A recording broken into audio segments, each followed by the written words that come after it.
considering invoking the 25th Amendment to remove President Trump from office. As you can see on the screen, the 25th Amendment to the Constitution creates a process for the transition of power if a president is unfit or unable to serve. The 25th Amendment has never been used to remove a president. But the committee has learned that after the attack on the U.S. Capitol, this was being discussed by members of President Trump's cabinet as a way of stripping the full power of the presidency from Donald Trump. President Trump's supporters were worried.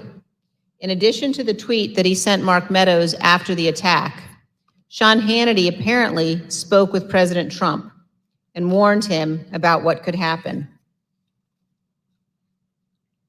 We understand that this text message that Sean Hannity sent to Kayleigh McEnany on January 7th shows what Mr. Hannity said to the president. First, no more stolen election talk.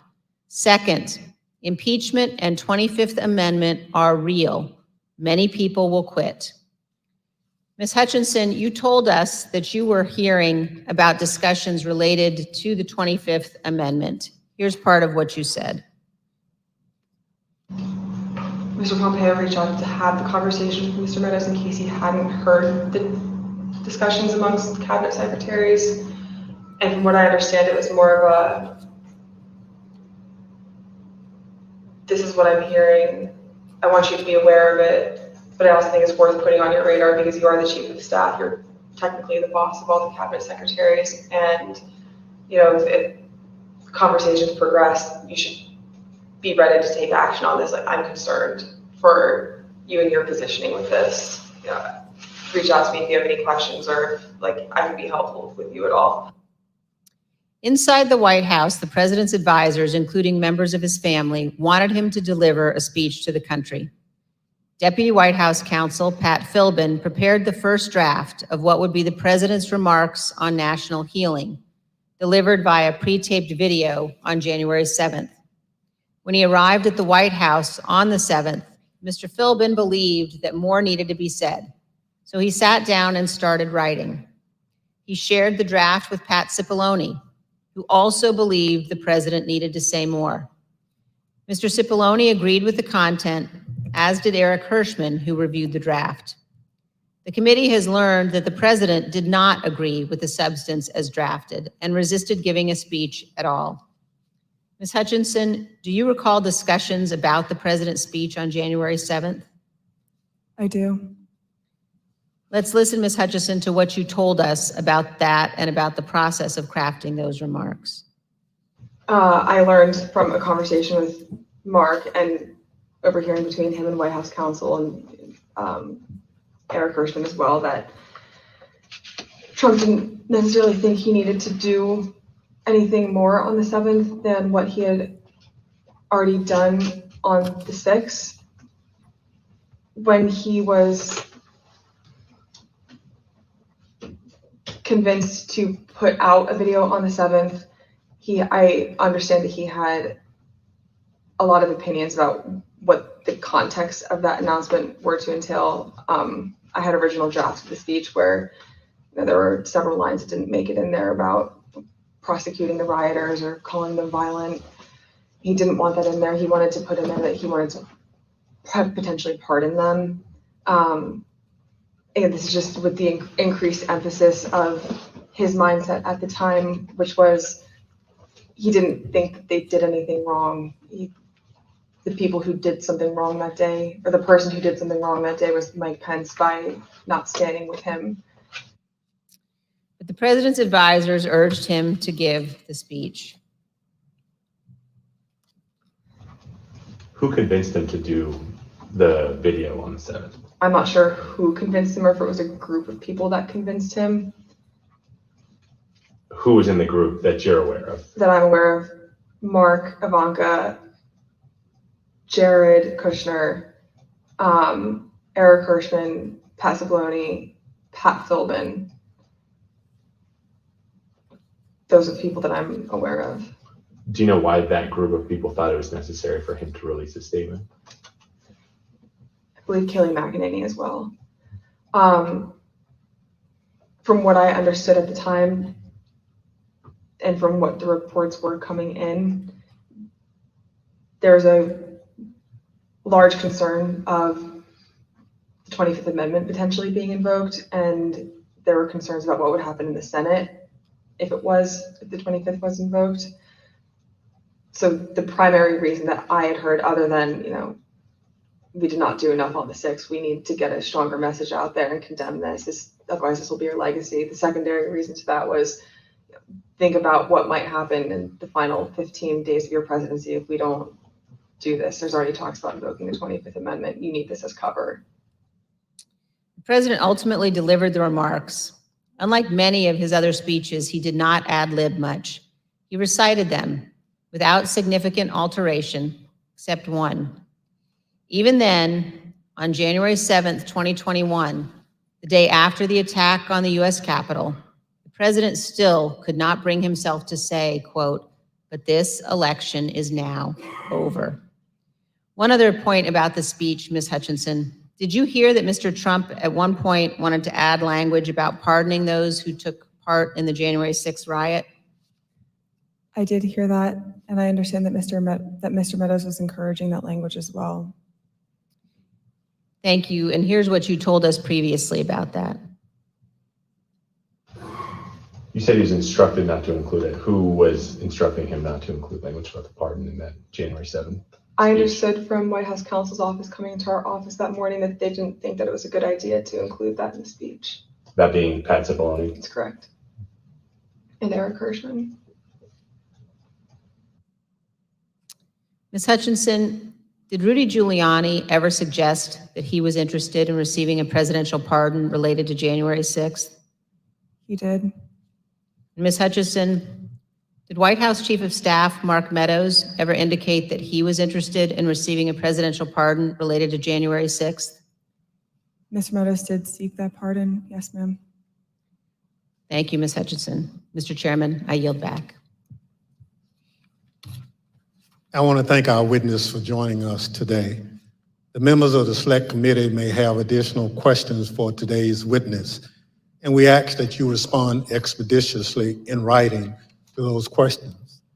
Without objections, members will be permitted 10 business days to submit statements for the record, including opening remarks and additional questions for the witness. Without objection, the chair recognizes the vice chair for a closing statement. Thank you very much, Mr. Chairman. I want to begin by thanking Ms. Hutchinson for her testimony today. We are all in her debt. Our nation is preserved by those who abide by their oaths to our Constitution. Our nation is preserved by those who know the fundamental difference between right and wrong. And I want all Americans to know that what Ms. Hutchinson has done today is not easy. The easy course is to hide from the spotlight, to refuse to come forward, to attempt to downplay or deny what happened. That brings me to a different topic. While our committee has seen many witnesses, including many Republicans, testify fully and forthrightly, this has not been true of every witness. And we have received evidence of one particular practice that raises significant concern. Our committee commonly asks witnesses connected to Mr. Trump's administration or campaign whether they've been contacted by any of their former colleagues or anyone else who attempted to influence or impact their testimony. Without identifying any of the individuals involved, let me show you a couple of samples of answers we received to this question. First, here's how one witness described phone calls from people interested in that witness's testimony. Quote, "What they said to me is, as long as I continue to be a team player, they know I'm on the right team. I'm doing the right thing. I'm protecting who I need to protect. You know I'll continue to stay in good graces in Trump world. And they have reminded me a couple of times that Trump does read transcripts, and just keep that in mind as I proceed through my interviews with the committee." Here's another sample in a different context. This is a call received by one of our witnesses. Quote, "A person let me know you have your deposition tomorrow. He wants me to let you know he's thinking about you. He knows you're loyal and you're going to do the right thing when you go in for your deposition." I think most Americans know that attempting to influence witnesses to testify untruthfully presents very serious concerns. We will be discussing these issues as a committee, carefully considering our next steps. Mr. Chairman, thank you. I yield back.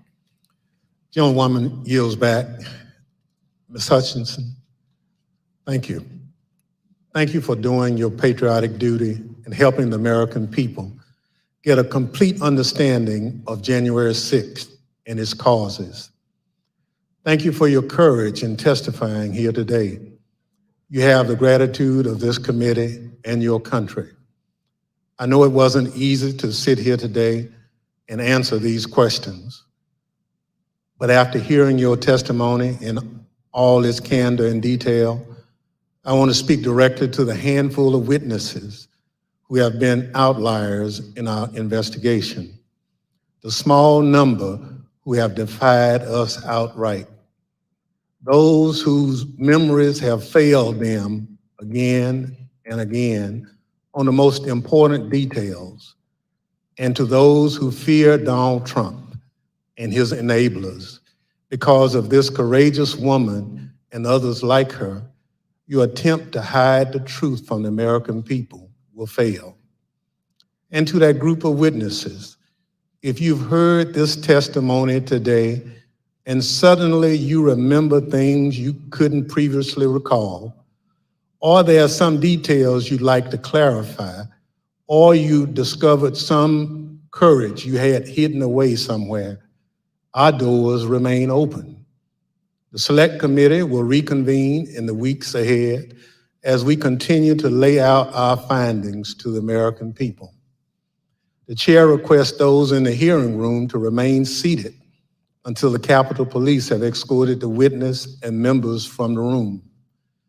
Without objection, the committee stands adjourned.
Proud of your boy! Proud of your boy! Proud of your boy!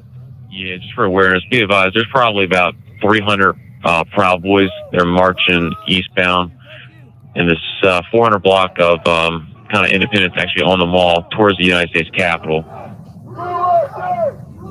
I am not allowed to say what's going to happen today because everyone's just going to have to watch for themselves.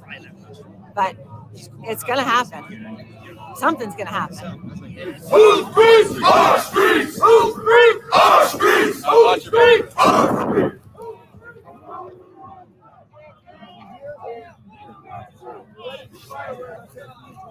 Don't get you hurt you. We are on your side. Don't make us go against you. Understand the side. Pick a side. These are our streets.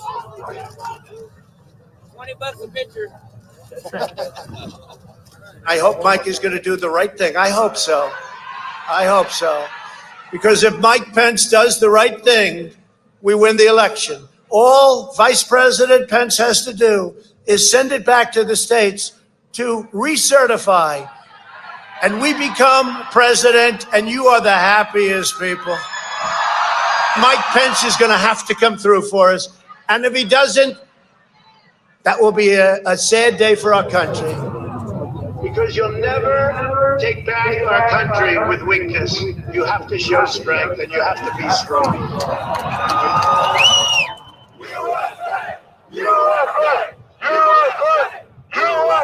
Cruiser 50, it does look like we're going to have an ad hoc march stepping off here. There's a crowd surge heading east. We love Trump! We love Trump! We love Trump! We love Trump! We love Trump! We love Trump! We love Trump! Mike Pence, I hope you're going to stand up for the good of our Constitution and for the good of our country. And if you're not, I'm going to be very disappointed in you. I will tell you right now.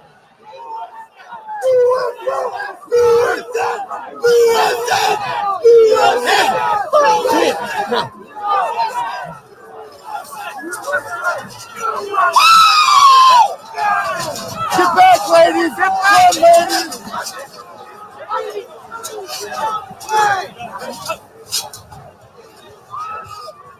One priority. We just had protesters. Peace circle. Breach the line. We need backup.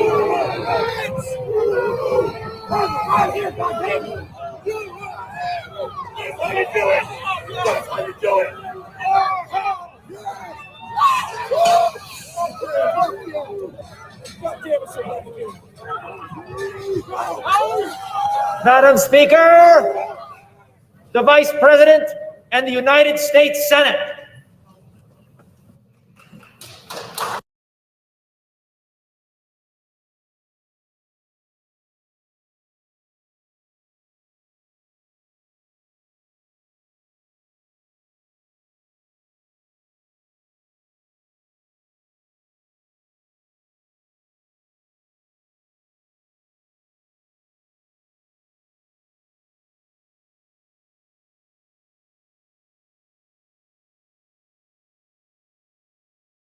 Applied pressure at every level of government, from local election workers up to his own vice president, hoping public servants would give in to that pressure and help him steal an election he actually lost. Today, we'll tell the story of how the pressure campaign also targeted the federal agency charged with enforcement of our laws, the Department of Justice. We already covered part of Mr. Trump's effort. We heard from Attorney General Bill Barr tell the story and the committee about the baseless claims Mr. Trump wanted the Justice Department to investigate, and that Mr. Barr viewed those claims as nonsense. Today, we'll hear from Jeffrey Rosen, the person Mr. Trump appointed to run the Justice Department after Attorney General Barr resigned. We'll hear from other senior Justice Department officials also. Together, these public servants resisted Mr. Trump's effort to misuse the Justice Department as part of his plan to hold on to power. And we will show that Trump's demands that the department investigate baseless claims of election fraud continued into January 2021. But Donald Trump didn't just want the Justice Department to investigate, he wanted the Justice Department to help legitimize his lies, to basically call the election corrupt, to appoint a special counsel to investigate alleged election fraud, to send a letter to 6 state legislatures urging them to consider altering the election results. And when these and other efforts failed, Donald Trump sought to replace Mr. Rosen, the acting attorney general, with a lawyer who he believed would inappropriately put the full weight of the Justice Department behind the effort to overturn the election. Let's think about what that means. Wherever you live in the United States, there's probably a local government executive, a mayor, or a county commissioner. There's also an official responsible for enforcing the laws, a district attorney or a local prosecutor. Imagine if your mayor lost a re-election bid, but instead of conceding the race, they picked up the phone, called the district attorney, and said, I want you to say this election was stolen. I want you to tell the Board of Elections not to certify the results. That's essentially what Donald Trump was trying to do with the election for president of the United States. It was a brazen attempt to use the Justice Department to advance the president's personal political agenda. Today, my colleague from Illinois, Mr. Kinzinger, and other witnesses will walk through the Select Committee's findings on these matters. But first, I recognize our distinguished Vice Chair, Ms. Cheney of Wyoming, for any opening statement she's cared to offer. Thank you very much, Mr. Chairman. At this point, our committee has just begun to show America the evidence that we have gathered. There is much more to come, both in our hearings and in our report. But I'd like to take just a moment to put everything we've seen in context. We have already seen how President Trump falsely declared victory on November 3rd, 2020, how he and his team launched a fraudulent media campaign that persuaded tens of millions of Americans that the election was stolen from him. Donald Trump intentionally ran false ads on television and social media, featuring allegations that his advisors and his Justice Department repeatedly told him were untrue. We have also seen how Donald Trump launched a fraudulent fundraising campaign that raised hundreds of millions of dollars, again, based on those same false election fraud allegations. We have seen how President Trump and his allies corruptly attempted to pressure Vice President Pence to refuse to count lawful electoral votes and obstruct Congress's proceedings on January 6th, and how he provoked a violent mob to pursue the Vice President and others in our Capitol. We've seen how the President oversaw and personally participated in an effort in multiple states to vilify, threaten, and pressure election officials, and to use false allegations to pressure state legislators to change the outcome of the election. We've seen how President Trump worked with and directed the Republican National Committee and others to organize an effort to create fake electoral slates, and later to transmit those materially false documents to federal officials, again, as part of his planning for January 6th. We have seen how President Trump persuaded tens of thousands of his supporters to travel to Washington, D.C. for January 6th. And we will see in far more detail how the president's rally and march to the Capitol were organized and choreographed. As you can tell, these efforts were not some minor or ad hoc enterprise concocted overnight. Each required planning and coordination. Some required significant funding. All of them were overseen by President Trump. And much more information will be presented soon regarding the president's statements and actions on January 6th. Today, as Chairman Thompson indicated, we turn to yet another element of the president's effort to overturn the 2020 election, this one involving the Department of Justice. A key focus of our hearing today will be a draft letter that our witnesses here today refused to sign. This letter was written by Mr. Jeff Clark with another Department of Justice lawyer, Ken Klukowski, and the letter was to be sent to the leadership of the Georgia State Legislature. Other versions of the letter were intended for other states. Neither Mr. Clark nor Mr. Klukowski had any evidence of widespread election fraud, but they were quite aware of what Mr. Trump wanted the department to do. Jeff Clark met privately with President Trump and others in the White House and agreed to assist the president without telling the senior leadership of the department who oversaw him. As you will see, this letter claims that the U.S. Department of Justice's investigations have, quote, identified significant concerns that may have impacted the outcome of the election in multiple states, including the state of Georgia. In fact, Donald Trump knew this was a lie. The Department of Justice had already informed the President of the United States repeatedly that its investigations had found no fraud sufficient to overturn the results of the 2020 election. The letter also said this, quote, in light of these developments, the department recommends that the Georgia General Assembly should convene in special session, end quote, and consider approving a new slate of electors. And it indicates that a separate, quote, fake slate of electors supporting Donald Trump has already been transmitted to Washington, D.C. For those of you who have been watching these hearings, the language of this draft Justice Department letter will sound very familiar. The text is similar to what we have seen from John Eastman and Rudy Giuliani, both of whom were coordinating with President Trump to overturn the 2020 election.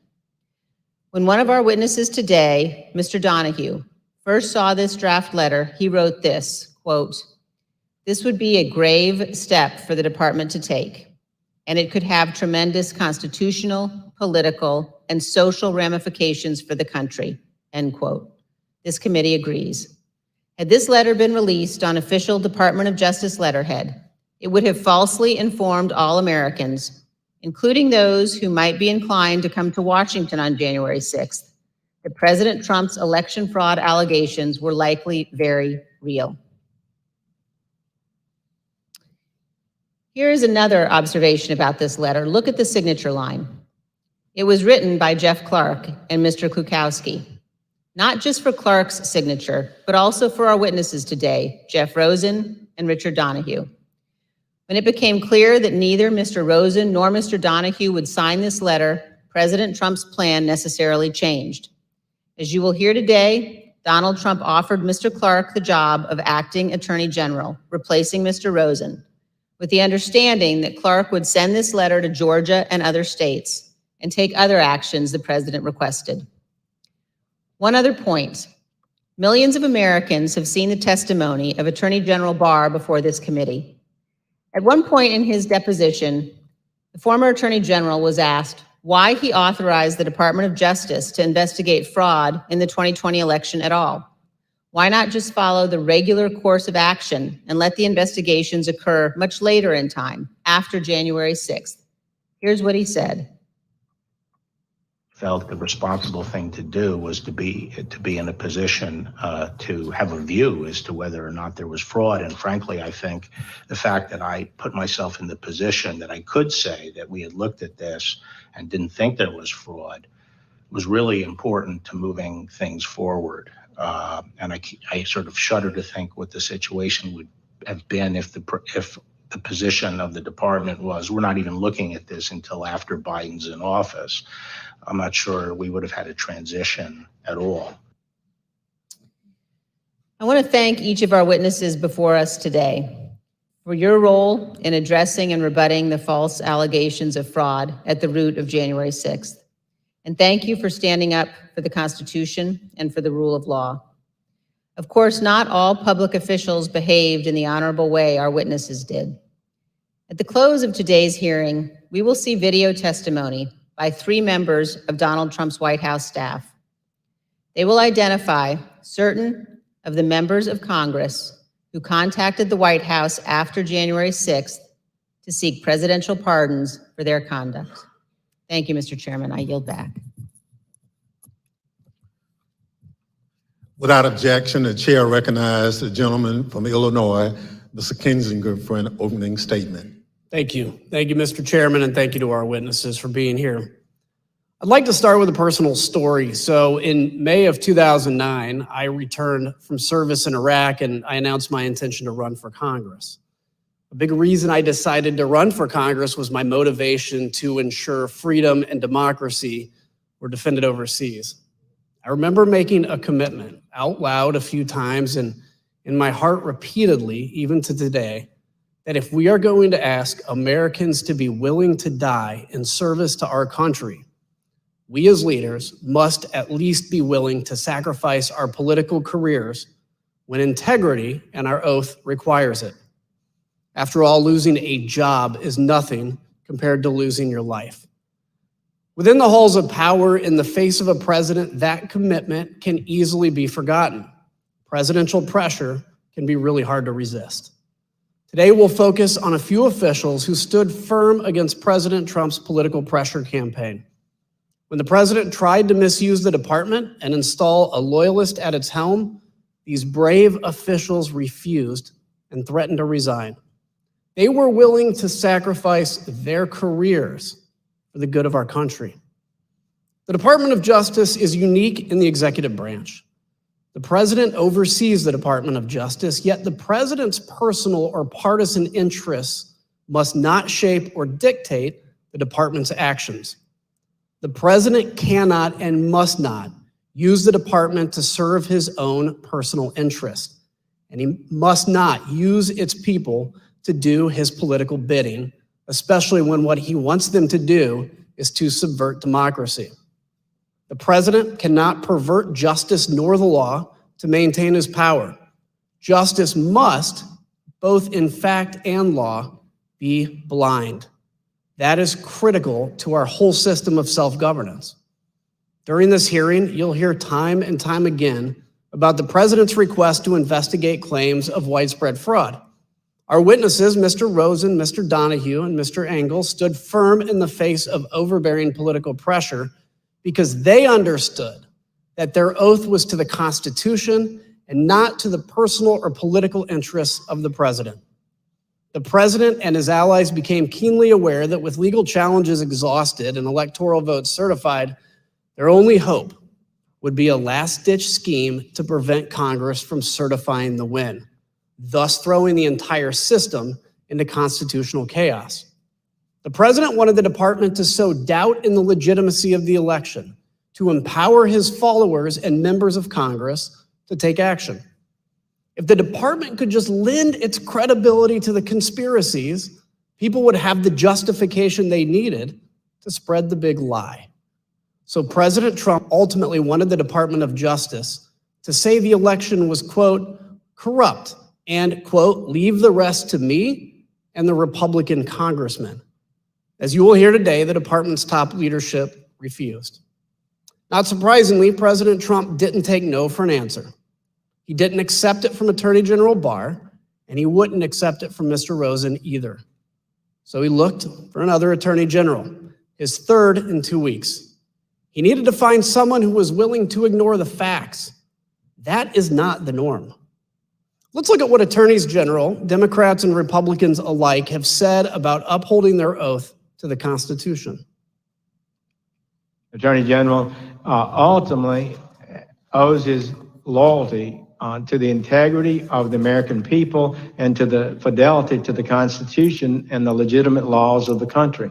That's what he's ultimately required to do. I will be an independent attorney general. I will be the people's lawyer. If, however, there were an issue that I thought were that significant that would compromise my ability to serve as attorney general in the way that I have described, that as the people's lawyer, I would not hesitate to resign. As you and I discussed, if the president proposed to undertake a course of conduct that was in violation of the Constitution, that would present me with a difficult but not a complex problem. I would have two choices. I could either try to talk him out of it or leave. Those are the choices. The Attorney General's position as a cabinet member is perhaps unique from all of the cabinet members. Yes, a member of the President's cabinet, but the Attorney General has a unique responsibility to provide independent and objective advice to the President or any agency when it is sought, and sometimes perhaps even when it is not sought. Everyone in that video, from Eric Holder to Jeff Sessions, spoke as one about the independence of the department. It's a point of pride at Justice to apply the law without the President's political self-interests, tainting its actions or dictating how it uses its authorities. But President Trump did find one candidate at Justice who seemed willing to do anything to help him stay in power. Let's hear what President Trump's own lawyer, Eric Hirschman, had to say about Jeff Clark's plan to overturn the election. I'd like to advise viewers this video contains some strong language. And when he finished discussing what he planned on doing, I said, good fucking, excuse me, sorry, effing a-hole. Congratulations, you just admitted a first step or act you take as Attorney General would be committing a felony and violating Rule 6C. You're clearly the right candidate for this job. So who's Jeff Clark?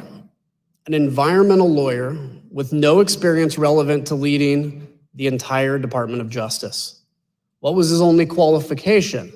That he would do whatever the president wanted him to do, including overthrowing a free and a fair democratic election.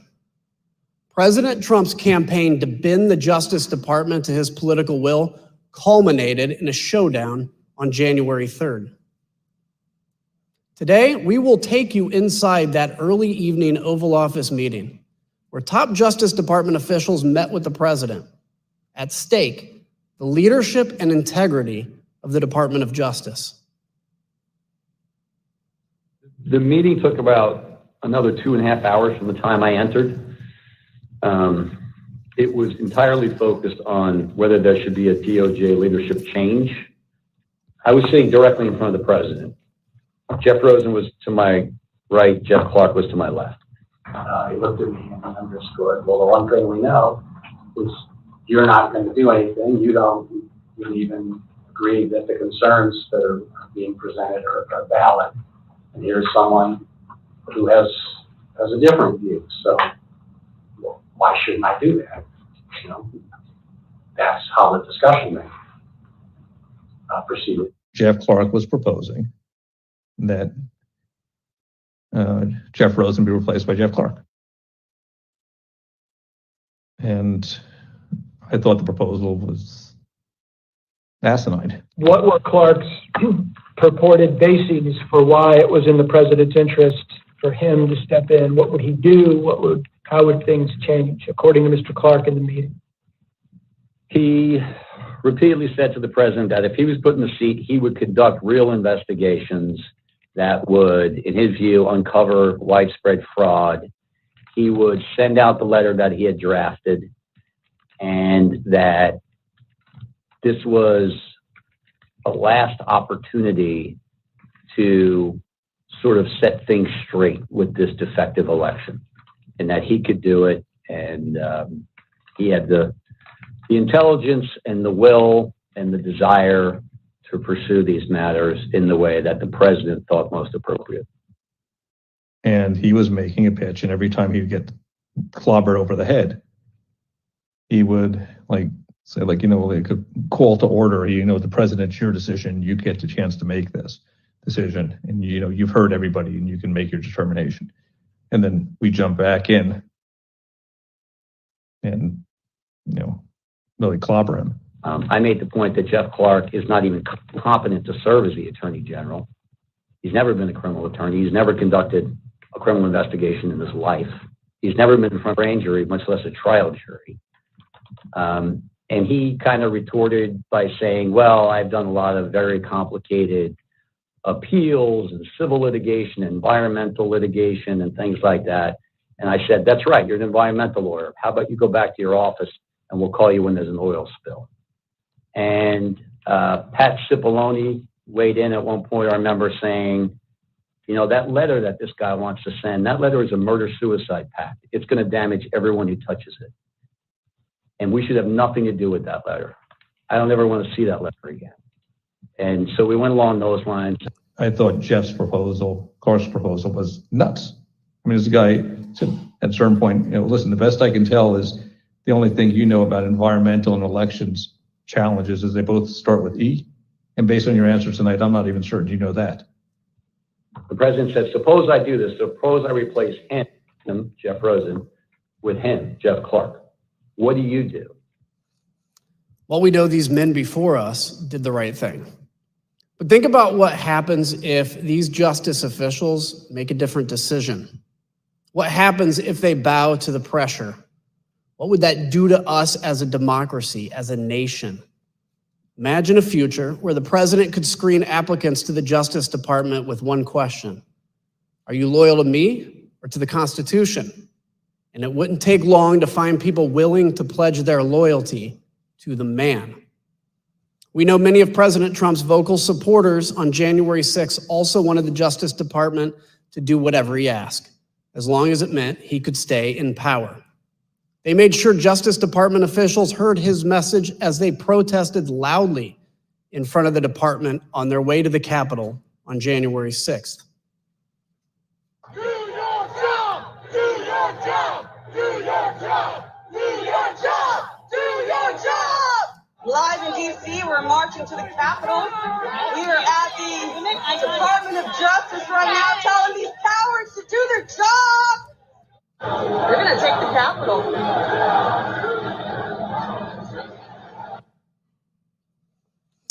I want to take a moment now to speak directly to my fellow Republicans. Imagine the country's top prosecutor with the power to open investigations, subpoena, charge crimes, and seek imprisonment. Imagine that official pursuing the agenda of the other party instead of that of the American people as a whole. And if you're a Democrat, imagine it the other way around. Today, President Trump's total disregard for the Constitution and his oath will be fully exposed. Now let's get this hearing underway so we can do our part to protect the freedoms that we often take for granted, so that we can see how close we came to losing it all. I now yield back to the chairman. We're joined today by three distinguished witnesses who each served in the Trump administration in the months preceding January 6th. Mr. Jeffrey Rosen served at the Department of Justice from May 2019 until January 2021. With President Trump's nomination and the confirmation of the United States Senate, he became the United States Deputy Attorney General. In December 2020, he took the mantle of Acting Attorney General. Mr. Richard Donahue has served in the Department of Justice for over 14 years. Mr. Donahue was a United States Attorney for the Eastern District of New York, then became Mr. Rosen's Principal Associate Deputy Attorney General, and finally, Acting Deputy Attorney General. Mr. Donahue also served more than 20 years in the United States military, including the 82nd Airborne and the Judge Advocates General Corps. We are also joined by Mr. Stephen Engel, the former Assistant Attorney General for the Office of Legal Counsel. He was nominated by the former president and confirmed by the Senate during the Trump administration. He served from November 2017 to January 2021 and has now returned to private practice. I will now swear in our witnesses. The witnesses will please stand and raise their right hands. Do you swear affirm under penalty of perjury that the testimony you're about to give is the truth, the whole truth, and nothing but the truth, so help you God? Thank you. You may be seated. Let the record reflect the witnesses all answered in the affirmative. I now recognize myself for questions. First of all, gentlemen, thank you for being here today. All of you served at former President Trump's pleasure at the Department of Justice in top leadership positions with tremendous responsibilities. Former Attorney General Bill Barr told the Select Committee that before he left the department in December 2020, he told President Trump on at least 3 occasions there was no evidence of widespread election fraud that would have changed the results of the presidential election, and refuted numerous specific claims of election fraud the president was making. Mr. Rosen, after Mr. Barr announced his resignation, did Donald Trump continue to demand that the Department of Justice investigate his claims of election fraud? Yes, he asserted that he thought the Justice Department had not done enough. Thank you. From the time you took over from Attorney General Barr until January 3rd, how often did President Trump contact you or the department to push allegations of election fraud? So between December 23rd and January 3rd, the president either called me or met with me virtually every day, with 1 or 2 exceptions like Christmas Day. And before that, because I had been announced that I would become the acting attorney general before the date I actually did, the president had asked that Rich Donahue and I go over and meet with him, I believe on December 15th as well. So after you had some of these meetings and conversations with the president, what things did the president raise with you? So the common element of all of this was the president expressing his dissatisfaction that the Justice Department, in his view, had not done enough to investigate election fraud. But at different junctures, other topics came up at different intervals. So at one point, he had raised the question of having a special counsel for election fraud. At a number of points, he raised requests that I meet with his campaign counsel, Mr. Giuliani. At one point, he raised the whether the Justice Department would file a lawsuit in the Supreme Court. At a couple of junctures, there were questions about making public statements or about holding a press conference. One of the later junctures was this issue of sending a letter to state legislatures in Georgia or other states. And so there were different things raised at different parts of, or different intervals, with the common theme being his dissatisfaction about what the Justice Department had done to investigate election fraud. I will say that the Justice Department declined all of those requests that I was just referencing because we did not think that they were appropriate based on the facts and the law as we understood them. Thank you. So, Mr. Donahue, on December 15th, the day after Attorney General Barr announced his resignation, the president summoned you and Mr. Rosen to the White House. At this meeting with the president, what did he want to discuss? There were a number of topics of discussion that day, Mr. Chairman. Much of the conversation focused on a report that had been recently released relating to Antrim County in Michigan.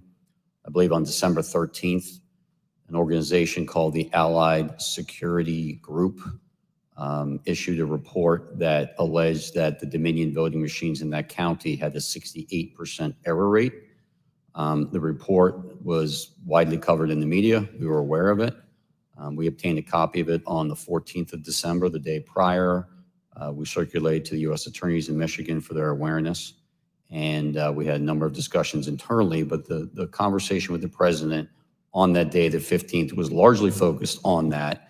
And he was essentially saying, have you seen this report? He was adamant that the report must be accurate, that it proved that the election was defective, that he in fact won the election, and the department should be using that report to basically tell the American people that the results were not trustworthy. And he went on to other theories as well, but the bulk of that conversation on December 15th focused on Antrim County, Michigan, and the ASOG report. Thank you. Mr. Engel, we know that Attorney General Barr announced on December 1st, 2020, that the Department of Justice had found no evidence of widespread fraud that could have changed the outcome of the election. So from December 1st, 2020 until today, as you sit here, have you ever doubted that top line conclusion? No, I've never had any reason to doubt Attorney General Barr's conclusion. Thank you. Pursuant to Section 5C8 of House Resolution 503, the chair now recognizes the gentleman from Illinois, Mr. Kingsinger, for questions. Thank you, Mr. Chairman. In the weeks leading to January 6th, the Department of Justice was fielding almost daily requests from the president to investigate claims of election fraud. Each claim was refuted time and time again, an effort Attorney General Barr described as whack-a-mole. When each of the president's efforts failed, he resorted to installing a new attorney general to say the election was illegal and corrupt, simply so he could stay in power. President Trump started leaning on the Justice Department the first chance he got. On November 29th, his first television interview after the election. Where is the DOJ and the FBI in all of this, Mr. President? You have laid out some serious charges here. Shouldn't this be something that the FBI is investigating? Are they? Missing in Is action. the DOJ investigating? Missing in action. Can't tell you where they are. Republican congressmen echoed the president just 2 days later. They wrote a letter to Attorney General Barr, laying into the Justice Department for a, quote, shocking lack of action in investigating the claims of election fraud. That same day, Attorney General Barr stated publicly that President Trump's claims had no merit. Ignoring the top law enforcement officer in the country, Republican congressmen amplified the stolen election message to the American public. Let's listen. And so there's widespread evidence of fraud because people haven't done their jobs. Durham and Barr will deserve a big notation in history when it's written of the rise and fall of the United States if they don't clean up this mess, clean up the fraud, do your jobs, and save this little experiment in self-government. Again, I join my colleagues in calling on Attorney General Barr to immediately let us know what he's doing. We're already working on challenging the certified electors. And now what about the courts? How pathetic are the courts? January 6th, I'm joining with the fighters in the Congress, and we are going to object to electors from states that didn't run clean elections. Democracy is left undefended if we accept the result of a stolen election without fighting with every bit of vigor we can muster. The ultimate date of significance is January 6th. This is how the process works. The ultimate arbiter here, the ultimate check and balance is the United States Congress. And when something is done in an unconstitutional fashion, which happened in several of these states, we have a duty to step forward and have this debate and have this vote on the 6th of January. Today is the day American patriots start taking down names and kicking ass. Mr. Donahue, on December 27th, you had a 90-minute conversation with the president where he raised false claim after false claim with you and Mr. Rosen. How did you respond to what you called a, quote, stream of allegations? The December 27th conversation was, in my mind, an escalation of the earlier conversations. As the former acting AG indicated, there were a lot of communications that preceded that. As we got later in the month of December, the president's entreaties became more urgent. He became more adamant that we weren't doing our job. We need to step up and do our job. And he had this arsenal of allegations that he wanted to rely on. And so I felt in that conversation that was incumbent on me to make it very clear to the president what our investigations had revealed, and that we had concluded, based on actual investigations, actual witness interviews, actual reviews of documents, that these allegations simply had no merit. And I wanted to try to cut through the noise because it was clear to us that there were a lot of people whispering in his ear, feeding him these conspiracy theories and allegations. And I felt that being very blunt in that conversation might help make it clear to the president that these allegations were simply not true. And so as he went through them in what for me was a 90-minute conversation or so, and what for the former acting AG was a 2-hour conversation, as the president went through them, I went piece by piece to say, no, that's false. That is not true. And to correct him really in a serial fashion as he moved from one theory to another. Can you give me an example of one or two of those theories? So one that was very clear at that point was the Antrim County, the ASOG report that I mentioned earlier. Allied Security Operations Group released this report that said 68% error rate. There was, in fact, in Antrim County, a hand recount. Had nothing to do with the department. The department did not request that. That was pursuant to litigation brought by other parties, but there was a hand recount. So they were able to compare the hand recount to what the machines had reported. And for the ballots that were actually counted by the machine, more than 15,000, there was one error, one ballot. And I did a quick calculation and came up with 0.0063% error rate, which is well within tolerance. And so I made it very clear to the president, because he was so fixated on the ASOG report in the December 15th conversation, that in fact, our investigation revealed that the error rate was 0.0063%. So that, Mr. President's example of what people are telling you that is not true and that you cannot and should not be relying on. So that was one very explicit one, and I think you see that reflected in my notes. We went through a series of others. The truck driver who claimed to have moved an entire tractor trailer of ballots from New York to Pennsylvania, that was also incorrect. We did an investigation where the FBI interviewed witnesses at the front end and the back end of that trailer's transit from New York to Pennsylvania. We looked at loading manifests. We interviewed witnesses, including, of course, the driver, and we knew it wasn't true. Whether the driver believed it or not was never clear to me, but it was just not true. So that was another one that I tried to educate the president on. There were a series of others, mostly in swing states. Of course, he wanted to talk a great deal about Georgia, the State Farm Arena video, which he believed, for various reasons, was, as he said it, fraud staring you right in the face. Were any of the allegations he brought up found credible? Did you find any of them credible? No. So during this conversation, did you take handwritten notes directly quoting the president? I did, and to make it clear, Attorney General Rosen called me on my government cell phone, said he'd been on the phone with the president for some time. The president had a lot of these allegations. I was better versed in what the department had done just because I had closer contact with the investigations, and the AG asked me to get on the call. Of course, I agreed. And I began taking notes only because at the outset, the president made an allegation I had not heard. I'd heard many of these things. I knew many of them were investigated. But when the president, at least when I came to the conversation, when he began speaking, he brought up an allegation I was completely unaware of. And of course, that concerned us. So I simply reached out and grabbed a notepad off my wife's nightstand and a pen, and I started jotting it down. That had to do with an allegation that more than 200,000 votes were certified in the state of Pennsylvania that were not actually cast. Sometimes the president would say it was 205, sometimes he would say it was 250, but I'd not heard this before, and I wanted to get the allegation down clearly so that we could look into it if appropriate, and that's why I started taking those notes, and then as the conversation continued, I just continued to take the notes. Let's take a look at the notes, if we could right now. As we can see on the screen, you actually quote President Trump asking, "Where's DOJ?" just like we heard him say in his first television interview. How did you respond to that?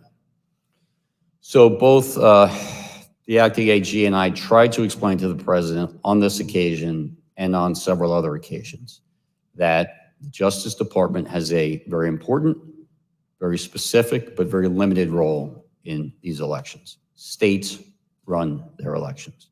We are not quality control for the states. We are obviously interested in and have a mission that relates to criminal conduct in relation to federal elections. We also have related civil rights responsibilities. So we do have an important role. But the bottom line was, if a state ran their election in such a way that it was defective, that is to the state or Congress to correct. It is not for the Justice Department to step in. And I certainly understood the president as a layman, not understanding why the Justice Department didn't have at least a civil role to step in and bring suit on behalf of the American people. We tried to explain that to him. The American people do not constitute the client for the United States Justice Department. The one and only client of the United States Justice Department is the United States government. And the United States government does not have standing, as we were repeatedly told by our internal teams, OLC led by Steve Engel, as well as the Office of the Solicitor General, researched it and gave us thorough, clear opinions that we simply did not have standing. We tried to explain that to the president on numerous occasions. Let's take a look at another one of your notes. You also noted that Mr. Rosen said to Mr. Trump, quote, "DOJ can't and won't snap its fingers and change the outcome of the election." How did the president respond to that, sir? He responded very quickly and said, essentially, that's not what I'm asking you to do. What I'm just asking you to do is just say it was corrupt and leave the rest to me and the Republican congressman. So let's now put up the notes where you quote the president. As you're speaking to that, he said, the president said, "Just say the election was corrupt and leave the rest to me and the Republican congressman." So, Mr. Donahue, that's a direct quote from President Trump, correct? That's an exact quote from the president, yes. The next note shows that even that the president kept pressing, even though he'd been told that there was no evidence of fraud. The president keeps saying that the department was, quote, "obligated to tell people that this was an illegal, corrupt election." That's also an exact quote from the president, yes. Let me just be clear. Did the department find any evidence to conclude that there was anything illegal or corrupt about the 2020 election? There were isolated instances of fraud. None of them came close to calling into question the outcome of the election in any individual state. And how would you describe the president's demeanor during that call? He was more agitated than he was on December 15th. The president, throughout all of these meetings and telephone conversations, was adamant that he had won and that we were not doing our job. But it did escalate over time until ultimately the meeting on January 3rd, which was sort of the most extreme of the meetings and conversations. So I want to make sure we don't gloss this over. Just say it was corrupt and leave the rest to us. The president wanted the top Justice Department officials to declare that the election was corrupt, even though, as he knew, there was absolutely no evidence to support that statement. The president didn't care about actually investigating the facts. He just wanted the Department of Justice to put its stamp of approval on the lies. Who was going to help him? Well, Jeff Clark. Mr. Rosen, on Christmas Eve, your first official day as the acting attorney general, President Trump called you. What did he want to talk about? The same things he was talking about publicly. He wanted to talk about that he thought the election had been stolen or was corrupt, and that there was widespread fraud. And I had told him that our reviews had not shown that to be the case. So we had an extended discussion, probably 15, maybe 20 minutes, something like that, with him urging that the Department of Justice should be doing more with regard to election fraud. Did he mention Jeff Clark's name? Yes. It was just in passing. He made what I regarded as a peculiar reference. I don't remember the exact quote, but it was something about, did I know Jeff Clark, or did I know who he was, or something like that. And I told him I did. And then the conversation just moved on. But when I hung up, I was quizzical as to, how does the president even know Mr. Clark? I was not aware that they had ever met or that the president had been involved with any of the issues in the civil division. So it was a bit of a surprise when he brought his name up? Yes. So Mr. Clark was the acting head of the Civil Division and head of Environmental and Natural Resources Division at the Department of Justice.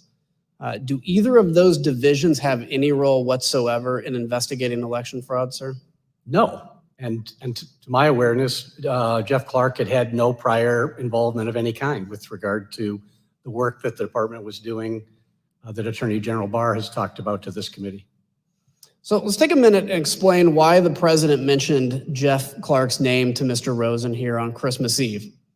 On December 21st, some Republican members of Congress met with President Trump in the White House to talk about overturning the 2020 election. Let's hear Representative Marjorie Taylor Greene talk about how this meeting got set up. I was the only new member at the meeting. I called President Trump on Saturday and said, we've got to have a meeting. There's many of us that feel like this election has been stolen. So on the screen, you'll see that President Trump's Chief of Staff, Mark Meadows, tweeted about that meeting right after it happened. He said, quote, several members of Congress just finished a meeting in the Oval Office with President Donald Trump, preparing to fight back against mounting evidence of voter fraud. Stay tuned. On the same day he met with these Republican members of Congress, President Trump called into a conservative political convention, and he used the opportunity to pressure the Department of Justice to investigate his bogus claims. The problem is we need a party that's going to fight, and we have some great congressmen and women that are doing it, and we have some great fighters, but we won this in a landslide. They know it, and we need backing from like the Justice Department, and other people have to finally step up. The Select Committee obtained records from the National Archives that show that Scott Perry was one of the congressmen who joined that meeting. We learned from White House records that you'll now see on the screen that the very next day, Representative Perry returned to the White House. This time he brought a Justice Department official named Jeffrey Clark. Representative Perry provided the following statement to his local TV affiliate. He said, quote, throughout the past 4 years, I've worked with Assistant Attorney General Clark on various legislative matters. When President Trump asked if I would make an introduction, I obliged. But why Jeff Clark? Let's hear Mr. Giuliani explain the kind of person that he and the president wanted at the top of justice. I remember ever recommending to anybody that Mr. Clark, meaning Jeffrey Clark at DOJ, be given election-related responsibilities.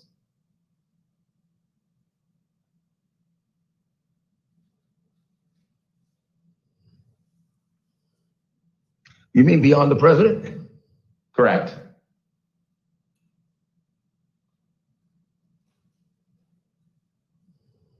Well, beyond the president, I do recall saying to people that somebody should be put in charge of the Justice Department who isn't frightened of what's going to be done to their reputation.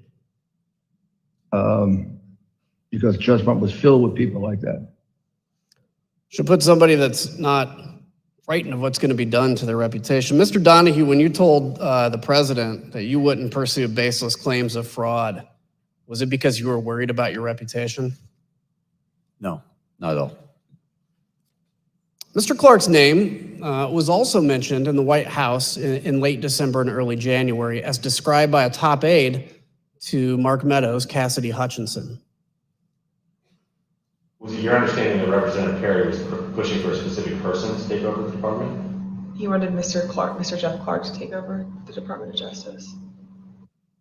Mr. Rosen, after your call with President Trump on December 24th, you spoke with Mr. Clark on December 26th about his contact with the president. Can you tell us about that conversation? Yes. Because I had been quizzical about why his name had come up, I called him and I tried to explore if he would share if there was something I ought to know. And after some back and forth, he acknowledged that shortly before Christmas, he had gone to a meeting in the Oval Office with the president. That, of course, surprised me. And I asked him, how did that happen? And he was defensive. He said it had been unplanned, that he had been talking to someone he referred to as General Perry, but I believe is Congressman Perry, and that unbeknownst to him, he was asked to go to a meeting and he didn't know it, but it turned out it was at the Oval. He found himself at the Oval Office, and he was apologetic for that. And I said, well, you didn't tell me about it. It wasn't authorized, and you didn't even tell me after the fact. This is not appropriate. But he was contrite and said it had been inadvertent and it would not happen again, and that if anyone asked him to go to such a meeting, he would notify Rich Donahue and me. Is there a policy that governs who can have contact directly with the White House? Yes. So across many administrations for a long period of time, there's a policy that, particularly with regard to criminal investigations, restricts at both the White House end and the Justice Department end those more sensitive issues to the highest ranks. So for criminal matters, the policy for a long time has been that only the Attorney General and the Deputy Attorney General from the DOJ side can have conversations about criminal matters with the White House, or the Attorney General and the Deputy Attorney General can authorize someone for a specific item with their permission, but the idea is to make sure that the top rung of the Justice Department knows about it and is in the thing to control it and make sure only appropriate things are done. Mr. Engel, from your perspective, why is it important to have a policy like Mr. Rosen just discussed? Well, it's critical that the Department of Justice conducts its criminal investigations free from either the reality or any appearance of political interference. And so people can get in trouble if people at the White House are speaking with people at the department. And that's why the purpose of these policies is to keep these communications as infrequent and at the highest levels as possible, just to make sure that people who are less careful about it, who don't really understand these implications, such as Mr. Clark, don't run afoul of those contact policies. Thank you. So the Select Committee conducted an informal interview with the White House counsel, Pat Cipollone, and his deputy, Pat Philbin, about their contact with Mr. Clark, though neither has yet agreed to sit for transcribed and videotaped interviews. But Pat Cipollone told the Select Committee that he intervened when he heard Mr. Clark was meeting with the president about legal matters without his knowledge, which was strictly against White House policy. Mr. Cipollone and Mr. Philbin, like Mr. Rosen, told Mr. Clark to stand down, and he didn't. On the same day, Acting Attorney General Rosen told Mr. Clark to stop talking to the White House, Representative Perry was urging Chief of Staff Mark Meadows to elevate Clark within the Department of Justice. You can now see on the screen behind me a series of texts between Representative Perry and Mr. Meadows. They show that Representative Perry requested that Mr. Clark be elevated within the department. Representative Perry tells Mr. Meadows on December 26th that, quote, Mark, just checking in as time continues to count down.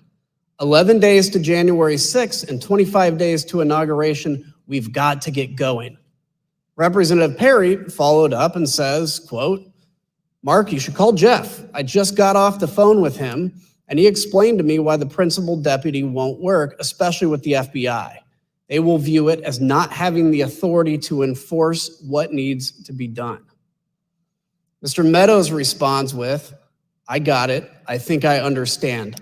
Let me work on the deputy position. Representative Perry then texts, Roger, just sent you something on Signal. Just sent you an updated file. Did you call Jeff Clark? Mr. Donahue, Representative Perry called you the next day on December 27th. Who told him to call you? My understanding is the president did at the outset of the call. Congressman Perry told me that he was calling at the behest of the president. What did he want to talk about? You want to talk about Pennsylvania in particular? He gave me some background about, why he in particular doesn't trust the FBI and why the American people don't necessarily trust the FBI. And then he went into some allegations specific to Pennsylvania, which included, amongst others, this allegation that the Secretary of State had certified more votes than were actually cast. Did you direct the local U.S. Attorney's Office to investigate that claim? So Mr. Perry said that he had a great deal of information, that investigations had been done, that there was some sort of forensic type report that would be helpful to me. And I didn't know Congressman Perry. I'd never heard of him before this conversation, but I said, sir, if you've got something that you think is relevant to what the Justice Department's mission is, you should feel free to send it to me. And he did. And I was en route from New York to Washington. I got it. I looked at it on my iPhone. Obviously, I couldn't read the whole thing in transit like that, but I looked at it to get a feel for what it was, and then I forwarded it to the United States Attorney for the Western District of Pennsylvania. Did they get back to you? What did they conclude? Scott Brady looked at it. He was the Western District of Pennsylvania U.S. Attorney. Took him a couple days, but he got back in relatively short order with a pretty clear explanation for why there was no foundation for concern. The Secretary of State had not certified more votes than were actually cast. The difference between the 5.25 that was actually certified by the Secretary of State and the 5 million that was on a public-facing website was that the information on the website was incomplete because 4 counties had not uploaded their data. So no credibility to that. There was claim. 0 to that, right? During that call, did Scott Perry mention Mr. Clark, and what did he say about him, if so? He did. He mentioned Mr. Clark. He said something to the effect of, I think Jeff Clark is great, and I think he's the kind of guy who could get in there and do something about this stuff. And this was coming on the heels of the president having mentioned Mr. Clark in the afternoon call earlier that day. I'd like to yield to the gentlewoman from Wyoming, Vice Chair Cheney. Thank you very much, Mr. Kinzinger. I thank the gentleman for yielding. As we discussed earlier, at the center of Mr. Clark's plan to undo President Trump's election loss was a letter. Mr. Donahue, on December 28th, Mr. Clark emailed you and Mr. Rosen a draft letter that he wanted you to sign and send to Georgia state officials. You testified that this could have, quote, grave constitutional consequences. Mr. Donahue, can you tell us what you meant by that? Well, I had to read both the email and the attached letter twice to make sure I really understood what he was proposing, because it was so extreme to me. I had a hard time getting my head around it initially. But I read it and I did understand it for what he intended. And I had to sit down and sort of compose what I thought was an appropriate response. I actually initially went next door to the acting AG's office, but he was not there. We were both on that email. I knew we would both have probably a very similar reaction to it. He was not in his office, so I returned to my office and I sat down to draft a response because I thought it was very important to give a prompt response rejecting this out of hand. There were, in my response, I explained a number of reasons this is not the department's role to suggest or dictate to state legislatures how they should select their electors. But more importantly, this was not based on fact. This was actually contrary to the facts as developed by department investigations over the last several weeks and months. So I responded to that, and for the department to insert itself into the political process this way, I think would have had grave consequences for the country. It may very well have spiraled us into a constitutional crisis, and I wanted to make sure that he understood the gravity of the situation because he didn't seem to really appreciate it. And what was Mr. Clark's reaction when you sent this email to him? He didn't respond directly to the email, but we met shortly after that. After I sent the email, the acting AG returned. I went to his office. He had just read it. He had a very similar reaction to me. He was exasperated, and he told me that he had told one of his administrative assistants to get Jeff Clark up here. We want to talk to him face-to-face about this. And so the three of us then had a meeting probably around 1800 that night in the Deputy Attorney General's conference room. And one of the things that you said to Mr. Clark is, quote, what you are doing is nothing less than the United States Justice Department meddling in the outcome of a presidential election. And I assume you conveyed that to him as well in your meeting that evening. Yes, in those very words. It was a very contentious meeting, but yes, that was said amongst other things. And despite this contentious meeting and your strong reaction to the letter, did Mr. Clark continue to push his concept in the coming days? He did, yes. We had subsequent meetings and conversations. The acting AG probably had more contact with him than I did. But between the 28th and the 2nd, when we had another in-person meeting, He clearly continued to move down this path. He began calling witnesses and apparently conducting investigations of his own. He got a briefing from DNI about purported foreign intelligence interference. And we thought perhaps once it was explained to him that there was no basis for that part of his concern, that he would retreat. But instead he doubled down and said, well, okay, so there's no foreign interference. I still think there are enough allegations out there that we should go ahead and send this letter, which shocked me even more than the initial one, because you would think after a couple of days of looking at this, he, like we, would have come to the same conclusion that it was completely unfounded. And when you learned that he had been calling witnesses and conducting investigations on his own, did you confront him? Yes. And what was his reaction? Got very defensive. As I said, there were a series of conversations through that week. I certainly remember very specifically the conversation in the meeting on January 2nd. That got even more confrontational, but he was defensive and, similar to his earlier reaction when I said this is nothing less than Justice Department meddling in an election, his reaction was, I think a lot of people have meddled in this election.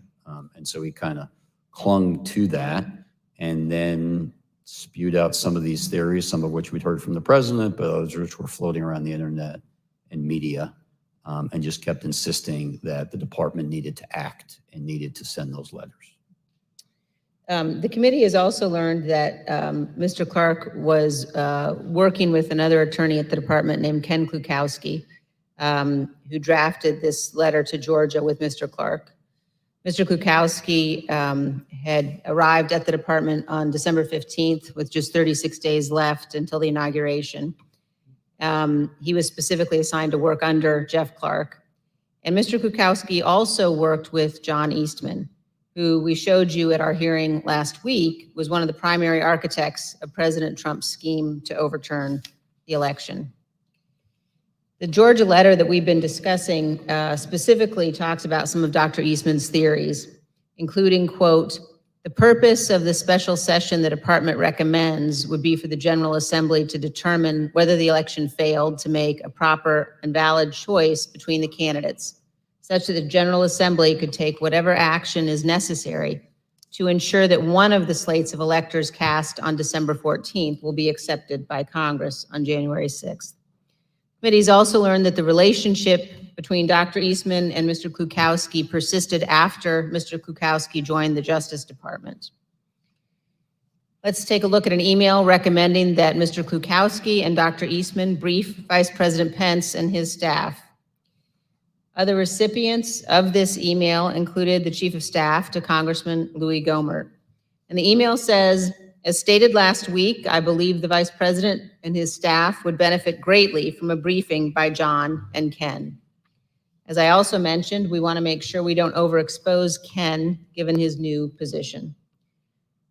This email suggests that Mr. Klukowski was simultaneously working with Jeffrey Clark to draft the proposed letter to Georgia officials to overturn their certified election and working with Dr. Eastman to help pressure the Vice President to overturn the election. I want to thank all of our witnesses for being here today and for answering our questions about this letter and other issues. We asked Mr. Clark some of the same questions that we've asked you, and here's how he answered. Did you discuss this draft letter to Georgia officials with the President of the United States? Fifth, and executive privilege, again, just restated for the abundance of caution. Okay, if you look again at the draft letter in the first paragraph, second sentence says, the department will update you as we are able on investigatory progress, but at this time we have identified significant concerns that may have impacted the outcome of the election in multiple states, including the state of Georgia. Isn't that in fact contrary to what Attorney General Barr had said on December 1st, 2020? Fifth. Mr. Chairman, I yield back. Mr. Chairman, I reserve. Pursuant to the order of the committee of today, the chair declares the committee in recess for a period of approximately 10 minutes.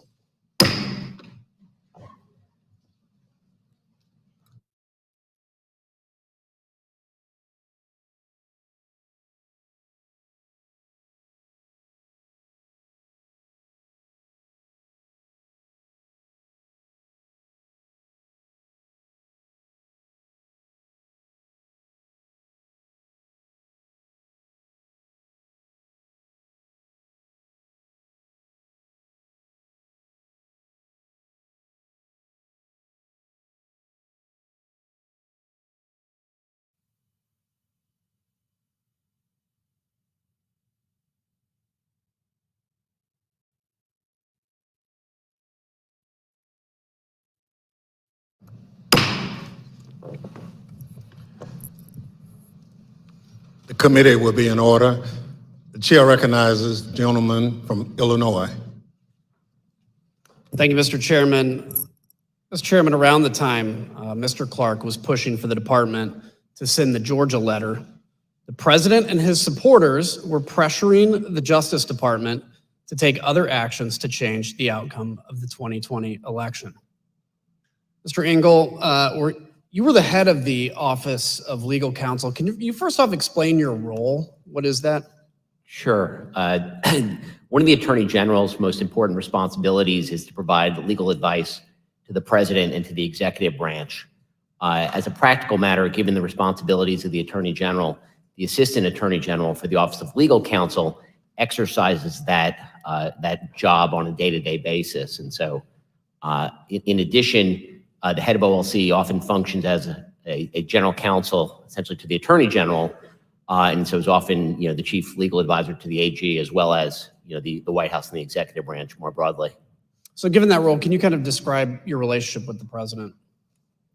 Well, in connection with my role at OLC, over the course of my tenure there were a number of instances in which folks at the White House would seek to bring me in to provide legal advice to the president, sometimes discussing the legal options that could be pursued among various policy to reach various policy objectives, sometimes to advise the president that a course of action that they had been discussing was not legally available. So I want to ask you about two things the president asked you and the department to do. The first is reflected in this email that we're going to put on the screen. The president sent a draft lawsuit to be filed by the department in the Supreme Court. He wanted you, Mr. Rosen, and Mr. Cipollone specifically to review it. You and the department opposed filing it. We see on the screen here that the talking points that you actually drafted on that. So you stated that there is no legal basis to bring this lawsuit. Anyone who thinks otherwise simply doesn't know the law, much less the Supreme Court. Why was this the department's position? Well, I mean, I think that it was the memo sort of speaks to this, but essentially this was a draft lawsuit that apparently was prepared by people outside the department. It would be styled as brought by the United States and by the acting Solicitor General as an original jurisdiction matter in the Supreme Court. It was a meritless lawsuit that was not something that the department could or would bring. Somebody obviously prepared it, handed it to the president, and he forwarded it on for our review. But that memo explains why the Department of Justice, as Mr. Donahue said earlier, doesn't have any standing to bring such a lawsuit. The lawsuit would have been untimely. The states had chosen their electors. The electors had been certified. They'd cast their votes. They'd been sent to Washington, D.C. Neither Georgia nor any of the other states on December 28th or whenever this was in a position to change those votes. Essentially, the election had happened. The only thing that hadn't happened was the formal counting of the votes. And so obviously, the person who drafted this lawsuit didn't really understand, in my view, the law and or how the Supreme Court works or the Department of Justice. So it was just not something we were going to do. And the acting Attorney General asked me to prepare a memo with talking points so that he could explain our reasons when he spoke with the president about this. So would you say it was an unusual request? It was certainly you said the request that the department file a lawsuit from drafted by outside lawyers was certainly an unusual request. There was another issue you were asked to look into. In mid-December, did the White House ask Attorney General Barr to consider whether a special counsel could be appointed to look into election fraud issues?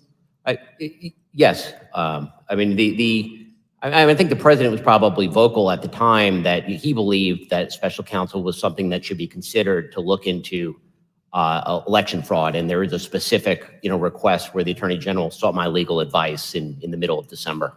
And what was your conclusion? What conclusion did you reach? So this request was whether the Attorney General could appoint as a special counsel a state attorney general to conduct an investigation. I mean, as a legal matter, under federal law, the Attorney General actually has fairly wide discretion to delegate prosecutorial authority, including to state prosecutors, which happens to assist the department, and not uncommonly, obviously, a state attorney general exercising prosecutorial authority on behalf of the Department of Justice would be fairly uncommon. When we looked at the issue, what we saw is actually that the state law, the state was Louisiana, that the state law precluded the Louisiana Attorney General from accepting any position, any official position on behalf of the United States government. So that answered the question that it was not legally available. So during your time at the department, was there ever any basis to appoint a special counsel to investigate President Trump's election fraud claims? Well, neither Attorney General Barr nor Acting Attorney General Rosen did appoint a special counsel. You would appoint a special counsel when the department, when there's a basis for an investigation and the department essentially has a conflict of interest. It's important to get someone who's independent outside the department to handle such an investigation. Neither Attorney General Barr nor Acting Attorney General Rosen ever believed that that was appropriate or necessary in this case. In fact, Attorney General Barr had already told the president that there was no need for this special counsel. He actually stated that publicly, and we'll see that here in a video from December 21st.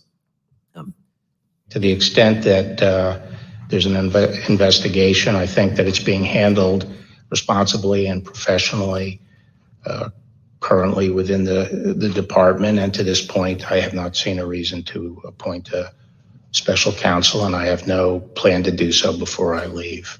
So remember that December 21st was the same day President Trump met with Republican members at the White House to strategize about how to overturn the election, while his attorney general is out telling the public, again, that there was no widespread evidence of election fraud. And yet, 2 days later, we have President Trump tweeting, again publicly pressuring the department to appoint a special counsel. He said, quote, "After seeing the massive voter fraud in the 2020 presidential election, I disagree with anyone that thinks a strong, fast, and fair special counsel is not needed immediately. This was the most corrupt election in the history of our country, and it must be closely examined." The Select Committee's investigation revealed that President Trump went as far as to promise the job of special counsel to now discredited former Trump campaign lawyer Sidney Powell at a late night meeting on December 18th. I know on Friday he had asked me to be special counsel to address the election issues and to collect evidence, and he was extremely frustrated with the lack of, I would call it, law enforcement by any of the government agencies that are supposed to act to protect the rule of law in our republic. So let's think here, what would a special counsel do? With only days to go until election certification, it wasn't to investigate anything. An investigation led by a special counsel would just create an illusion of legitimacy and provide fake cover for those who would want to object, including those who stormed the Capitol on January 6th. All of President Trump's plans for the Justice Department were being rebuffed by Mr. Rosen, Mr. Donahue, Mr. Engel, and others. The president became desperate entering into the new year with January 6th fast approaching. President Trump rushed back early from Mar-a-Lago on December 31st and called an emergency meeting with the department's leadership. Here's Mr. Donahue describing the last-minute meeting held at the White House on New Year's Eve. The president was a little more agitated than he had been on the meeting, in the meeting on the 15th. He discussed a variety of election matters. He did say, "This sounds like the kind of thing that would warrant appointment of a special counsel." There was a point at which the president said something about, "Why don't you guys seize machines?" Mr. Rosen, the president asked you to seize voting machines from state governments. What was your response to that request? We had seen nothing improper with regard to the voting machines, and I told them that the real experts at that had been at DHS, and they had briefed us that they had looked at it and that there was nothing wrong with the voting machines.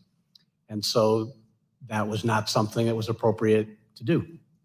There would be no factual basis to seize machines. Mr. Donahue, I don't think there was legal authority either. Yeah, Mr. Donahue, can you explain what the president did after he was told that the Justice Department would not seize voting machines? President was very agitated by the acting attorney general's response, and to the extent that machines and the technology was being discussed, the acting attorney general said that the DHS, Department of Homeland Security, has expertise in machines and certifying them and making sure that the states are operating them properly. And since DHS had been mentioned, the president yelled out to his secretary, "Get Ken Cuccinelli on the phone." And she did in very short order. Mr. Cuccinelli was on the phone. He was the number 2 at DHS at the time. I was on the speakerphone, and the president essentially said, "Ken, I'm sitting here with the acting attorney general. He just told me it's your job to seize machines, and you're not doing your job." And Mr. Cuccinelli responded. Mr. Rosen, did you ever tell the president that the Department of Homeland Security could seize voting machines? No, certainly not. Mr. Donahue, during this meeting, did the president tell you that he would remove you and Mr. Rosen because you weren't declaring there was election fraud? Toward the end of the meeting, the president, again, was getting very agitated, and he said, "People tell me I should just get rid of both of you. I should just remove you and make a change in the leadership, put Jeff Clark in, maybe something will finally get done." And I responded, as I think I had earlier in the December 27th call, "Mr. President, you should have the leadership that you want, but understand, the United States Justice Department functions on facts, evidence, and law, and those are not going to change. So you can have whatever leadership you want, but the department's position is not going to change." The president's White House counsel, Pat Cipollone, was also present. Do you remember what his position was? Pat was very supportive. Pat Cipollone, throughout these conversations, was extremely supportive of the Justice Department. He was consistent. I think he had an impossible job at that point, but he did it well, and he always sided with the Justice Department in these discussions. So let's pause for a second. It's New Year's Eve. President Trump is talking about seizing voting machines and making the same demands that had already been shot down by former Attorney General Barr on at least 3 occasions, and by Mr. Rosen and Mr. Donahue on multiple other occasions. Claim after claim knocked down, but the president didn't care. The next day, Chief of Staff Mark Meadows sent a flurry of emails to you, Mr. Rosen, asking that the department look into a new set of allegations. We're going to put those emails here on the screen. Here we see 3 requests made on January 1st. One email is a request from Mr. Meadows to you, Mr. Rosen, to send Jeff Clark to Fulton County. What did you do with this request? Well, really nothing. Certainly didn't send Mr. Clark to Fulton County, but that email was the first corroboration I had seen of Mr. Clark had told me at that point that the president was considering making the change by Monday, January 4th. So Mr. Meadows' email was something of a corroboration that there were discussions going on that I had not been informed about by Mr. Clark or anybody else. Interesting. The second request that you have is to have the Department of Justice lawyers investigate allegations of fraud related to New Mexico. Mr. Rosen, did you have concern about these emails? Yes. Really 2 concerns about that one. One was that it was coming from a campaign or political party, and it was really not our role to function as an arm of any campaign for any party or any campaign. That wasn't our role, and that's part of why I had been unwilling to meet with Mr. Giuliani or any of the campaign people before. And the other part was, it was another one of these ones where lots of work had already been done, and I thought it was a rehash of things that had been debunked previously. So the final email here included a completely baseless conspiracy theory that an Italian defense contractor uploaded software to a satellite that switched votes from Trump to Biden. The Select Committee investigation found that this wild, baseless conspiracy theory made it from the recesses of the internet to the highest echelons of our government. On December 31st, Mr. Meadows received this internet conspiracy theory from Representative Perry. On the screen now is the text that Representative Perry sent to Mr. Meadows, copying a YouTube link with the message, quote, "Why can't we just work with the Italian government?" The next day, the president's chief of staff sent the YouTube link to Mr. Rosen, who forwarded it to Mr. Donahue. Mr. Donahue, did you watch this video? I did, Congressman. How long was the video? Approximately 20 minutes. Let's just take a look at an excerpt of that video, if we may. What's being said out of Rome, out of Italy, is that this was done in the U.S. Embassy. That there was a certain State Department guy whose name I don't know yet. I guess this is probably going to come out in Italy at some point. And he was the mastermind, not the mastermind, but anyway, the guy running the operation of changing the votes. And that he was doing this in conjunction with some support from MI6, the CIA, and this Leonardo group. Mr. Donahue, what was your reaction when you watched that entire 20-minute video? I emailed the acting attorney general and I said pure insanity, which was my impression of the video, which was patently absurd. Mr. Rosen, you were asked by Mr. Meadows to meet with Mr. Johnson, who is the person in that video. What was your reaction to that request? So ordinarily, I'd get an email like this and there was no phone call. It would just come over the transom. But this one, he called me, Mr. Meadows, and asked me to meet with Mr. Johnson. And I told him this whole thing about Italy had been debunked, and that should be the end of that. And I certainly wasn't going to meet with this person. And he initially seemed to accept that. He said, well, why won't you meet with him? I said, because if he has real evidence, which this video doesn't show, he can walk into an FBI field office anywhere in the United States. There's 55 of them. And he said, okay. But then he called me back a few minutes later and complained and said, I didn't tell you, but this fellow Johnson is working with Rudy Giuliani, and Mr. Giuliani is really offended that you think they have to go to a FBI field office. That's insulting. So couldn't you just have the FBI or you meet with these guys? And by then I was somewhat agitated and told them that there was no way on earth that I was going to do that. I wasn't going to meet with Mr. Johnson. I certainly wasn't going to meet with Mr. Giuliani. I'd made that clear repeatedly. And so that's the end of that. Don't raise this with me again. And so because Mr. Donahue and I had been exchanging our views about this, I think it was 7/13 on a Friday night of New Year's Day, had run out of patience, and I sent the email that you're talking about, where I made pretty clear that I had no interest in doing anything further with this. Just to button this up, Mr. Donahue, did you receive a follow-up call from a Department of Defense official about this conspiracy? I did. I believe it was that same day. Can you give details on that at all? I received a telephone call from Kash Patel, who I know was a DOD official at that time, worked for, I believe, Acting Secretary of Defense Miller, and he didn't know much about it. He basically said, do you know anything about this Italy thing and what this is all about? And I informed him that the Chief of Staff had raised the issue with us in his office on December 29th, that we had looked into it a little bit. We had run the name that was provided to us by the Chief of Staff. I learned that that individual was in custody in Italy. He had been arrested for a cyber offense of some sort in Italy. The allegation was that he had been exfiltrating data from his company. He was either an employee or a contractor of that company, and he was in custody. That the whole thing was very, very murky at best, and the video was absurd.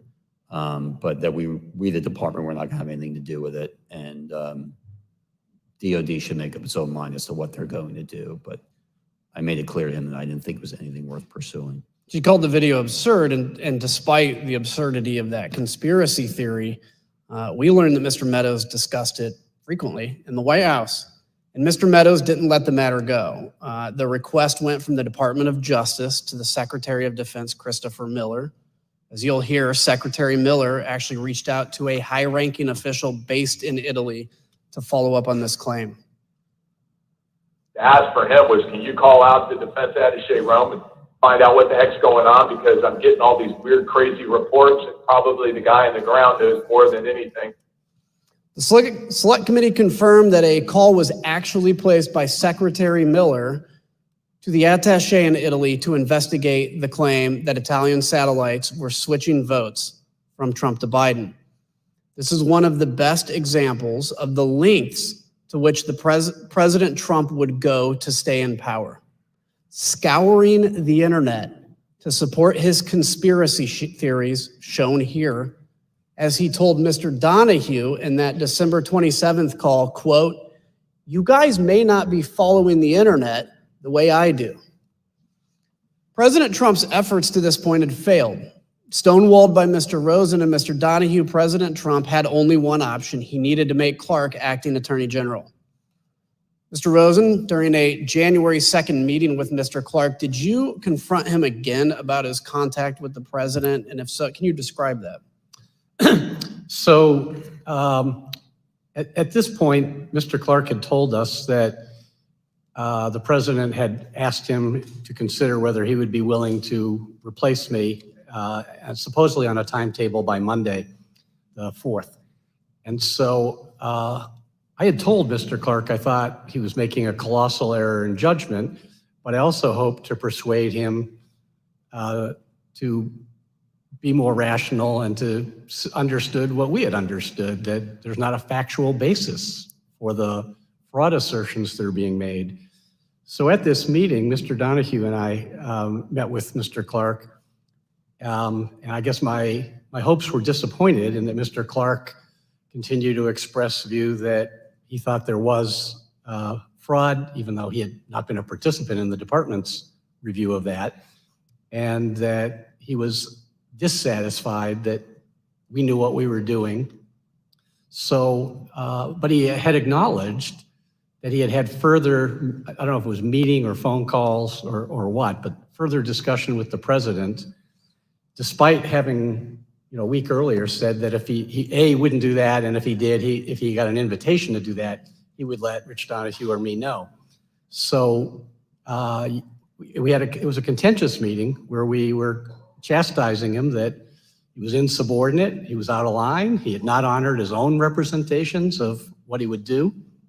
And he raised again that he thought that letter should go out, and we were not receptive to that. Did he tell you in that the president had offered him the job of acting Attorney General? That was a day later. On the 2nd, he said that the president had asked him to let him know if he'd be willing to take it. Subsequently, he told me that on Sunday the 3rd, he told me that the timeline had moved up and that the president had offered him the job and that he was accepting it. Let's ask about that. What was your reaction to that? Well, on the one hand, I wasn't going to accept being fired by my subordinate, so I wanted to talk to the president directly. With regard to the reason for that is I wanted to try to convince the president not to go down the wrong path that Mr. Clark seemed to be advocating. And it wasn't about me. There's only 17 days left in the administration at that point. I would have been perfectly content to have either of the gentlemen on my left or right replace me if anybody wanted to do that. But I did not want for the Department of Justice to be put in a posture where it would be doing things that were not consistent with the truth, were not consistent with its own appropriate role, or were not consistent with the Constitution. So I did 4 things as soon as Mr. Clark left my office on that Sunday, the 3rd. Number 1, I called Mark Meadows and said I need to see the president right away. He was agreeable and set up a meeting for 6:15 that Sunday, so about 2 hours away. 2, I called Pat Cipollone, the White House counsel, told him what was going on, and he said he would go into the White House to make sure he was at the meeting and he would be supporting the Justice Department's position as he had been doing consistently. 3, I called Steve Engel, who was, I was at the department, it was a Sunday, but there had been some reasons I needed to be there. Mr. Engel, I called at home and asked him if he would come in and go to the meeting, which he did. It proved to be quite helpful. And then number 4, I asked Rich Donahue and Pat Hovakimian, who had previously been my chief of staff, to get the department's senior leadership on a call and let them know what was going on, and which they did. And then Eric Hirschman called me to tell me that he was going to go to the meeting and that he would be supporting the Department of Justice position as well. So I knew that the meeting was on course and that I would have a number of people supportive of the Department of Justice's approach and not supportive of Mr. Clark's approach. Did Mr. Clark ask you to continue to stay at the department?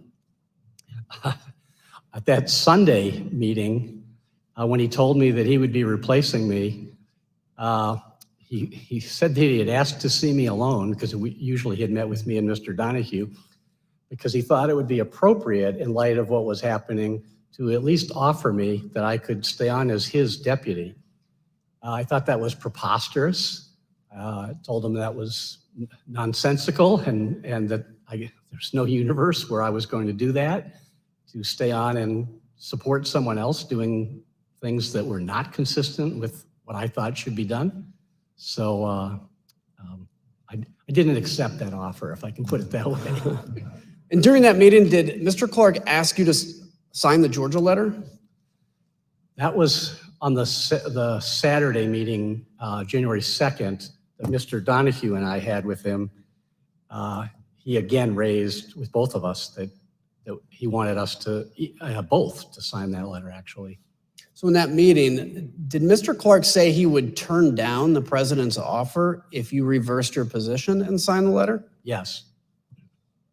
Did Mr. Clark, so you still refused to sign and send that letter, I take it? That's right. I think Mr. Donahue and I were both very consistent that there was no way we were going to sign that letter, and it didn't matter what Mr. Clark's proposition was in terms of his own activities. We were not going to sign that letter as long as we were in charge of the Justice Department. Thank you for that, by the way. Mr. Donahue, were you expecting to have to attend a meeting at the White House on Sunday, January 3rd? No, as the acting AG indicated, we had a meeting that afternoon that related to preparations for January 6th. So I was at the department, but I had no expectation of leaving the department. It was a Sunday afternoon, and I was there in civilian clothes, as we both were, and expected to have that meeting, do some other work, but I had no expectation of going to the White House that day. So let's ask, so prior to that Oval Office meeting, did you set up a conference call with senior leadership at the department? And if so, tell us about that call. Yes, so obviously it was a bit of a scramble that afternoon to prepare for the Oval Office meeting. We had discussed on several occasions, the acting attorney general and I, whether we should expand the circle of people who knew what was going on. It was very important that Steve Engel know, and that's why I reached out to Steve on December 28th, because if Mr. Rosen were removed from the seat and the president did not immediately appoint someone else to serve as attorney general, just by function of the department's chain of succession, Mr. Engel would be in the seat. We wanted to make sure he knew what was going on should that occur. So the three of us knew. We also brought Pat Hovakimian in, so the four of us knew. But no one else, aside from Jeff Clark, of course, knew what was going on until late that Sunday afternoon. We chose to keep a close hold because we didn't want to create concern or panic in the Justice Department leadership. But at this point, I asked the acting AG, what else can I do to help prepare for this meeting at the Oval Office? And he said, you and Pat should get the AAGs on the phone, and it's time to let them know what's going on. Let's find out what they may do if there's a change in leadership, because that will help inform the conversation at the Oval Office. Pat Hovakimian subsequently set up that meeting. We got most, not all, but most of the AAGs on the phone. We very quickly explained to them what the situation was. I told them, I don't need an answer from you right now. I don't need an answer in this phone call, but if you have an answer, I need it in the next few minutes. So call me, email me, text me, whatever it is, if you know what you would do if Jeff Clark is put in charge of the department. And immediately Eric Dryben, who was the AAG of the Civil Rights Division, said, I don't need to think about it. There's no way I'm staying. And then the other AAGs began to chime in turn, and all essentially said they would leave. They would resign en masse if the president made that change in the department leadership. Incredible. I'd like to look at the assistant attorney generals on the screen. If we can pull that up, have their pictures. Did every assistant attorney general you spoke to, as you said, agree to resign? Macon Delrahim was not on the call only because we had some difficulty reaching him. But yes, the other people on the screen were on the call, and all without hesitation said that they would resign. So as part of the Select Committee's investigation, we found that while Mr. Rosen, Mr. Donahue, and Mr. Engel were preparing for their meeting at the White House, Jeff Clark and the president were in constant communication beginning at 7 a.m. White House call logs obtained by the committee show that by 4:19 p.m. on January 3rd, the White House had already begun referring to Mr. Clark as the acting attorney general. As far as the White House was concerned, Mr. Clark was already at the top of the Justice Department. 2 hours later, DOJ leadership arrived at the White House. The Select Committee interviewed every person who was inside the room during this Sunday evening Oval Office meeting. Mr. Cipollone told the committee that he was, quote, unmistakably angry during the meeting, and that he, along with Eric Hirschman and Mr. Donahue, quote, forcefully challenged Mr. Clark to produce evidence of his election fraud theories. Mr. Rosen, can you describe how that meeting started? Yes. So after some preliminaries, so Mr. Meadows had ushered us all in, and then he left. So Mr. Cipollone did some introductions and things. So after some preliminaries, the president turned to me and he said, well, one thing we know is you, Rosen, you aren't going to do anything. You don't even agree with the claims of election fraud. And this other guy at least might do something. And then I said, well, Mr. President, you're right that I'm not going to allow the Justice Department to do anything to try to overturn the election. That's true. But the reason for that is because that's what's consistent with the facts and the law. And that's what's required under the Constitution. So that's the right answer and a good thing for the country. And therefore, I submit it's the right thing for you, Mr. President. And that kicked off another 2 hours of discussion in which everyone in the room was in one way or another making different points, but supportive of my approach for the Justice Department and critical of Mr. Clark. So at some point, Mr. Donahue comes in the room. Can you explain what led to him coming in the room? Oh, I forgot about that. So initially, in part, I think because he was underdressed, we had not arranged, we had not yet told the president that he was going to come in. The White House had a list of who would be there. That did include Mr. Engel and the White House counsel and the deputy White House counsel, Mr. Hirschman. We went in and then we told the president at, maybe 10 minutes into the meeting or something, I forget how far in, Mr. Donahue was outside and he said, well, bring him in. And then Mr. Donahue came in and joined the meeting. So Mr. Donahue, you enter that room. Can you set the scene for us and describe the tone you walked into? Yes, but if I could just back up one moment, Congressman, because you put the pictures up on the screen of the AAGs. I just want to make clear, one of the AAGs who was not on the screen was John Demers. John was the National Security Division AAG. John was on the call, but I prefaced the call by saying, John, we need you to stay in place. National security is too important. We need to minimize the disruption. Whether you resign is entirely up to you, obviously, and we'll respect your decision either way, but I'm asking you, please stay in place. And he did. So I don't want to leave the impression that he was not willing to resign. Great. Because I think he was. Thank you for So that. with regard to entering the Oval Office, I was sitting in the hallway. An administrative assistant passed by. She asked me, are you supposed to be in this meeting with the president? I said, no, I'm simply here in case questions come up that other people don't have the answer to. And she walked away and then came back probably 30 seconds later and said, the president wants you in the meeting. I proceeded into the Oval Office.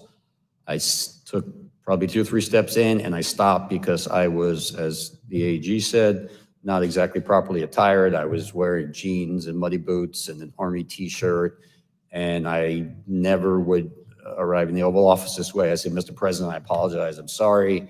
I didn't know I was going to be here. And he said, no, just come in. And so I went in. I attempted to take a seat on one of the couches that are behind the chairs arrayed in front of the president's desk. And he said, oh, no, you're going to be up here. And everyone kind of laughed. And they moved the chairs a little bit. Someone from the White House counsel's office picked up a spare chair and put it directly in front of the president. And I took that seat. Was there discussion about Mr. Clark? Can you kind of enlighten some of what that discussion was? Yes. So the conversation at this point had moved beyond the specific allegations, whether it was State Farm Arena or Antrim County or Pennsylvania or whatever. We had discussed those repeatedly, and that was backdrop to the conversation. But the conversation at this point was really about whether the president should remove Jeff Rosen and replace him with Jeff Clark. And everyone in the room, I think, understood that that meant that letter would go out. So that was the focus. It was about a 2.5-hour meeting after I entered. And so there were discussions about the pros and cons of doing that. Early on, the president said, what do I have to lose? And it was actually a good opening because I said, Mr. President, you have a great deal to lose. And I began to explain to him what he had to lose, and what the country had to lose, and what the department had to lose. And this was not in anyone's best interest. That conversation went on for some time. Everyone essentially chimed in with their own thoughts, all of which were consistent about how damaging this would be to the country, to the department, the administration, to him personally. And at some point, the conversation turned to whether Jeff Clark was even qualified, competent to run the Justice Department, which in my mind, he clearly was not. And it was a heated conversation. I thought it was useful to point out to the president that Jeff Clark simply didn't have the skills, the ability, and the experience to run the department. And so I said, Mr. President, you're talking about putting a man in that seat who has never tried a criminal case, who's never conducted a criminal investigation. He's telling you that he's going to take charge of the department, 115,000 employees, including the entire FBI, and turn the place on a dime and conduct nationwide criminal investigations that will produce results in a matter of days. It's impossible. It's absurd. It's not going to happen, and it's going to fail. He has never been in front of a trial jury, a grand jury. He's never even been to Chris Wray's office. I said at one point, if you walked into Chris Wray's office, 1, would you know how to get there? And 2, if you got there, would he even know who you are? Do you really think that the FBI is going to suddenly start following your orders? It's not going to happen. He's not competent. And that's the point at which Mr. Clark tried to defend himself by saying, well, I've been involved in very significant civil and environmental litigation. I've argued many appeals in appellate courts and things of that nature. And then I pointed out that, yes, he was an environmental lawyer. And I didn't think that was appropriate background to be running the United States Justice Department. Did anybody in there support Mr. Clark? No one. Mr. Rosen, it was you he was going to replace. So what was your view about the president's plan to appoint Mr. Clark? Well, as I alluded to earlier, the issue really wasn't about me. It would have been fine, as I said, to have had Rich Donahue replace me. I would have said, great, I get 17 days vacation or something. But the issue was the use of the Justice Department. And it's just so important that the Justice Department adhere to the facts and the law. That's what it's there to do. And that's what our constitutional role was. And so if the Justice Department gets out of the role that it's supposed to play, that's really bad for our country. And I don't know of a simpler way to say that. And when you damage our fundamental institutions, it's not easy to repair them. So I thought This was a really important issue to try to make sure that the Justice Department was able to stay on the right course. Mr. Donahue, did you eventually tell the president that mass resignations would occur if he installed Mr. Clark and what the consequences would be? Yes, so this was in line with the president saying, what do I have to lose? Along those lines, he said, so suppose I do this. So suppose I replace him, Jeff Rosen, with him, Jeff Clark. What would you do? And I said, Mr. President, I'm going to resign immediately. I'm not working 1 minute for this guy, who I had just declared was completely incompetent. And so the president immediately turned to Mr. Engel, and he said, Steve, you wouldn't resign, would you? And he said, absolutely, I would, Mr. President. You leave me no choice. And then I said, and we're not the only ones. No one cares if we resign. If Steve and I go, that's fine. It doesn't matter. But I'm telling you what's going to happen. You're going to lose your entire department leadership. Every single AAG will walk out on your entire department leadership will walk out within hours. And I don't know what happens after that. I don't know what the United States attorneys are going to do. We have U.S. attorneys in districts across the country. And my guess would be that many of them would have resigned. And that would then have led to resignations across the department in Washington.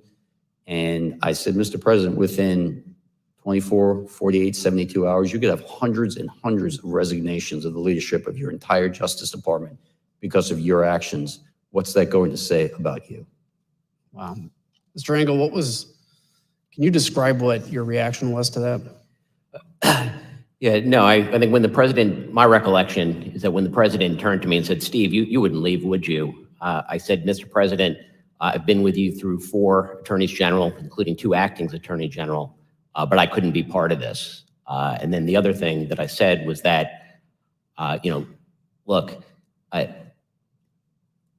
all anyone is going to sort of think about when they see this, no one is going to read this letter. All anyone is going to think is that you went through 2 attorneys general in 2 weeks until you found the environmental guy to sign this thing.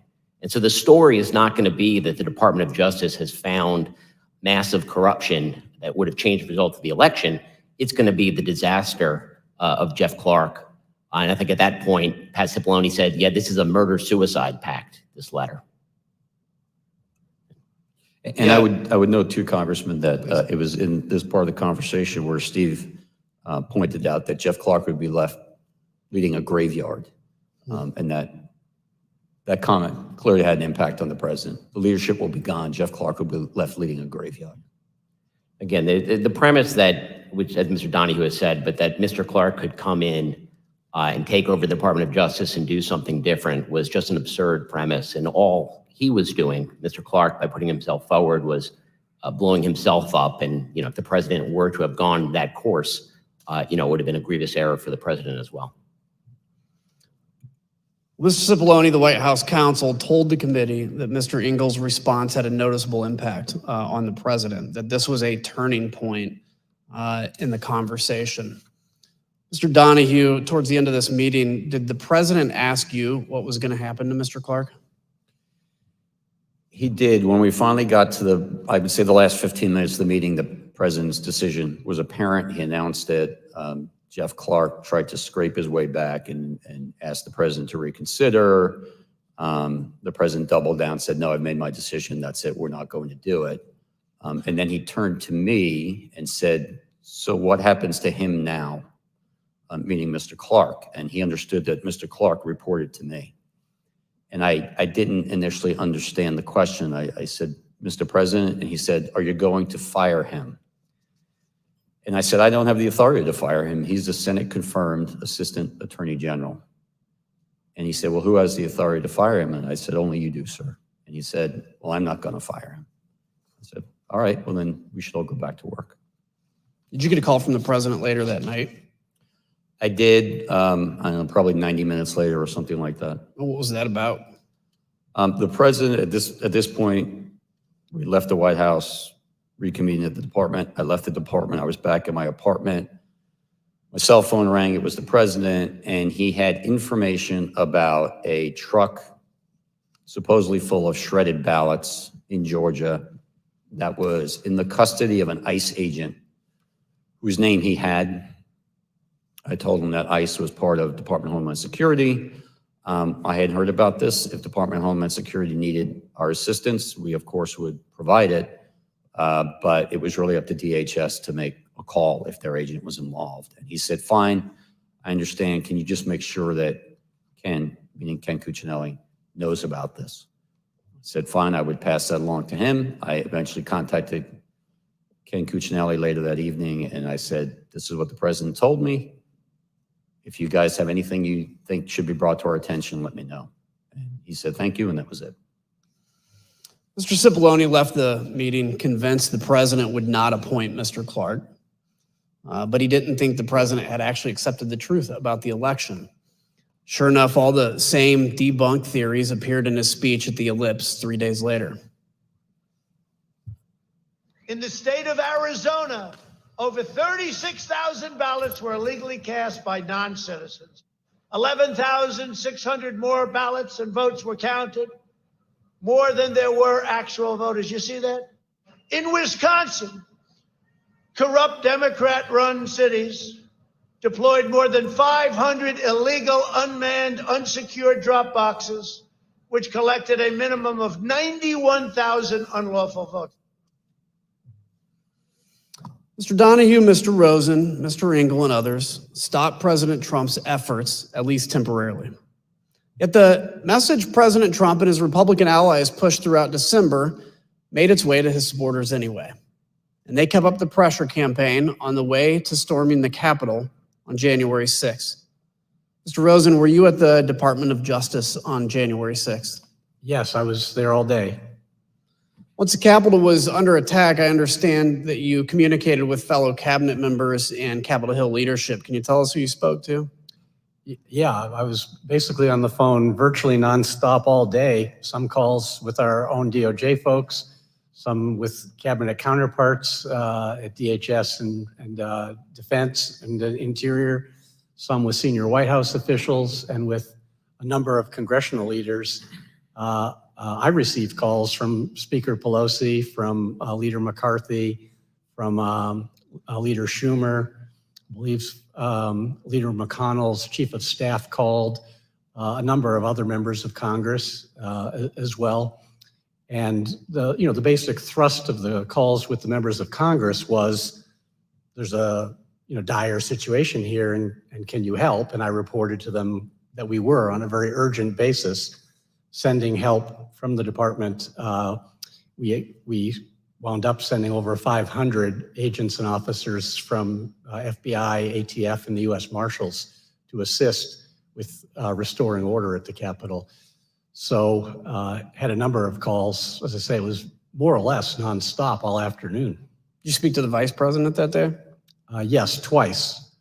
No, please go ahead. Well, I was going to say the first call was a one-on-one discussion, somewhat akin to the congressional leadership calls, updating him on what we were doing to assist. And the second call was a conference call around 7 o'clock with the vice president, congressional leaders, senior White House staff, some other cabinet officials, to address that order appeared to be close to being restored, but security still being determined. And the question being, what time could the Congress reassemble? And the answer was 8 o'clock, and thankfully Congress did reassemble and complete its constitutional duty. There was one highlight of that second call with the vice president, which is Mr. Donahue had gone to the rotunda of the Capitol to be able to give firsthand account, and was able to tell the folks on the call, including the vice president, that we thought 8 o'clock would work. Did you speak to the president on January 6th? No, I spoke to a number of senior White House officials, but not the president. Mr. Donahue, on January 6th, we know from Mr. Rosen that you helped in the effort to reconvene the joint session, is that correct? Yes, sir. We see here in a video that we're going to play now, you arriving with your security detail to help secure the Capitol. Mr. Donahue, 30 minutes after you arrived at the Capitol, did you lead a briefing for the vice president? I'm not sure exactly what the time frame was, but I did. Participate in the call and participate in briefing the vice president as well as the congressional leadership that night, yes. And where'd you conduct that call at? I was in an office. I'm not entirely sure where it was. My detail found it because the acoustics in the rotunda were such that it wasn't really conducive to having a call. So they found an office. We went to that office, and I believe I participated in 2 phone calls, one at 1800 and one at 1900 that night from that office. What time did you actually end up leaving the Capitol? I waited until the Senate was back in session, which I believe they were gabbled in a few minutes after 8 p.m. And once they were back in session and we were confident that the entire facility was secured and cleared, that there were no individuals hiding in closets or under desks, that there were no IEDs or other suspicious devices left behind, I left minutes later. I was probably gone by 8:30. And Mr. Donahue, did you ever hear from President Trump that day? No. Like the AAG, the acting AG, I spoke to Pat Cipollone and Mark Meadows and the vice president and the congressional leadership, but I never spoke to the president that day. So in today's hearing, we've showcased the efforts of the Americans before us to stand up for democracy. Mr. Rosen, Mr. Donahue stayed steadfastly committed to the oath they take as officials in the Department of Justice. On January 6th itself, they assisted during the attack while our commander-in-chief stayed silent. Their bravery is a high moment in the sordid story of what led to January 6th. My colleagues and I up here also take an oath. Some of them failed to uphold theirs and instead chose to spread the big lie.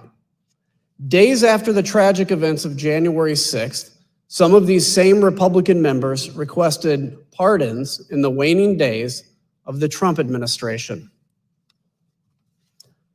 5 days after the attack on the Capitol, Representative Mo Brooks sent the email on the screen now. As you see, he emailed the White House, quote, pursuant to a request from Matt Gaetz, requesting a pardon for Representative Gaetz, himself, and unnamed others. Witnesses told the Select Committee that the president considered offering pardons to a wide range of individuals connected to the president. Let's listen to some of that testimony. And was Representative Gaetz requesting a pardon? Believe so. The general tone was, we may get prosecuted because we were defensive of, the president's positions on these things. The pardon that he was requesting, was as broad as you could describe. From the beginning, I remember he's from the beginning of time up until today, for any and all things. He mentioned Nixon, and I said Nixon's pardon was never nearly that broad. And are you aware of any members of Congress seeking pardons? I guess Mr. Gaetz and Mr. Brooks, I know, have both advocated for there to be a blanket pardon for members involved in that meeting, and a handful of other members that weren't at the December 21st meeting as the preemptive pardons. Mr. Gaetz was personally pushing for a pardon, and he was doing so since early December. I'm not sure why. Mr. Gaetz had reached out to me to ask if he could have a meeting with Mr. Meadows about receiving a presidential pardon. Did they all contact you? Not all of them, but several of them did. So you mentioned Mr. Gaetz, Mr. Brooks. Mr. Biggs did. Mr. Jordan talked about congressional pardons, but he never asked me for one. It was more for an update on whether the White House is going to pardon members of Congress. Mr. Gomer asked for one as well. Mr. Perry asked for a pardon too. I'm sorry, I need to finish. Mr. Perry, did he talk to you directly? Yes, he did. Did Marjorie Taylor Greene contact you? No, she didn't contact me about it. I heard that she had asked White House Counsel's Office for a pardon from Mr. Philbin, but I didn't frequently communicate with Ms. Greene. Are you aware of any conversations or communications regarding the possibility of giving Congressman Matt Gaetz a pardon? I know he had asked for it, but I don't know if he ever received one or what happened with it. How do you know that Congressman Gates asked for a pardon? He told me. Tell us about that. He told me he'd asked Meadows for a pardon. Were you involved in or did you witness any conversations about the possibility of a blanket pardon for everyone involved in January 6th? I had heard that mentioned, yeah. Do you know whether the president had any conversations about potentially pardoning any family members? I know he had hinted at a blanket pardon for the January 6th thing for anybody, but I think he had for all the staff and everyone involved, not with January 6th, but just before he left office, I know he had talked about that. The only reason I know to ask for a pardon is because you think you've committed a crime. Thank you, Mr. Chairman. I yield back. I want to thank our witnesses for joining us today. The members of the Select Committee may have additional questions for today's witnesses, and we ask that you respond expeditiously in writing to these questions. Without objection, members will be permitted 10 business days to submit statements for the record, including opening remarks and additional questions for the witnesses. Without objection, the chair recognizes the gentleman from Illinois for a closing statement. Thank you, Mr. Chairman. The Justice Department lawyers are not the president's personal lawyers. We count on them to be on the side of the law and to defend the best interest of the United States, not the best interest of any political campaign. That's how it's been since the department was founded soon after the Civil War. Justice Department lawyers are supposed to play it 100% straight. President Trump tried to erase his loss at the ballot box by parachuting an unqualified man into the top job at justice. It was a power play to win at all costs with no regard for the will of the American people. It was about ignoring millions of votes. Ignore them, throw them out, label them fraudulent, corrupt, illegal, whatever. Facts were clearly just an inconvenience. From the Oval Office, President Trump urged others to bring his big lie to life. He begged, just say the election was corrupt and leave the rest to me and the Republican congressman. He didn't care what the department's investigations proved. What good were facts when they would only confirm his loss? And it's no surprise that all the far-out, fully fabricated, whack job conspiracy theories collapsed under even the slightest scrutiny. That insanity went from the internet to the highest levels of government in no time. The bottom line, the most senior leadership of the Justice Department, from Attorney General Bill Barr to Jeff Rosen, his successor and his deputy Rich Donahue, everyone except Jeff Clark, was telling President Trump the very same thing. The conspiracy theories were false. The allegation of a stolen election was a lie. The data left no room for doubt, nothing to question. And the Constitution left no room for President Trump to change the outcome of the election. But we're here today because the facts were irrelevant to President Trump.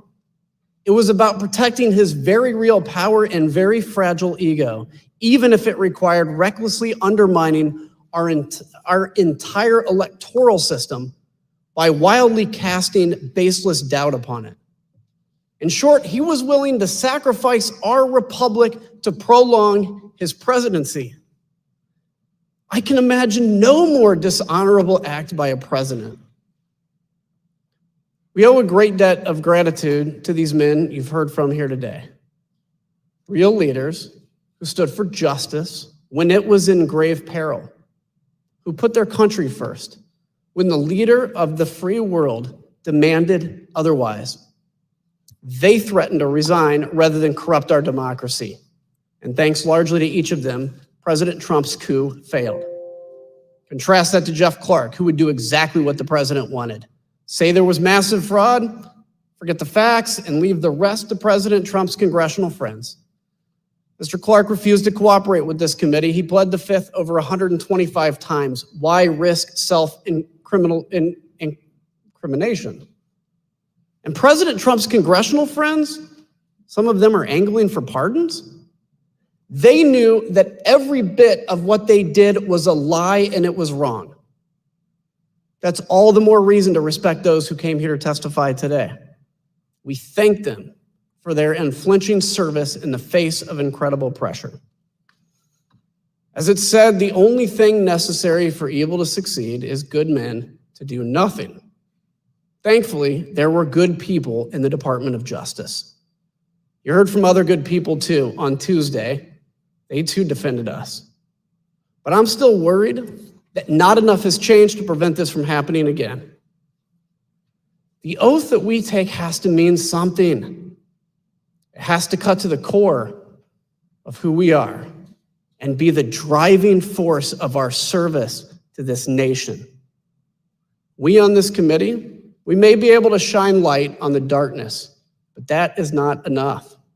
It's now up to every American, now and in the future, to stand for truth, to reject the lies wherever we confront them, in our towns, in our capitals, in our friendships, in our families, and at the ballot box, and within our own minds and hearts. Thank you, Mr. Chairman. I yield back. Without objection, the chair recognizes the gentlewoman from Wyoming, Ms. Cheney, for a closing statement. Thank you very much, Mr. Chairman. And I again want to thank the witnesses for being here today.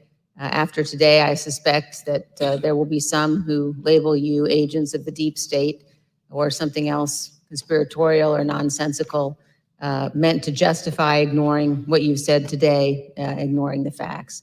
That may be the short-term cost of acting honorably and telling the truth, but your actions should have an important long-term impact. They will help keep us on the course set by the framers of our Constitution. Let me paraphrase the words of John Adams and others. Whether ours shall continue to be a government of laws and not of men is ultimately for the American people to decide. And let me also today make a broader statement to millions of Americans who put their trust in Donald Trump.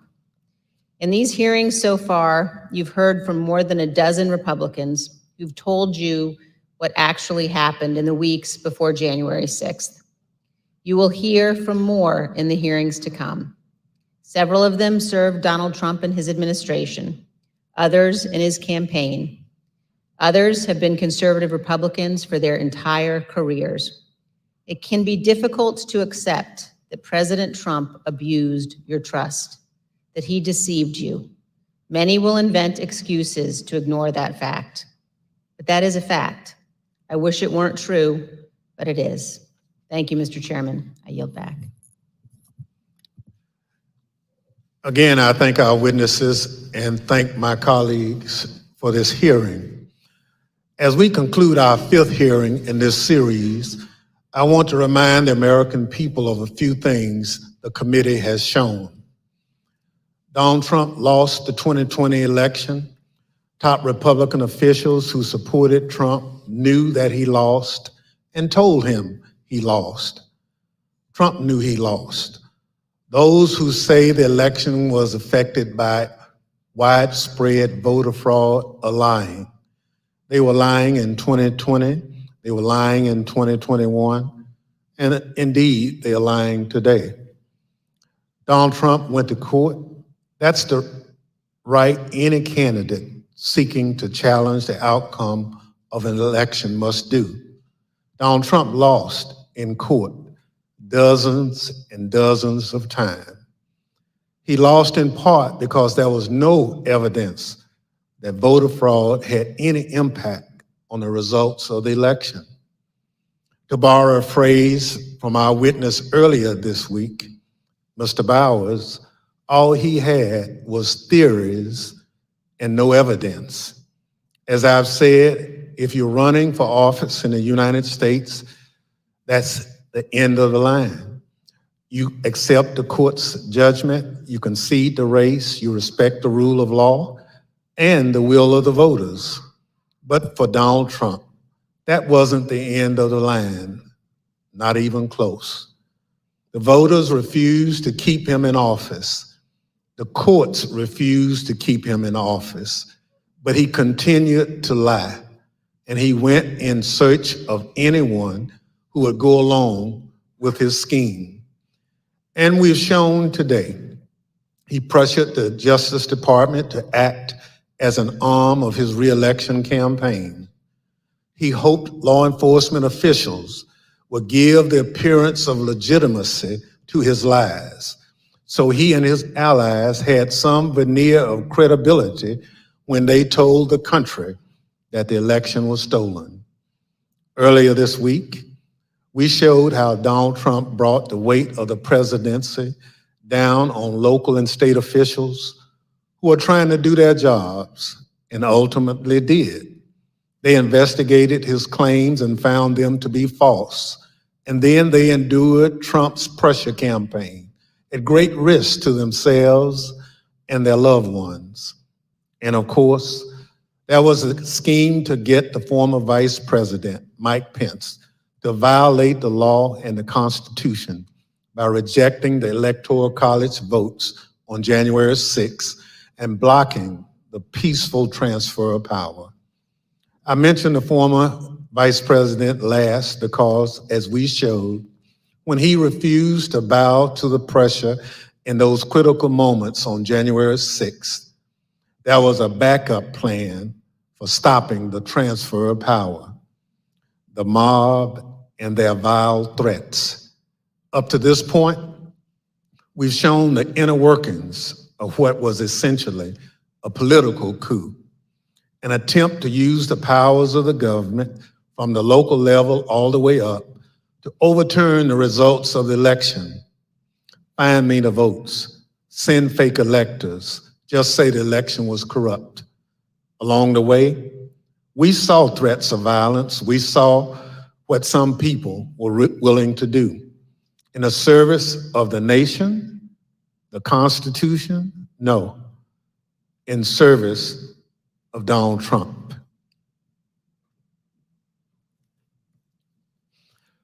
When the Select Committee continues this series of hearings, we're going to show how Donald Trump tapped into the threat of violence, how he summoned the mob to Washington, and how, after corruption and political pressure failed to keep Donald Trump in office, violence became the last option. Our investigation is ongoing. Those hearings have spurred an influx of new information that the committee and our investigators are working to assess. We are committed to presenting the American people with the most complete information possible. That will be our aim when we reconvene in the coming weeks. The chair, however, requests those in the hearing room remain seated until the Capitol Police have escorted members from the room. Without objection, the committee stands adjourned.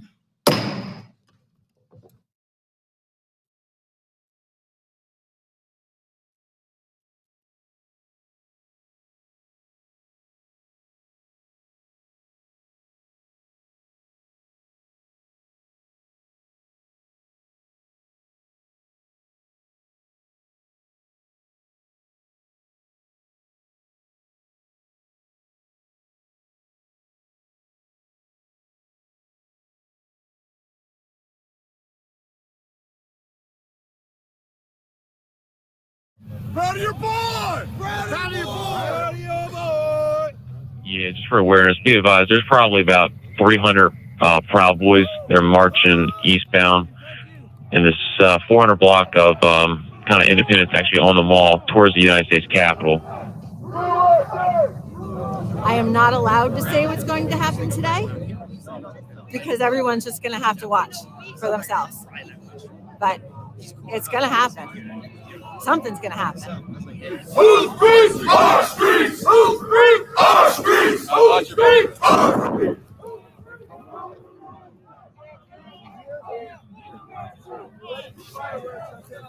I'll get you hurt you. We are on your side. Don't make us go against you. Understand the side. Pick a side. These are our streets. $20 a picture. I hope Mike is going to do the right thing. I hope so. I hope so. Because if Mike Pence does the right thing, we win the election. All Vice President Pence has to do is send it back to the states to recertify, and we become president, and you are the happiest people. Mike Pence is going to have to come through for us. And if he doesn't, that will be a sad day for our country. Because you'll never take back our country with weakness. You have to show strength, and you have to be strong.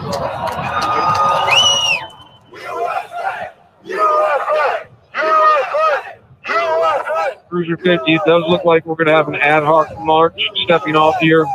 There's a crowd surge heading east. We love Trump! We love Trump! We love Trump! We love Trump! We love Trump! We love Trump! We love Trump! Mike Pence, I hope you're going to stand up for the good of our Constitution and for the good of our country. And if you're not, I'm going to be very disappointed in you. I will tell you right now.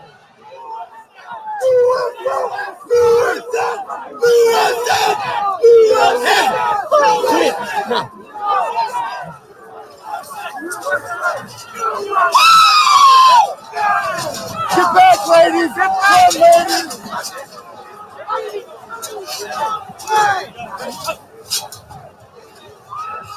We need 21 priority. We just had protesters. Peace circle. Breach the line. We need backup.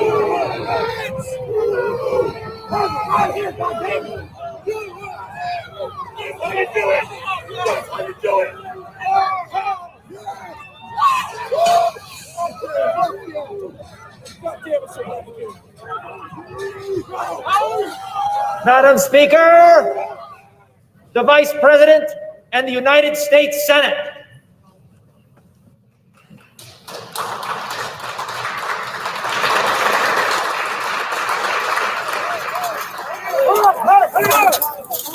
We're going to give riot warnings as soon as the outlet is here. We're going to give riot warnings. We're going to try and get compliance, but this is now effectively a riot. 49 hours declaring it a riot. Cruiser 5 to 50, be advised, County Police 1 advised they're trying to breach and get to the Capitol. Yeah, copy.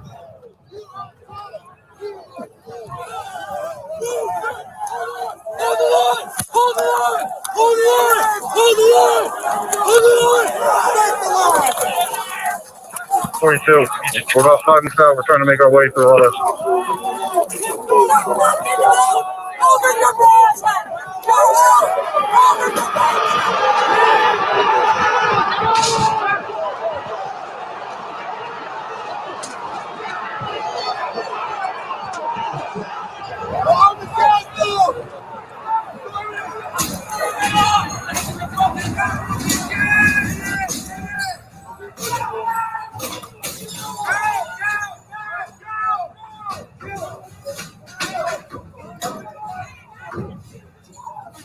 We have a breach of the Capitol!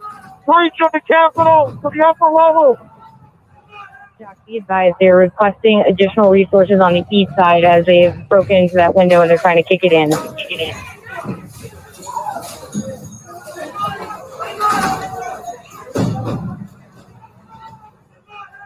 Without objection, the chair declares the House in recess pursuant to Clause 12B of Rule 1.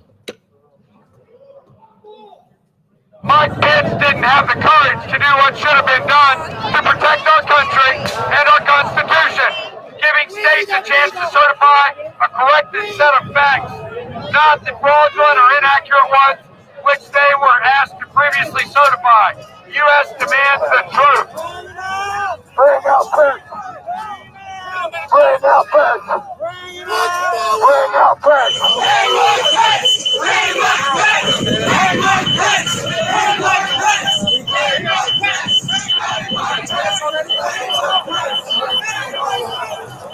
You pepper sprayed another American that was fighting for you. And that's a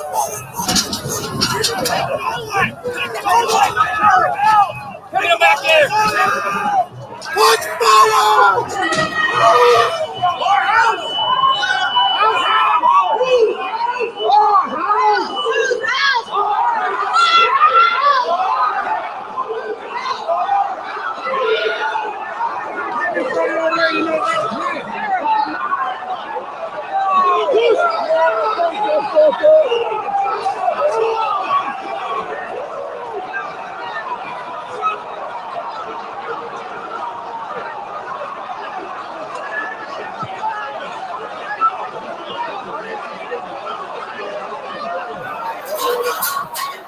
can't hold this. We're gonna get too many fucking people. Look at this fucking vantage point, man. We're fucked.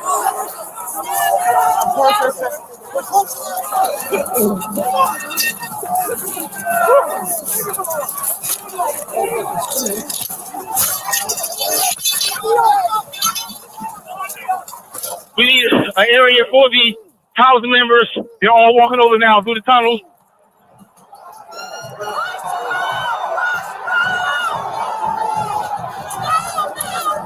We're trying to hold the upper deck.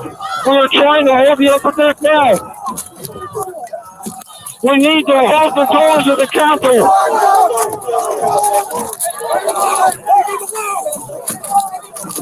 I need court support.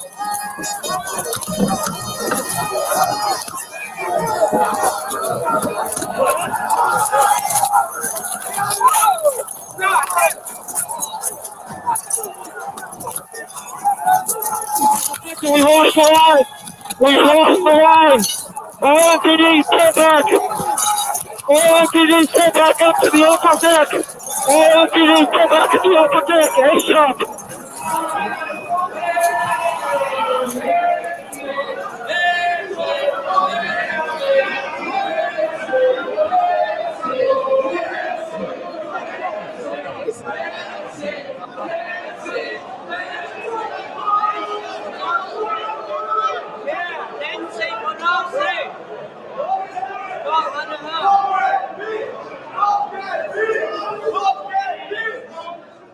Cruiser 50, be advised that Capitol Police is going to start moving their resources inside.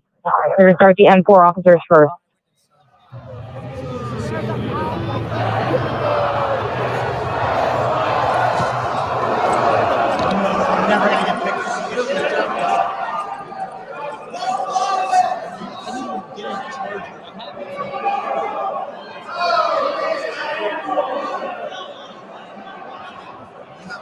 Okay, H208 with 4 members. The door's barricaded. There's people flooded the hallways outside. We have no way out.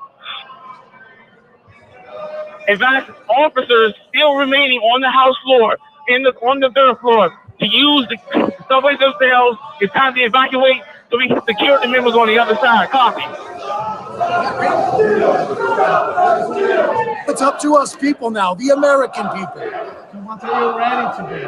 One more time. What are you ready to do? And whatever it takes, I'll lay my life down if it takes. Absolutely. That's why we showed up today. Bring her out! Bring her out here! Hey! We're coming in if you don't bring her out! Back up! Fuck you, you son of a bitch! You back up! I have myself on back now.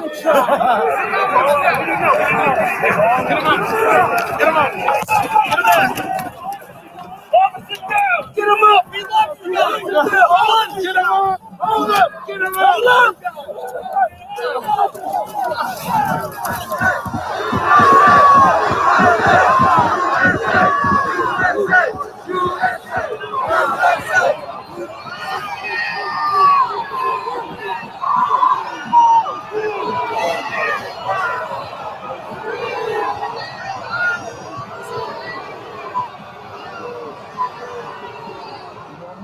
Station to some of that West Carolina for backup.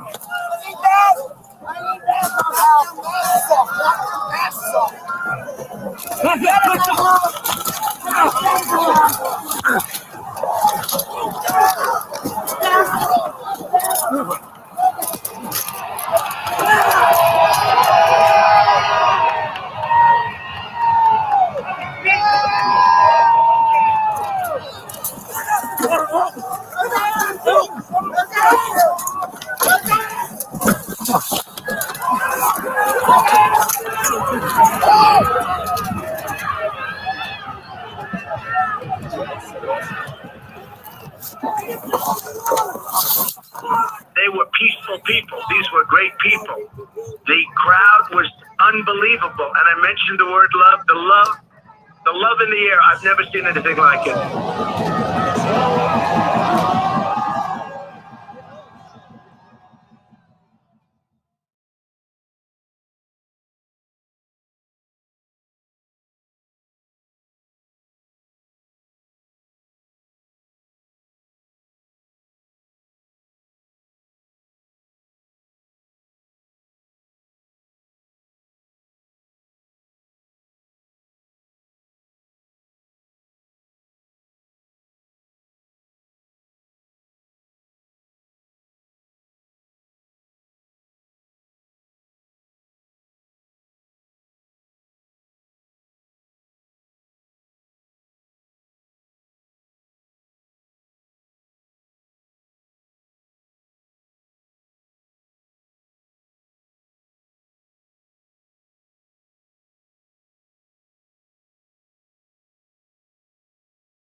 The Select Committee to investigate the January 6th attack on the United States Capitol will be in order.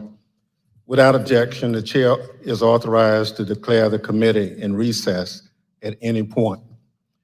Pursuant to House Deposition Authority Regulation 10, the chair announces the committee's approval to release the deposition material presented during today's hearing. Good afternoon. When I think about the most basic way to explain the importance of elections in the United States, there's a phrase that always comes to mind. It may sound straightforward, but it's meaningful. We settle our differences at the ballot box. Sometimes my choice prevails, sometimes yours does, but it's that simple. We cast our votes, we count the votes. If something seems off with the results, we can challenge them in court, and then we accept the results. When you're on the losing side, that doesn't mean you have to be happy about it. And in the United States, there's plenty you can do and say so. You can protest, you can organize, you can get ready for the next election to try to make sure your side has a better chance the next time the people settle their differences at the ballot box. But you can't turn violent. You can't try to achieve your desired outcome through force or harassment or intimidation. Any real leader who sees their supporters going down that path, approaching that line, has a responsibility to say, stop. We gave it our best. We came up short. We try again next time, because we settle our differences at the ballot box. On December 14th, 2020, the presidential election was officially over. The Electoral College had cast its vote. Joe Biden was the president-elect of the United States. By that point, many of Donald Trump's supporters were already convinced that the election had been stolen, because that's what Donald Trump had been telling them. So what Donald Trump was required to do in that moment, what would have been required of any American leader, was to say, we did our best and we came up short. He went the opposite way. He seized on the anger he had already stoked among his most loyal supporters, and as they approached the line, he didn't wave them off, he urged them on. Today, the committee will explain how, as a part of his last-ditch effort to overturn the election and block the transfer of power, Donald Trump summoned a mob to Washington, D.C., and ultimately spurred that mob to wage a violent attack on our democracy. Our colleagues, Ms. Murphy of Florida and Mr. Raskin of Maryland, will lay out this story. First, I'm pleased to recognize our distinguished Vice Chair, Ms. Cheney of Wyoming, for any opening comments she'd care to offer. Thank you very much, Mr. Chairman. Our committee did not conduct a hearing last week, but we did conduct an on-the-record interview of President Trump's former White House counsel, Pat Cipollone. If you have watched these hearings, you've heard us call for Mr. Cipollone to come forward to testify. He did. And Mr. Cipollone's testimony met our expectations. We will save for our next hearing President Trump's behavior during the violence of January 6th. Today's hearing will take us from December 14th, 2020, when the Electoral College met and certified the results of the 2020 presidential election, up through the morning of January 6th. You will see certain segments of Pat Cipollone's testimony today. We will also see today how President Trump summoned a mob to Washington and how the president's stolen election lies provoked that mob to attack the Capitol. And we will hear from a man who was induced by President Trump's lies to come to Washington and join the mob, and how that decision has changed his life. Today's hearing is our 7th. We have covered significant ground over the past several weeks. And we have also seen a change in how witnesses and lawyers in the Trump orbit approach this committee. Initially, their strategy in some cases appeared to be to deny and delay. Today, there appears to be a general recognition that the committee has established key facts, including that virtually everyone close to President Trump, his Justice Department officials, his White House advisors, his White House counsel, his campaign, all told him the 2020 election was not stolen. This appears to have changed the strategy for defending Donald Trump. Now the argument seems to be that President Trump was manipulated by others outside the administration, that he was persuaded to ignore his closest advisors, and that he was incapable of telling right from wrong. This new strategy is to try to blame only John Eastman or Sidney Powell or Congressman Scott Perry or others, and not President Trump. In this version, the president was, quote, poorly served by these outside advisors. The strategy is to blame people his advisors called, quote, the crazies for what Donald Trump did. This, of course, is nonsense. President Trump is a 76-year-old man. He is not an impressionable child. Just like everyone else in our country, he is responsible for his own actions and his own choices.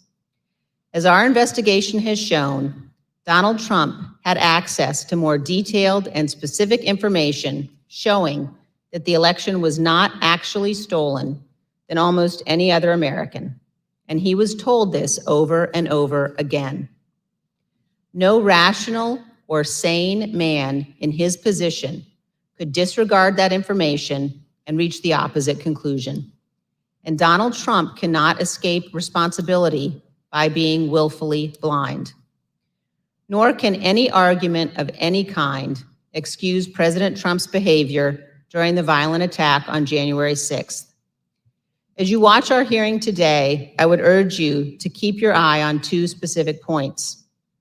First, you will see evidence that Trump's legal team, led by Rudy Giuliani, knew that they lacked actual evidence of widespread fraud sufficient to prove that the election was actually stolen. They knew it, but they went ahead with January 6th anyway. And second, consider how millions of Americans were persuaded to believe what Donald Trump's closest advisors in his administration did not.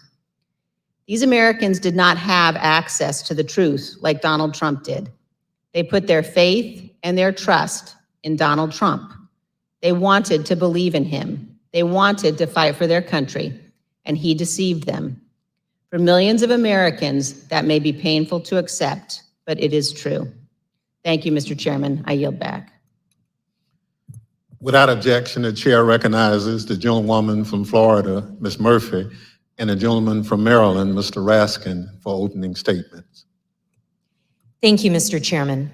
We know beyond a shadow of a doubt that then President Donald Trump lost in a free and fair election.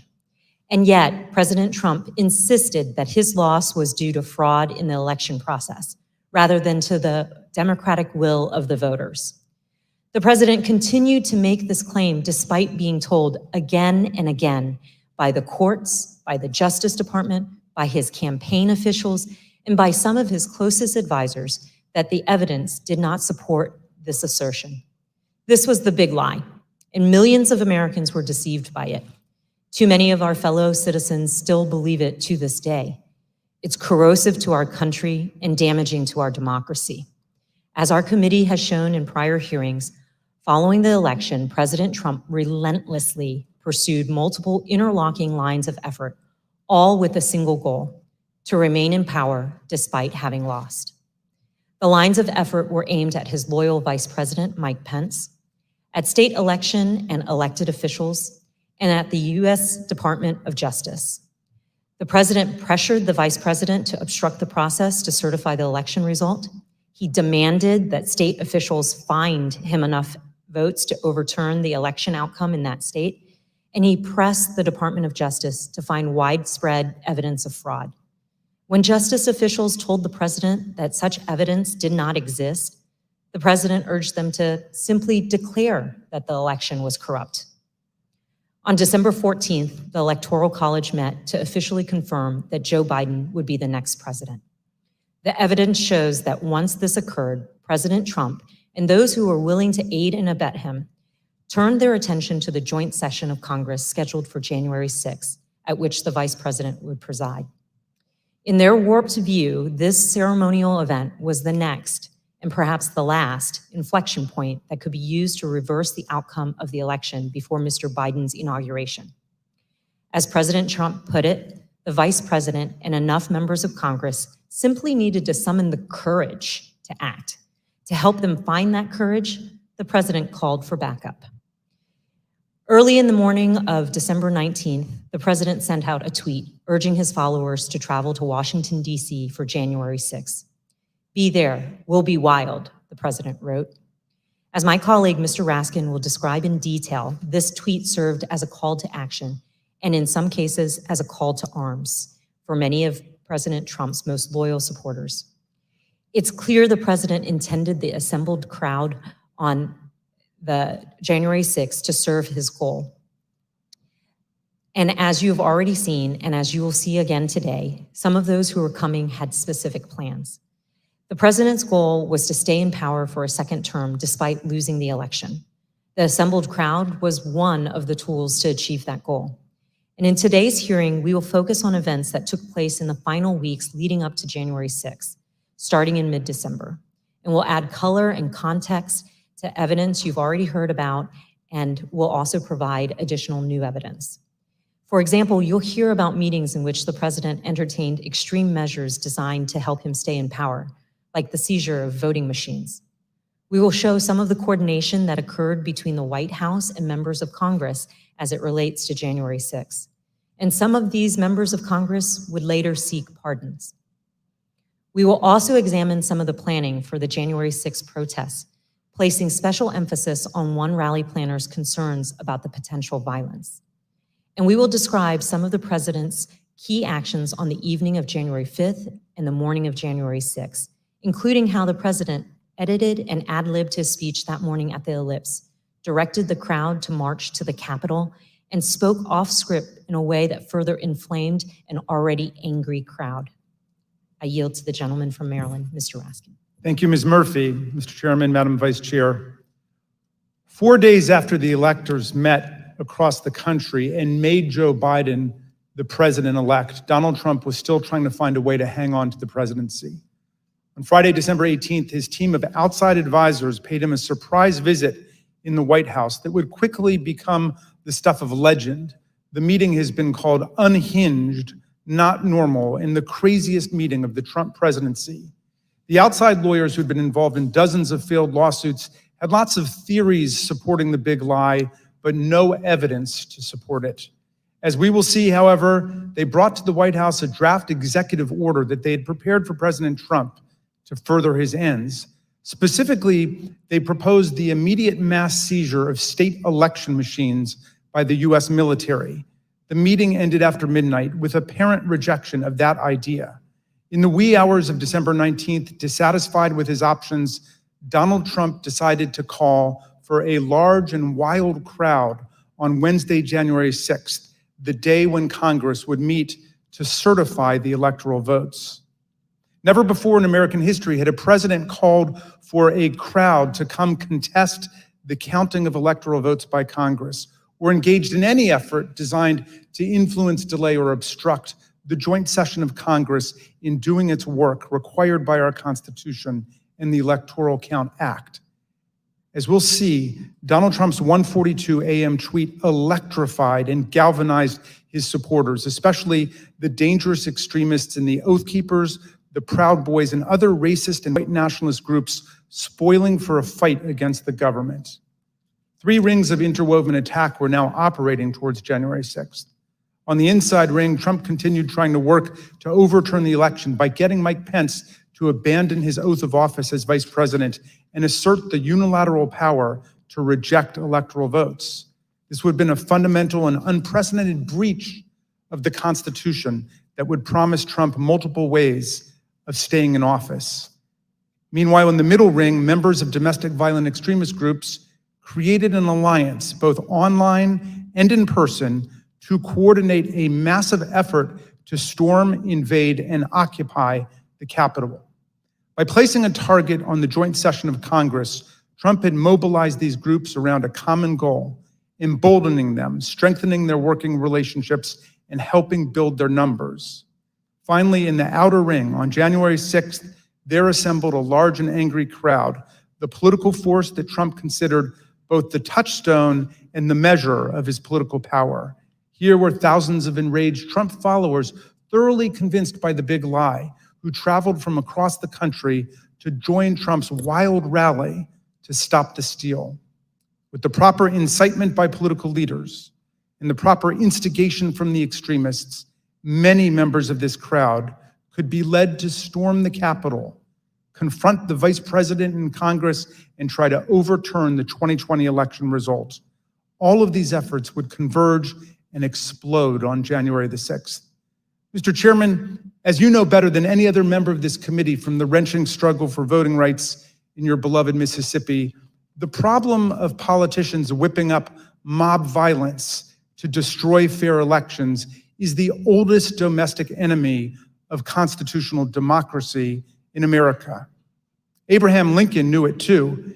In 1837, a racist mob in Alton, Illinois, broke into the offices of an abolitionist newspaper and killed its editor, Elijah Lovejoy. Lincoln wrote a speech in which he said that no transatlantic military giant could ever crush us as a nation, even with all of the fortunes in the world. But if downfall ever comes to America, he said, we ourselves would be its author and finisher. If racist mobs are encouraged by politicians to rampage and terrorize, Lincoln said, they will violate the rights of other citizens and quickly destroy the bonds of social trust necessary for democracy to work. Mobs and demagogues will put us on a path to political tyranny, Lincoln said. As we'll see today, this very old problem has returned with new ferocity today as a president who lost an election deployed a mob which included dangerous extremists to attack the constitutional system of election and the peaceful transfer of power. And as we'll see, the creation of the internet and social media has given today's tyrants tools of propaganda and disinformation that yesterday's despots could only have dreamed of. I yield back to the gentle lady from Florida, Ms. Murphy. Article 2 of the United States Constitution establishes the Electoral College. Each state's laws provide that electors are to be chosen by a popular vote. And on December 14th, 2020, electors met in all 50 states and the District of Columbia to cast their votes. Joseph Biden won by a margin of 306 to 232. The election was over. Mr. Biden was the president-elect. Before the Electoral College met, Donald Trump and his allies filed dozens of legal challenges to the election, but they lost over and over again, including in front of multiple judges President Trump had nominated to the bench. In many of these cases, the judges were highly critical of the arguments put forward, explaining that no genuine evidence of widespread fraud had been presented. For example, a federal judge in Pennsylvania said, "This court has been presented with strained legal arguments without merit and speculative accusations unsupported by evidence. In the United States of America, this cannot justify the disenfranchisement of a single voter, let alone all the voters of its sixth most populated state." On December 15th, after the Electoral College certified the outcome, the Republican Majority Leader in the Senate acknowledged Mr. Biden's victory. Yesterday, electors met in all 50 states. So as of this morning, our country has officially a president-elect and a vice president-elect. Many millions of us had hoped the presidential election would yield a different result. But our system of government has processes to determine who will be sworn in on January the 20th. The Electoral College has spoken. So today I want to congratulate President-elect Joe Biden. Even members of President Trump's cabinet and his White House staff understood the significance of his losses in the courts and the absence of evidence of fraud. They also respected the constitutional certification by the Electoral College. Many of them told President Trump that it was time to concede the election to Mr. Biden. For example, then Secretary of Labor Jean Scalia, an accomplished lawyer and the son of late Justice Scalia, called President Trump in mid-December and advised him to concede and accept the rulings of the courts. And so I had to put a call into the president. I might have called on the 13th. We spoke, I believe, on the 14th, in which I conveyed to him that I thought that it was time for him to acknowledge that President Biden had prevailed in the election. But I communicated to the president that when that legal process is exhausted and when the electors have voted, that's the point at which that outcome needs to be expected. I told him that I did believe, yes, that once those legal processes were run, if fraud had not been established that had affected the outcome of the election, then unfortunately, I believe that what had to be done was concede the outcome. As you've seen in prior hearings, President Trump's Justice Department, his White House staff, and his campaign officials were repeatedly telling him that there was no evidence of fraud sufficient to change the outcome of the election. And last week, we conducted an 8-hour interview with President Trump's White House counsel, Pat Cipollone. You'll see a number of excerpts of that interview today and even more in our next hearing. Mr. Cipollone told us that he agreed with the testimony that there was no evidence of fraud sufficient to overturn the election. I want to start by asking if you agree, Mr. Cipollone, with the conclusions of Matt Morgan, of Bill Barr, of all of the individuals who evaluated those claims that there is no evidence of election fraud sufficient to undermine the outcome in a particular state. Yes, I agree with that. And Mr. Cipollone also specifically testified that he believed that Donald Trump should have conceded the election. Did you believe, Mr. Cipollone, that the president should concede once you made the determination based on the investigations that you credited DOJ did and the campaign did you in your mind form a belief that the president should concede the election loss at a certain point after the election? Well, again, I was the White House counsel. Some of those decisions are political. So to the extent that, but if your question is, did I believe he should concede the election at a point in time? Yes, I did.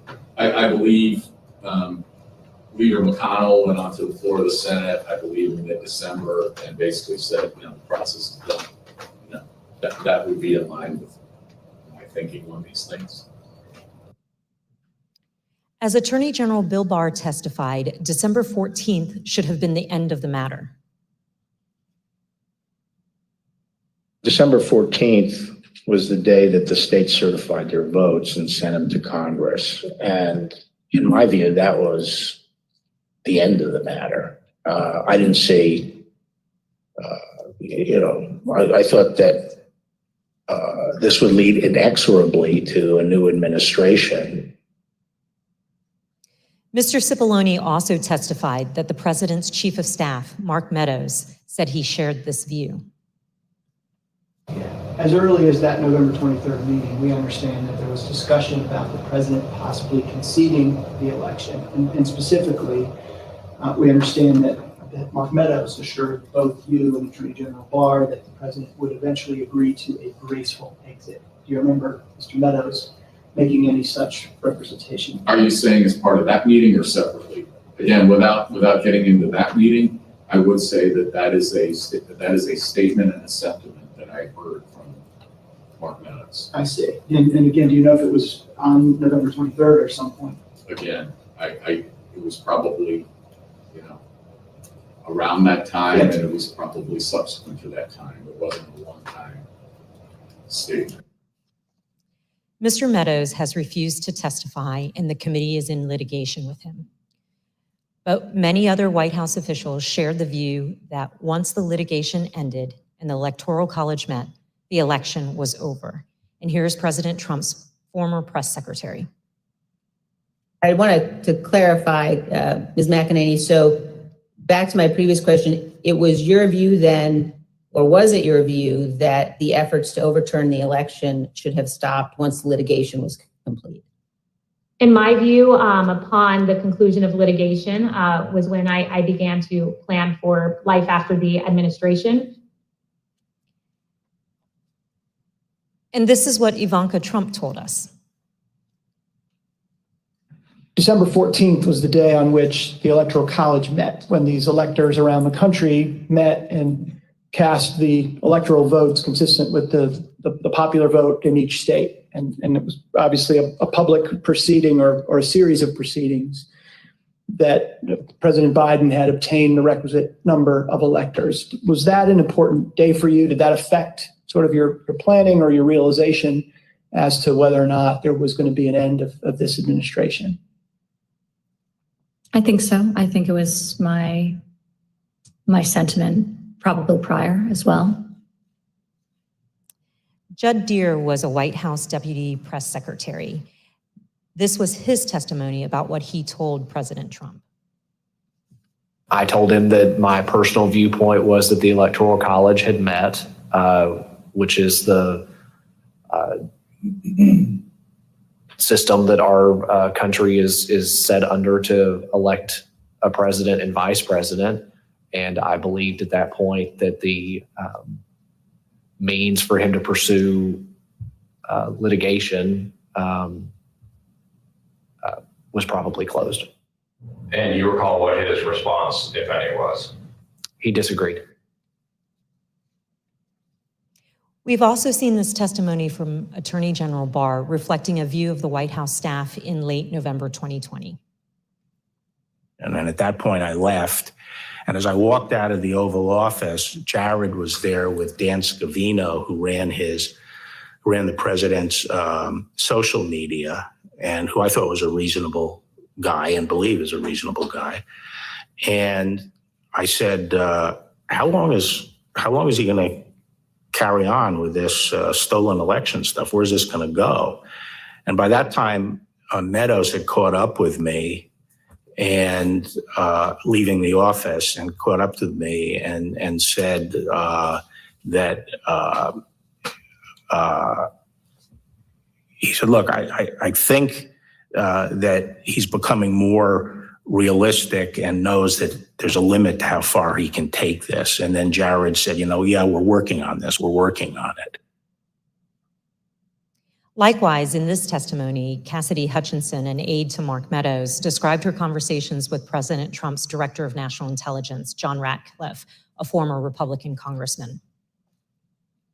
He had expressed to me that he was concerned that it could spiral out of control and potentially be dangerous, either for our democracy or the way that things were going for the SIGs. Of course, underlying all of this is the fundamental principle that the President of the United States cannot simply disregard the rulings of state and federal courts, which are empowered to address specific election-related claims. The President cannot simply pretend that the courts had not ruled. By that time, the President or his associates had lost 60 out of 61 cases that they had brought to challenge different aspects of the election in a number of states. They lost 60 out of 61 of those cases. So by the time we get to January 3rd, that's been clear. I assume, Pat, that you would agree the president is obligated to abide by the rulings of the courts. Of course. And I assume you also would... Everybody is obligated to abide by rules, of course. And I assume you also would agree the president has a particular obligation to take care that the laws be faithfully executed. That is one of the president's obligations, correct. Yet President Trump disregarded these court rulings and the counsel from his closest advisors and continued his efforts to cling to power. In our prior hearings, you have heard considerable testimony about President Trump's attempts to corruptly pressure Vice President Pence to refuse to count electoral votes, to corrupt the Department of Justice, to pressure state officials and state legislatures, and to create and submit a series of fake electoral slates. Now, we will show you what other actions President Trump was taking between December 14th, 2020 and January 6th. I yield to the gentleman from Maryland, Mr. Raskin. Thank you, Ms. Murphy. Throughout our hearings, you've heard how President Trump made baseless claims that voting machines were being manipulated by foreign powers in the 2020 election. You've also heard Trump's Attorney General, Bill Barr, describe such claims as complete nonsense, which he told the president. Let's review that testimony. I saw absolutely zero basis for the allegations, but they were made in such a sensational way that they obviously were influencing a lot of people, members of the public, that there was this systemic corruption in the system and that their votes didn't count and that these machines controlled by somebody else were actually determining it, which was complete nonsense. And it was being laid out there. And I told them that it was crazy stuff and they were wasting their time on that. And it was doing a grave disservice to the country. We've learned that President Trump's White House counsel agreed with the Department of Justice about this. Attorney General Barr made a public announcement on December 1st, less than a month after the election, that he had seen no suspended fraud, sufficient. But fair to say that by December 1st, you could reach specific. It's fair to say that I agree with Attorney General Barr's conclusion on December 1st. Yes, I did, and I supported that conclusion. However, the strong rejection of the Attorney General and the White House counsel of these claims did not stop the president from trying to press them in public. But that's not all he did. Indeed, as you'll see in this clip, the president asked Attorney General Bill Barr to have the Department of Justice seize voting machines in the states. My recollection is the president said something like, well, we could get to the bottom, some people say we could get to the bottom of this if the department seized the machines. It was a typical way of raising a point. And I said, absolutely not. There's no probable cause, and I'm not going to seize any machines. And that was that. Yeah. But this wasn't the end of the matter. On the evening of December 18th, 2020, Sidney Powell, General Michael Flynn, and others entered the White House for an unplanned meeting with the president, the meeting that would last multiple hours and become hot-blooded and contentious. The executive order behind me on the screen was drafted on December the 16th, just 2 days after the Electoral College vote, by several of the president's outside advisors over a luncheon at the Trump International Hotel. As you can see here, this proposed order directs the Secretary of Defense to seize voting machines, quote, effective immediately, but it goes even further than that. Under the order, President Trump would appoint a special counsel with the power to seize machines and then charge people with crimes with all resources necessary to carry out her duties. The specific plan was to name Sidney Powell as special counsel, the Trump lawyer who had spent the post-election period making outlandish claims about Venezuelan and Chinese interference in the election, among others. Here's what White House counsel Pat Cipollone had to say about Sidney Powell's qualifications to take on such expansive authority. I don't think Sidney Powell would say that I thought it was a good idea to appoint her special counsel. I was vehemently opposed. I didn't think she should have been appointed to anything. Sidney Powell told the president that these steps were justified because of her evidence of foreign interference in the 2020 election. However, as we've seen, Trump's allies had no such evidence and, of course, no legal authority for the federal government to seize state voting machines. Here's Mr. Cipollone again denouncing Sidney Powell's terrible idea. There was a real question in my mind and a real concern, particularly after the Attorney General had reached the conclusion that there wasn't sufficient election fraud to change the outcome of the election. When other people kept suggesting that there was, the answer is, what is it? And at some point, you have to put up or shut up. That was my view. Why was this, on a broader scale, a bad idea for the country? To have the federal government seize voting machines, it's a terrible idea for the country. That's not how we do things in the United States. There's no legal authority to do that. And there is a way to contest elections, that happens all the time. But the idea that the federal government could come in and seize election machines, I don't understand why we even have to tell you why that's a bad idea. It's a terrible idea.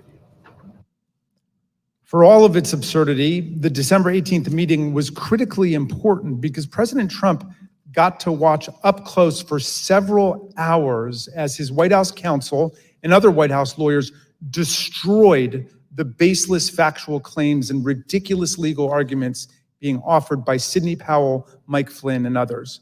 President Trump now knew all these claims were nonsense, not just from his able White House lawyers, but also from his own Department of Justice officials and indeed his own campaign officials. As White House counsel Pat Cipollone told us, with respect to the whole election fraud issue, that to me, it's sort of, if you're going to make those kind of claims, and people were open to them early on because people were making all sorts of claims, and the real question is, show the evidence, okay? it wasn't just the Justice Department, the Trump campaign, and the Trump White House lawyers who knew it. Even Rudy Giuliani's own legal team admitted that they did not have any real evidence of fraud sufficient to change the election result.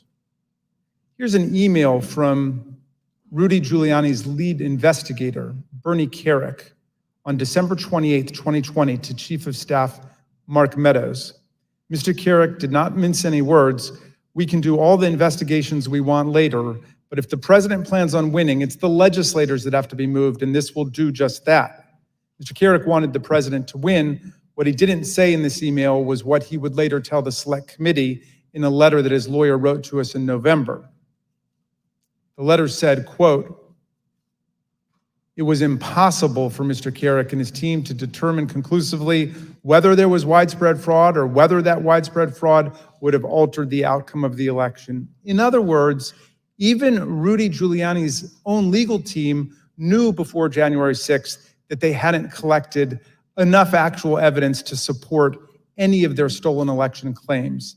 Here's what Trump campaign senior advisor Jason Miller told the committee about some of the so-called evidence of fraud that the campaign had seen from the Giuliani team.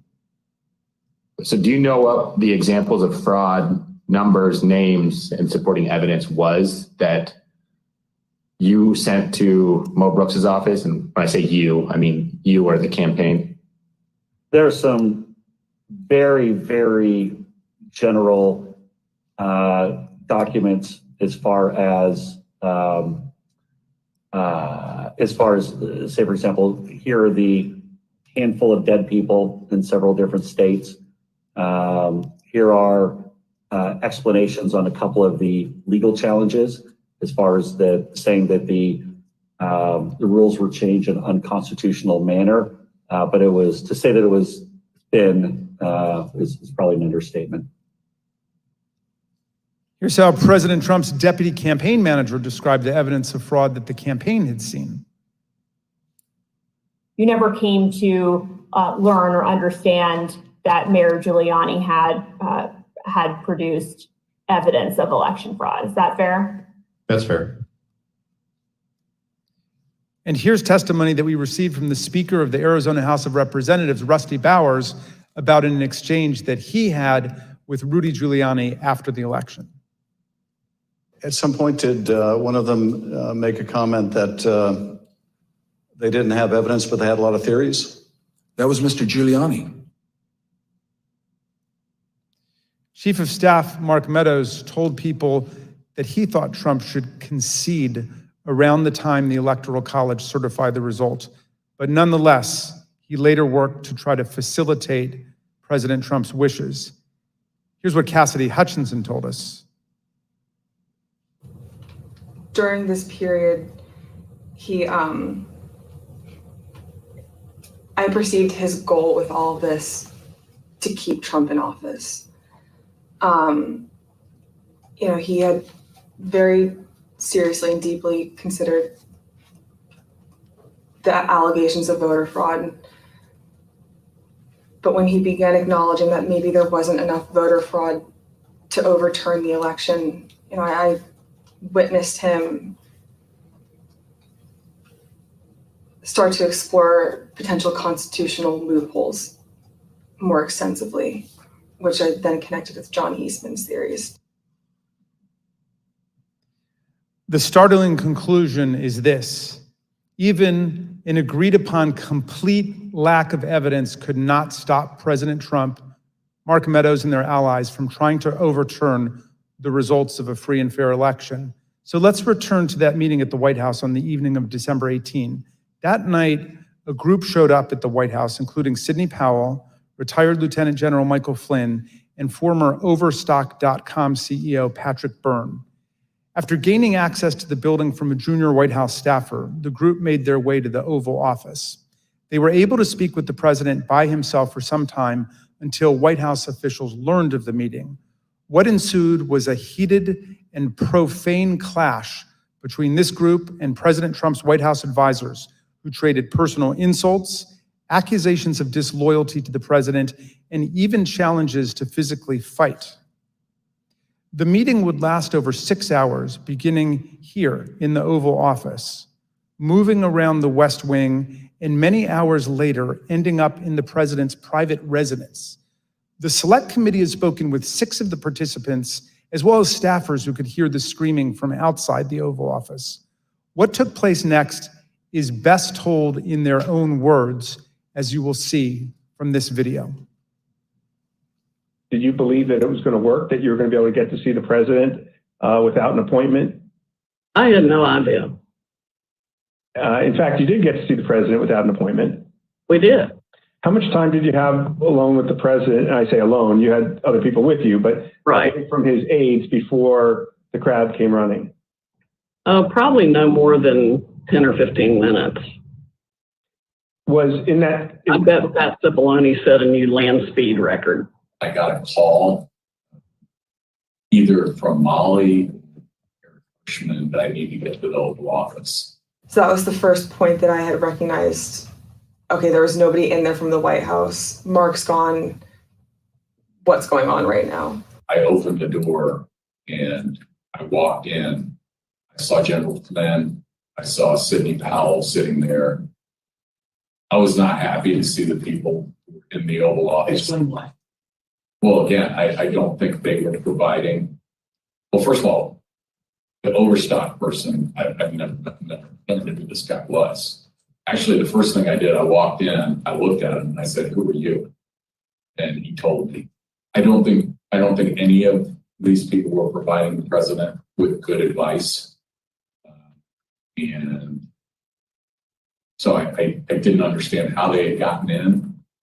In the short period of time that you had with the president, did he seem receptive to the presentation that you were making? He was very interested in hearing particularly about the CISA finding and the terms of 13848 that apparently nobody else had bothered to inform him of. I was asking, like, you claiming the Democrats were working with Hugo Chavez, Venezuelans, and whomever else. And at one point, General Flynn took out a diagram that supposedly showed IP addresses all over the world, and who was communicating with whom via the machines, and some comment about like Nest thermostats being hooked up to the internet. So it's been reported that during this meeting, Ms. Powell talked about Dominion voting machines and made various election fraud claims that involve foreign countries such as Venezuela, Iran, and China. Is that accurate? Was the meeting tense? Oh, yeah. It was not a casual meeting. Explain. I mean, at times there were people shouting at each other, hurling insults at each other. It wasn't just sort of people sitting around on a couch, like chit-chatting. Do you recall whether he raised to Ms. Powell the fact that she and the campaign had lost all of the 60 cases that they had brought in litigation? Yes, he raised that. And what was the response? I don't remember what she said. I don't think it was a good response. Cipollone and Hirschman and whoever the other guy was showed nothing but contempt and disdain of the president. Yeah, the three of them were really sort of forcefully attacking me verbally. Derek, and we were pushing back, and we were asking one simple question as a general matter. Where is the evidence?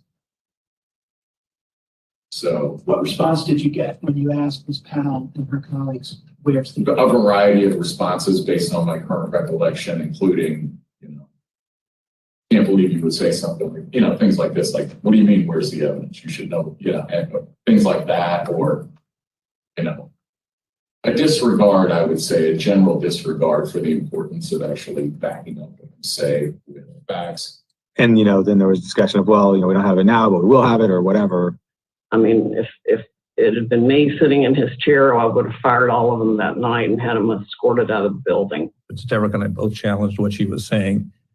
And she says, well, the judges are corrupt. And I was like, every single case that you've done in the country you guys lost, every one of them is corrupt, even the ones we appointed. And I'm being nice. I was much more harsh to her. So one of the other things that's been reported that was said during this meeting was that President Trump told White House lawyers, Mr. Hirschman and Mr. Cipollone, that they weren't offering him any solutions, but Ms. Powell and others were. So why not try what Ms. Powell and others were proposing? Do you remember anything along those lines being said by President Trump? I do. That sounds right. I think that it got to the point where the screaming was completely out there. I mean, you get people walk in, it was late at night, it had been a long day, and what they were proposing, I thought was nuts. I'm gonna categorically describe it as, you guys are not tough enough. Or maybe I put it another way, you're a bunch of pussies. Excuse the expression, but I'm almost certain the word was used. Flynn screamed at me that I was a quitter and everything, kept on standing up and turning around and screaming at me. And at a certain point I had it with him. So I yelled back. Either come over or sit your effing ass back down. The president and the White House team went upstairs to the residence, but to the public part of the residence, the big parlor where you can have meetings in the conference room. Oval? They call it the yellow oval? Yes, exactly, the yellow oval office. I always called it the upper. And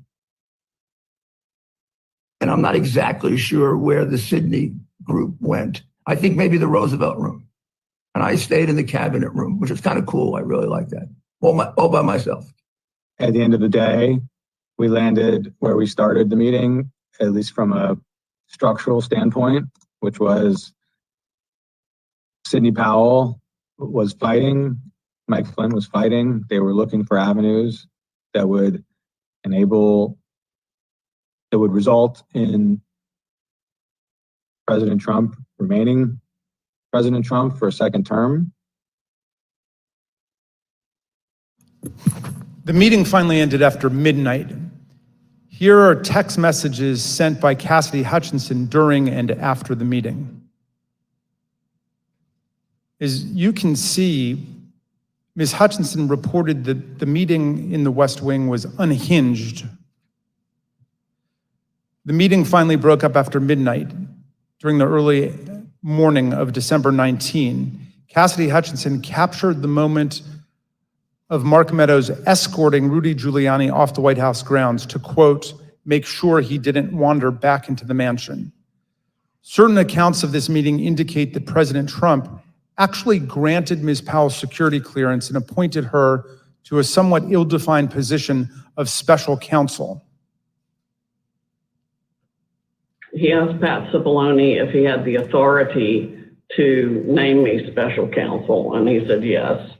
And then he asked him if he had the authority to give me whatever security clearance I needed, and Pat Cipollone said yes. And then the president said, okay, I'm naming her that, and I'm giving her security clearance. And then shortly before we left, and it totally blew up, was when Cipollone and/or Hirschman and whoever the other young man was said, you can name her whatever you want to name her, and no one's going to pay any attention to it. How did he respond? How did the president respond to that?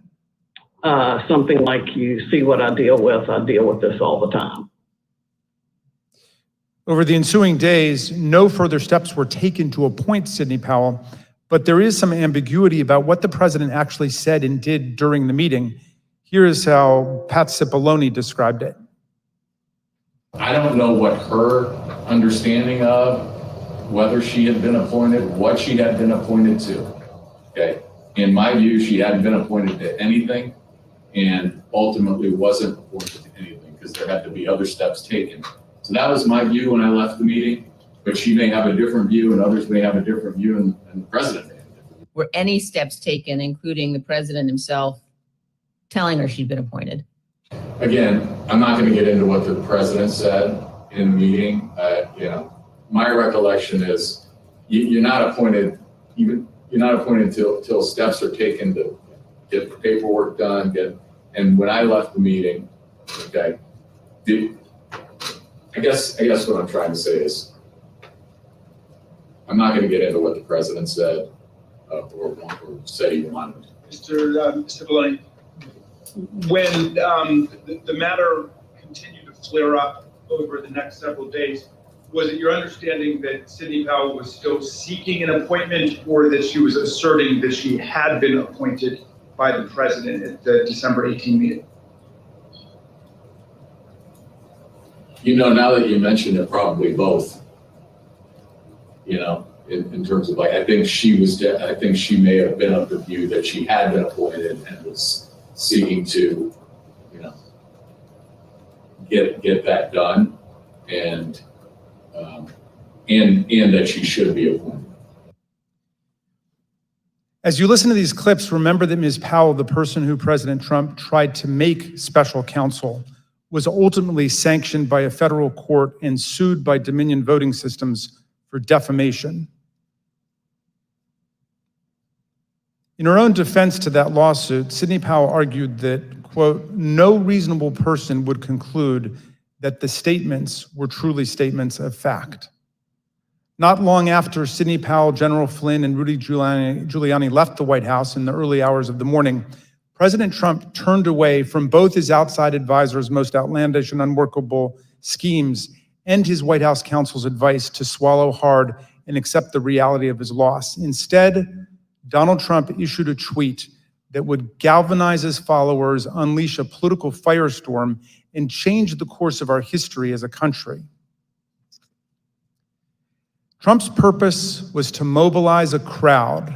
And how do you mobilize a crowd in 2020? With millions of followers on Twitter, President Trump knew exactly how to do it. At 1:42 a.m. on December 19, 2020, shortly after the last participants left the unhinged meeting, Trump sent out the tweet with his explosive invitation. Trump repeated his big lie and claimed it was, quote, statistically impossible to have lost the 2020 election before calling for a big protest in DC on January 6th. Be there, will be wild. Trump supporters responded immediately. Women for America First, a pro-Trump organizing group, had previously applied for a rally permit for January 22nd and 23rd in Washington, D.C., several days after Joe Biden was to be inaugurated. But in the hours after the tweet, they moved their permit to January 6th, 2 weeks before. This rescheduling created the rally where Trump would eventually speak. The next day, Ali Alexander, leader of the Stop the Steal organization and a key mobilizer of Trump supporters, registered wildprotest.com, named after Trump's tweet. WildProtest.com provided comprehensive information about numerous newly organized protest events in Washington. It included event times, places, speakers, and details on transportation to Washington, D.C. Meanwhile, other key Trump supporters, including far-right media personalities, began promoting the wild protest on January 6th. It's Saturday, December 19th. The year is 2020. And one of the most historic events in American history has just taken place. President Trump, in the early morning hours today, tweeted that he wants the American people to march on Washington, D.C. on January 6, 2021. And now Donald Trump is calling on his supporters to descend on Washington, D.C., January 6th. He is now calling on we, the people, to take action and to show our numbers. We're going to only be saved by millions of Americans moving to Washington, occupying the entire area, if necessary, storming right into the Capitol. You know, we know the rules of engagement. If you have enough people, you can push down any kind of a fence or a wall. This could be Trump's last stand. And it's a time when he has specifically called on his supporters to arrive in D.C.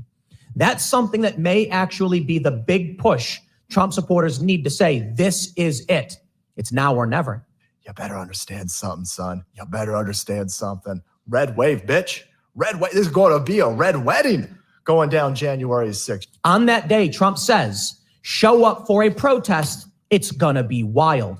And based on what we've already seen from the previous events, I think Trump is absolutely correct. Motherfucker, you better look outside. You better look out January 6th. Kick that fucking door open. Look down the street. There's going to be 1 million plus geeked up armed Americans.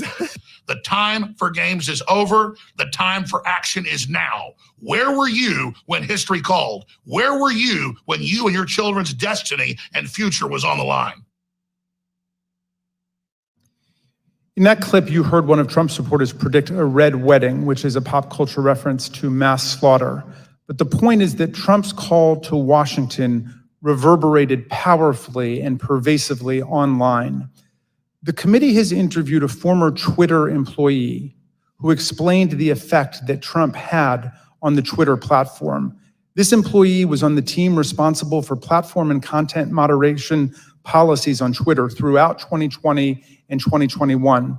The employee testified that Twitter considered adopting a stricter content moderation policy after President Trump told the Proud Boys to stand back and stand by from the lectern at the September 29th presidential debate.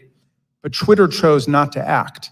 Here's the former employee whose voice has been obscured to protect their identity, discussing Trump's stand back and stand by comment and the effect it had.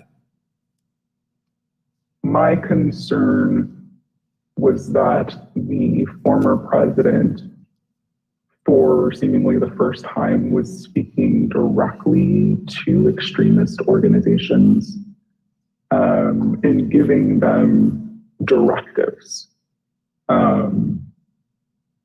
We had not seen that sort of direct communication before. And that concerned me.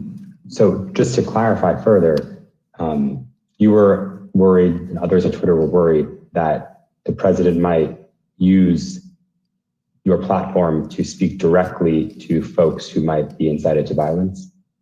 Yes. I believe that Twitter relished in the knowledge that they were also the favorite and most used service of the former president, and enjoyed having that sort of power within the social media ecosystem. If President Trump were anyone else, would it have taken until January 8th, 2021 for him to be suspended? Absolutely not.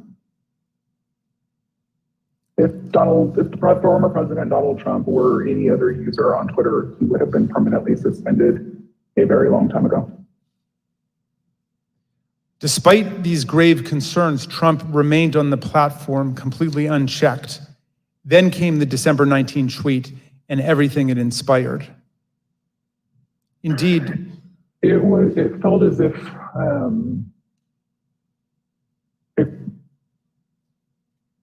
a mob was being organized, and they were gathering together their weaponry and their logic and their reasonings behind why they were prepared to fight prior to December 19th. Again, it was vague. It was non-specific, but very clear that individuals were ready, willing, and able to take up arms. After this tweet on December 19th, again, it became clear not only were these individuals ready and willing, but the leader of their cause was asking them to join him in this cause and in fighting for this cause in DC on January 6th as well. I will also say what shocked me was the responses to these tweets, right? So these were a lot of the locked and loaded, stand back, stand by, those tweets were in response to Donald Trump saying things like this, right? So there would be a response that said, big protests in DC on January 6th, be there, be wild, and someone would respond and say, I'm locked and loaded and ready for Civil War Part 2, right? I very much believe that Donald Trump posting this tweet on December 19th was essentially staking a flag in DC on January 6th for his supporters to come and rally. And you were concerned about the potential for this gathering becoming violent? Absolutely. Indeed, many of Trump's followers took to social media to declare that they were ready to answer Trump's call. One user asked, is the 6th D-Day? Is that why Trump wants everyone there?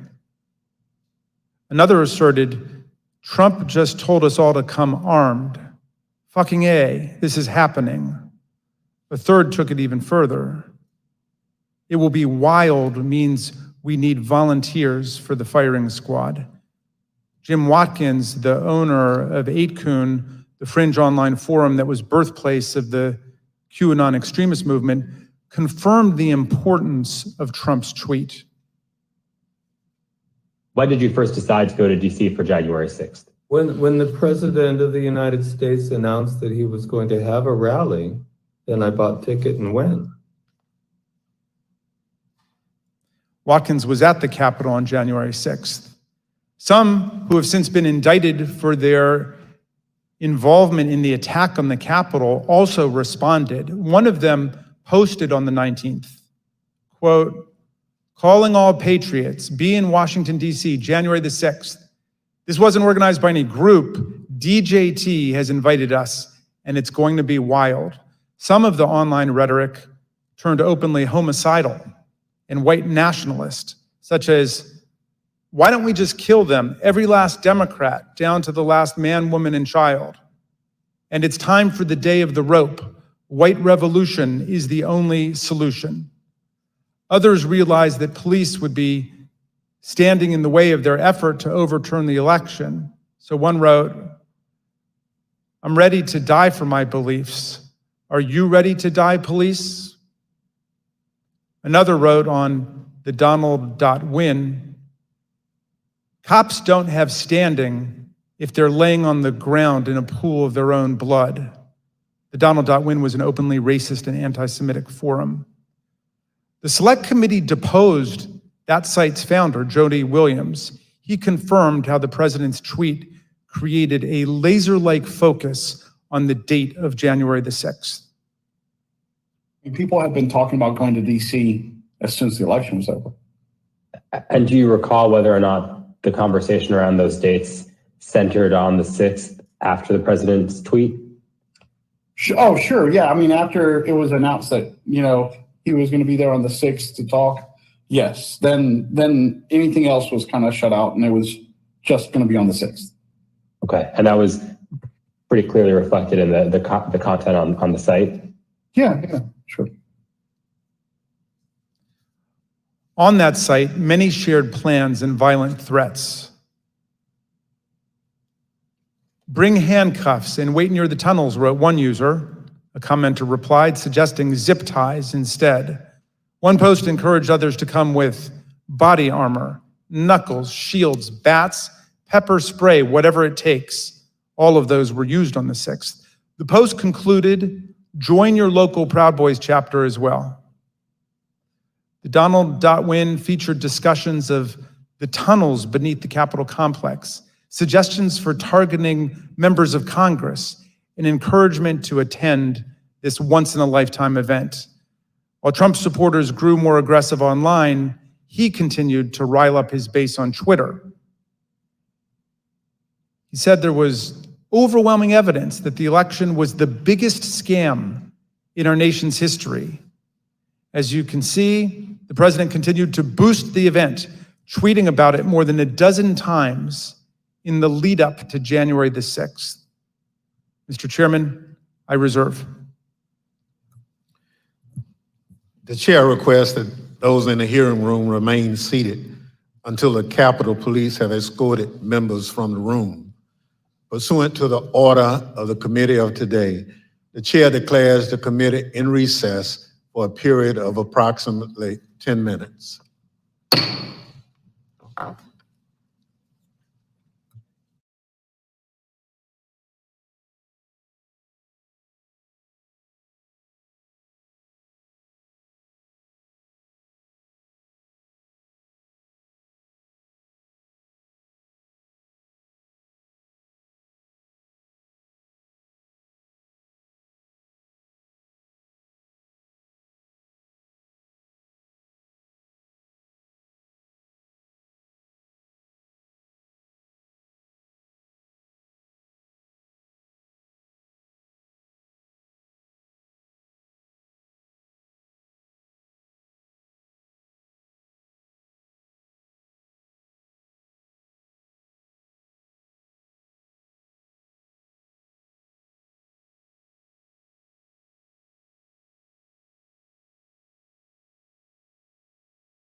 pandemic and trying to make sure our student athletes could participate in their chosen sports in a safe and healthy manner. So we were fortunate, we were able to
Committee will be in order.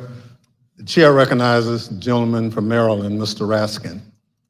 Mr. Chairman, President Trump's tweet drew tens of thousands of Americans to Washington to form the angry crowd that would be transformed on January the 6th into a violent mob.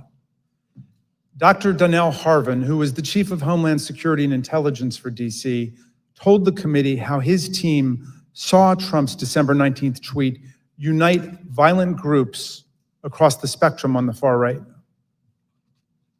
We got derogatory information from OSINT suggesting that some very, very violent individuals were organizing to come to DC. And not only were they organizing to come to DC, but they were these groups, these non-aligned groups were aligning. And so all the red flags went up at that point. You know, when you have armed militia, collaborating with white supremacy groups, collaborating with conspiracy theory groups online, all toward the common goal, you start seeing what we call in terrorism a blended ideology, and that's a very, very bad sign. Then when they were clearly across, not just across one platform, but across multiple platforms of these groups coordinating, not just like chatting, hey, how's it going? You know, what's the weather like where you're at? But like, what are you bringing? What are you wearing? Where do we meet up?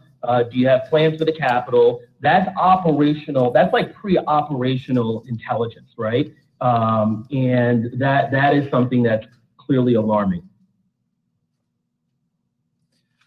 The Proud Boys and the Oath Keepers are two key groups that responded immediately to President Trump's call. The Proud Boys are a far-right street-fighting group that glorifies violence and white supremacy. The Oath Keepers are extremists who promote a wide range of conspiracy theories and sought to act as a private paramilitary force for Donald Trump. The Department of Justice has charged leaders of both groups with seditious conspiracy to overthrow the government of the United States on January the 6th. Trump's December 19th tweet motivated these two extremist groups, which have historically not worked together to coordinate their activities. December 19th at 10:22 a.m., just hours after President Trump's tweet, Kelly Meggs, the head of the Florida Oath Keepers, declared an alliance among the Oath Keepers, the Proud Boys, and the Florida Three Percenters, another militia group. He wrote, "We have decided to work together and shut this shit down." Phone records obtained by the Select Committee showed that later that afternoon, Mr. Meggs called Proud Boys leader Enrique Tarrio, and they spoke for several minutes. The very next day, the Proud Boys got to work. The Proud Boys launched an encrypted chat called the Ministry of Self-Defense. The committee obtained hundreds of these messages, which show strategic and tactical planning about January the 6th, including maps of Washington, D.C. that pinpoint the location of police.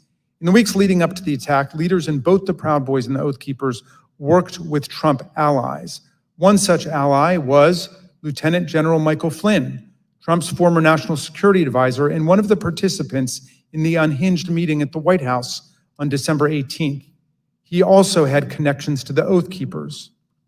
This photo from December 12th shows Flynn and Patrick Byrne, another Trump ally who was present at that December 18th meeting, guarded by indicted Oath Keeper Roberto Minuta. Another view of the scene shows Oath Keepers leader Stuart Rhodes in the picture as well. Another central figure with ties to this network of extremist groups was Roger Stone, a political consultant and longtime confidant of President Trump. He pardoned both Flynn and Stone in the weeks between the election on November 3rd and January 6th. In the same time frame, Stone communicated with both the Proud Boys and the Oath Keepers regularly. The committee obtained encrypted content from a group chat called Friends of Stone, FOS, which included Stone, Rhodes, Tarrio, and Ali Alexander. The chat focused on various pro-Trump events in November and December of 2020, as well as January 6th. As you can see here, Stuart Rhodes himself urged the Friends of Stone to have people go to their state capitals if they cannot make it to Washington for the first Million MAGA March on November 14th. These friends of Roger Stone had a significant presence at multiple pro-Trump events after the election, including in Washington on December the 12th. On that day, Stewart Rhodes called for Donald Trump to invoke martial law, promising bloodshed if he did not. He needs to know from you that you are with him, that he does not do it now while he is commander-in-chief. We're going to have to do it ourselves later in a much more desperate, much more bloody war. Let's get it on now while he is still the commander-in-chief. Hooah! That night, the Proud Boys engaged in violence on the streets of Washington and hurled aggressive insults at the police. You oath breakers! Do your fucking job! Give us 1 hour! 1 hour! Just the previous night, the co-host of InfoWars issued an ominous warning at a rally alongside Roger Stone and Proud Boys leader Enrique Tarrio.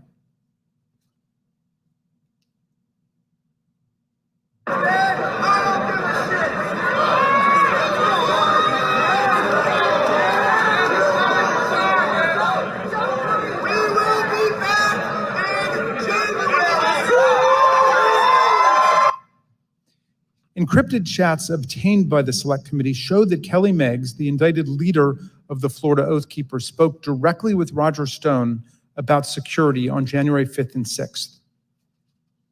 In fact, on January 6th, Stone was guarded by 2 Oath Keepers who have since been criminally indicted for seditious conspiracy. One of them later pleaded guilty, and according to the Department of Justice, admitted that the Oath Keepers were ready to use, quote, lethal force if necessary against anyone who tried to remove President Trump from the White House, including the National Guard. As we've seen, the Proud Boys were also part of the Friends of Stone network. Stone's ties to the Proud Boys go back many years. He's even taken their so-called fraternity creed, required for the first level of initiation to the group.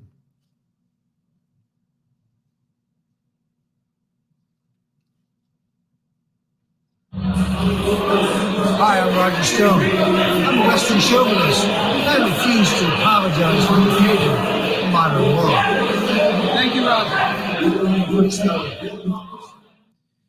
Kelly Sorrell, a lawyer who assists the Oath Keepers and a volunteer lawyer for the Trump campaign, explained to the committee how Roger Stone and other figures brought extremists of different stripes and views together.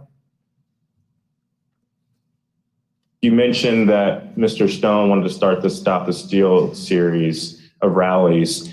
Who did you consider the leader of these rallies? It sounds like, from what you just said, it was Mr. Stone, Mr. Jones, and Mr. Ali Alexander. Is that correct? Those are the ones that became like the center point for everything.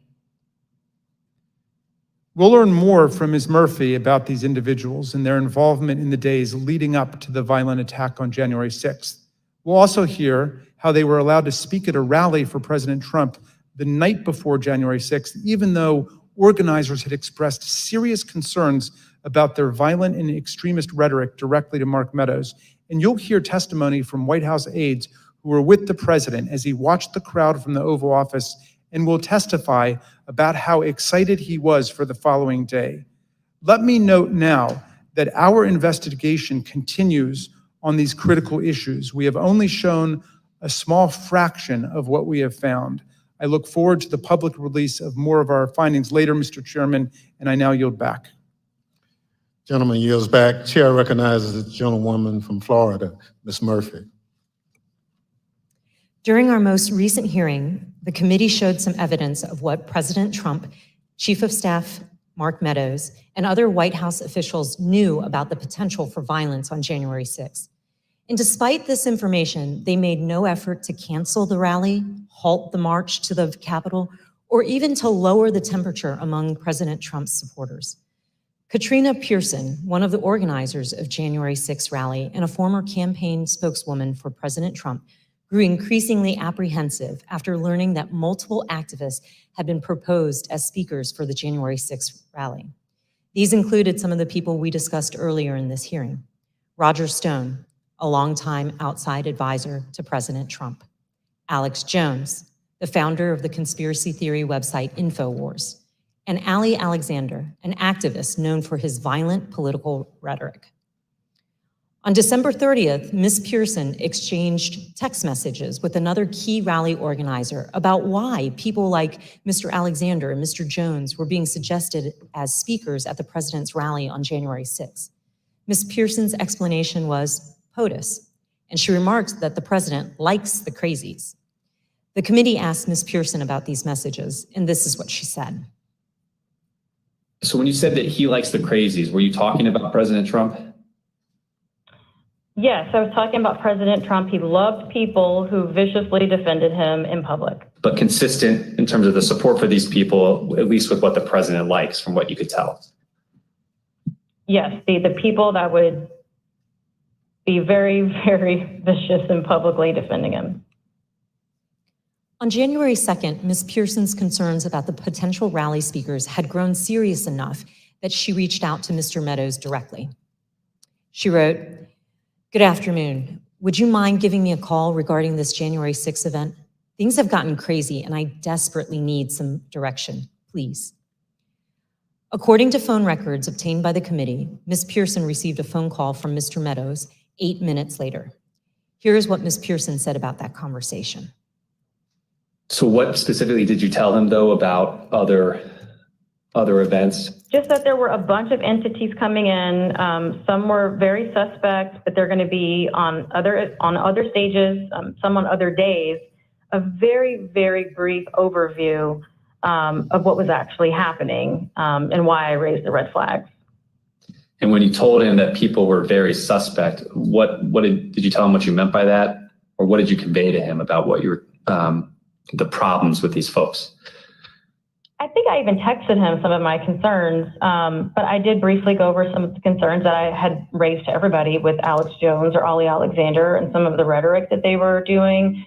I probably mentioned to him that they had already caused trouble at other capitals or at the previous event, the previous march that they did for protesting. And I just had a concern about it.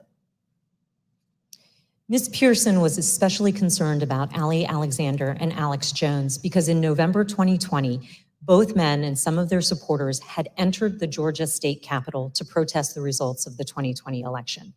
Ms. Pearson believed that she mentioned this to Mark Meadows on this January 2nd call. Notably, January 2nd is the same day on which, according to Cassidy Hutchinson, Mr. Meadows warned her of things might get real bad on January 6th. After her January 2nd call with Mr. Meadows, Katrina Pearson sent an email to fellow rally organizers. She wrote, "POTUS expectations are to have something intimate at the Ellipse and call on everyone to march to the Capitol." President's own documents suggest that the president had decided to call on his supporters to go to the Capitol on January 6th, but that he chose not to widely announce it until his speech on the Ellipse that morning. The committee has obtained this draft, undated tweet from the National Archives. It includes a stamp stating, "President has seen." The draft tweet reads, "I will be making a big speech at 10 a.m. on January 6th at the Ellipse, south of the White House. Please arrive early, massive crowds expected. March to the Capitol after. Stop the steal."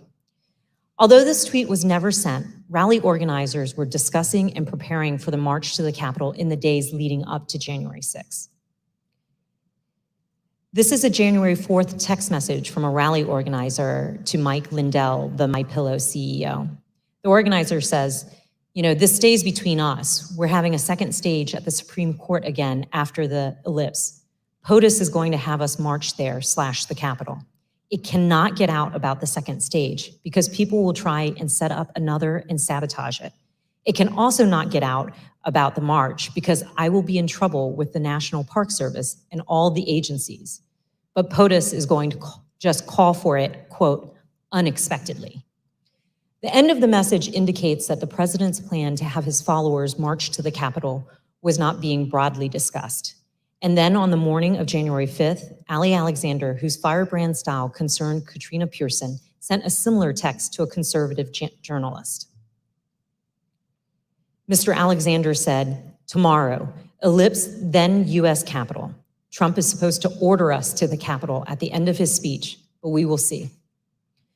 President Trump did follow through on his plan, using his January 6th speech to tell his supporters to march to the Capitol on January 6th.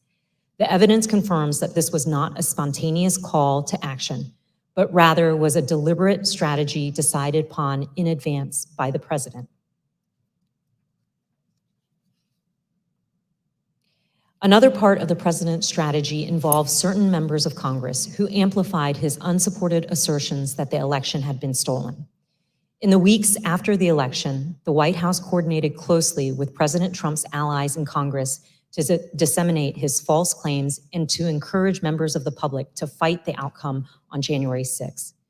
We know that the president met with various members to discuss January 6th well before the joint session.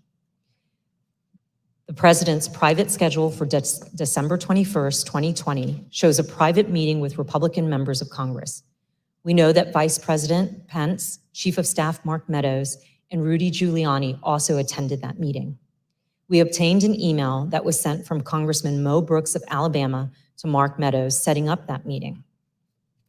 The subject line is White House meeting December 21st regarding January 6th. In his email, Congressman Brooks explained that he had not asked anyone to join him in the, quote, January 6th effort, because in his view, quote, only citizens can exert the necessary influence on senators and congressmen to join this fight against massive voter fraud and election theft. At this point, you may also recall testimony given in our earlier hearing by Acting Attorney General Richard Donahue, who said that the president asked the Department of Justice to, quote, just say that the election was corrupt and leave the rest to me and the Republican congressman. According to White House visitor logs obtained by the committee, members of Congress present at the White House on December 21st included Congressman Brian Babin, Andy Biggs, Matt Gaetz, Louis Gohmert, Paul Gosar, Andy Harris, Jody Heiss, Jim Jordan, and Scott Perry. Then Congresswoman-elect Marjorie Taylor Greene was also there. We heard testimony in an early hearing that a pardon was ultimately requested by Congressman Mo Brooks and other members of Congress who attended this meeting. We've asked witnesses what happened during the December 21st meeting, and we've learned that part of the discussion centered on the role of the vice president during the counting of the electoral votes. These members of Congress were discussing what would later be known as the Eastman theory, which was being pushed by attorney John Eastman. In one of our earlier hearings, you heard in great detail that President Trump was trying to convince Vice President Pence to do something illegal. His White House counsel confirmed all of that in testimony last week. Your view, Mr. Cipollone, upon those discussions with Mr. Philbin, with Greg Jacob, what was your assessment as to what the Vice President could or could not do at the joint session? What was my assessment about what he could or couldn't do? Yes, your view of the issue. My view was that the vice president didn't have a legal authority to do anything except what he did. They've both told us, Mr. Philbin and Mr. Jacob, that they looked very closely at the Eastman memos, the Eastman theory, and thought that it had no basis, that it was not a strategy that the president should pursue. It sounds like that's consistent with your impression as well. My impression would have been informed certainly by them. Campaign senior advisor Jason Miller told us that Mr. Cipollone thought John Eastman's theories were nutty, something Mr. Cipollone wouldn't refute. We've received testimony from various people about this. One was Jason Miller, who was a campaign, said that the way it was communicated to me was that Pat Cipollone thought the idea was nutty, and at one point confronted Eastman basically with the same sentiment. I don't have any reason to contradict what he said. On January 4th, John Eastman went to the White House to meet with the president and vice president. Mr. Cipollone tried to participate in this meeting, but he was apparently turned away.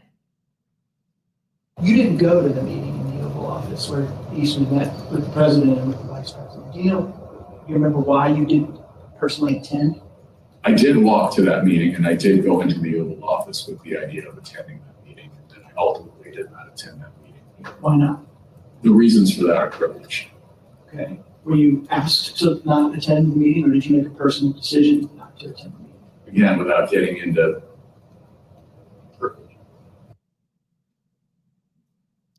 Recall that Greg Jacob, the vice president's counsel, stated that Mr. Eastman acknowledged he would lose 9-0 if his legal theory were challenged in the Supreme Court.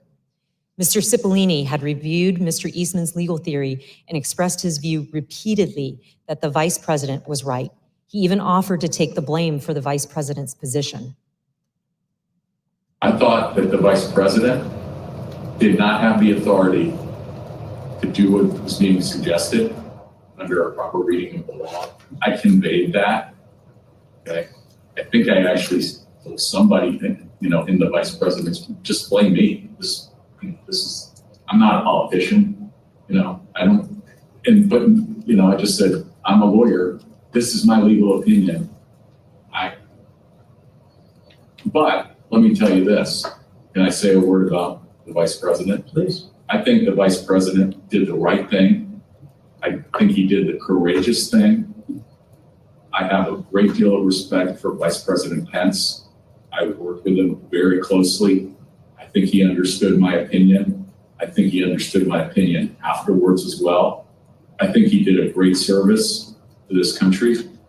And I think I suggested to somebody that he should be given the Presidential Medal of Freedom for his actions. Earlier this year, a federal district court judge concluded that President Trump and Mr. Eastman more likely than not violated multiple federal criminal laws in their pressure campaign against the vice president. Also recall earlier in this hearing, we saw that Rudy Giuliani's team did not have actual evidence of fraud sufficient to change the result of the election.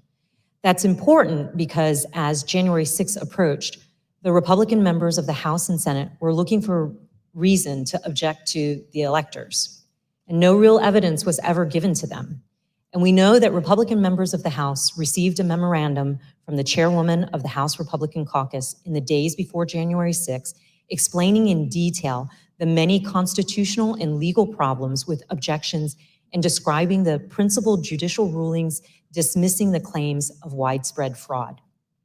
But their plan to object to the certification of the election on January 6th went forward anyway. The next day, on January 5th, the day before the attack on the Capitol, tens of thousands of people converged on Washington. While certain close associates of President Trump privately expressed concerns about what would occur on January 6th, other members of the president's inner circle spoke with great anticipation about the events to come.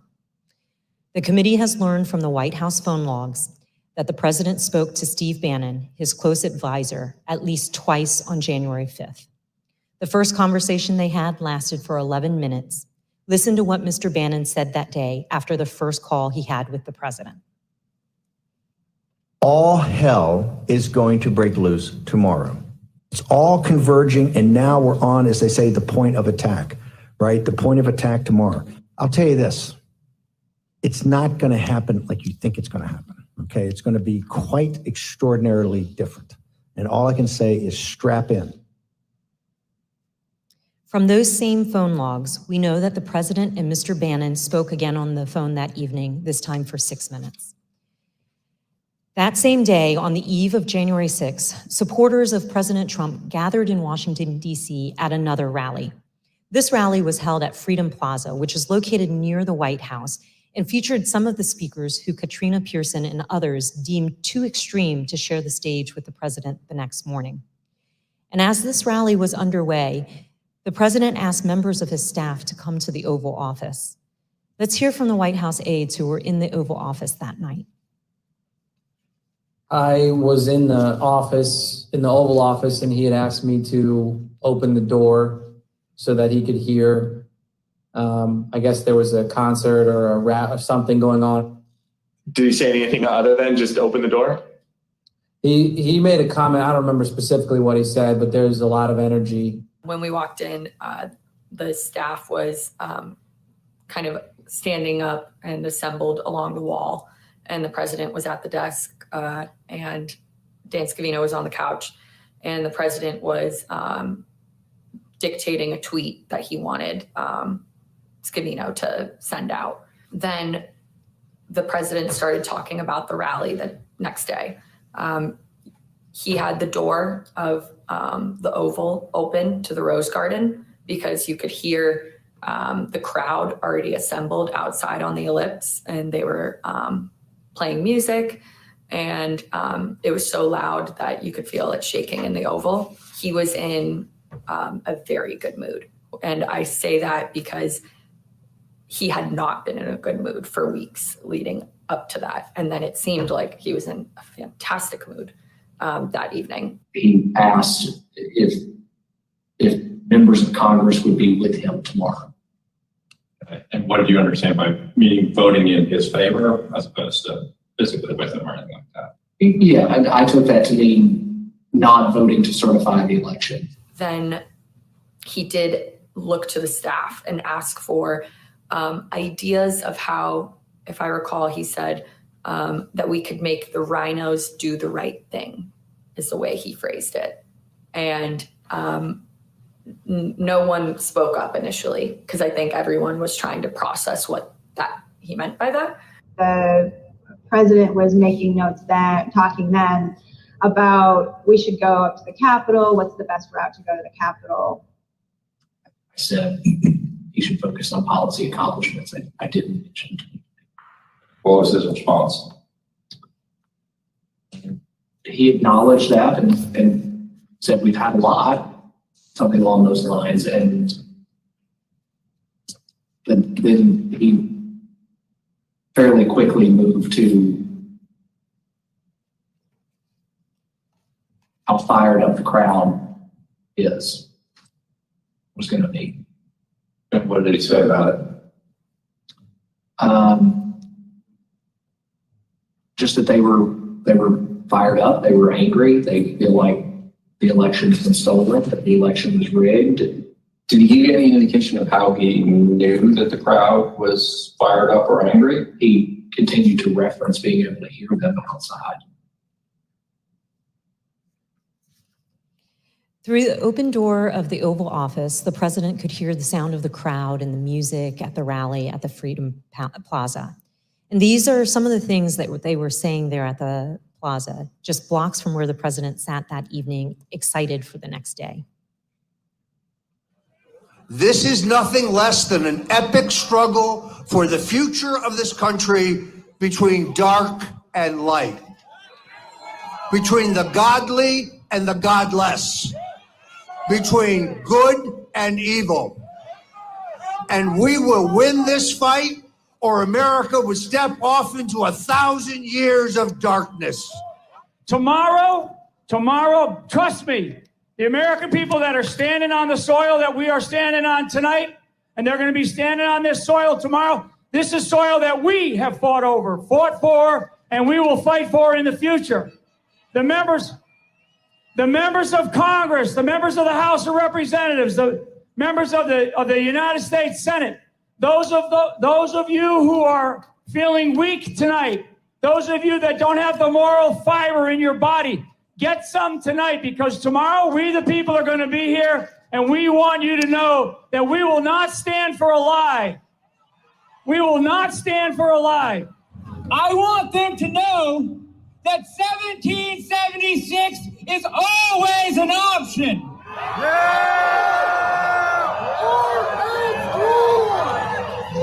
These degenerates in the deep state are going to give us what we want, or we are going to shut this country down. It's 1776. 1776. 1776. 1776. At 5:05 p.m., as the Freedom Plaza rally was underway just blocks away, President Trump tweeted, "Washington is being inundated with people who don't want to see an election victory stolen by emboldened radical left Democrats. Our country has had enough. They won't take it anymore." To the crowds gathering in D.C., he added, "We hear you and love you from the Oval Office."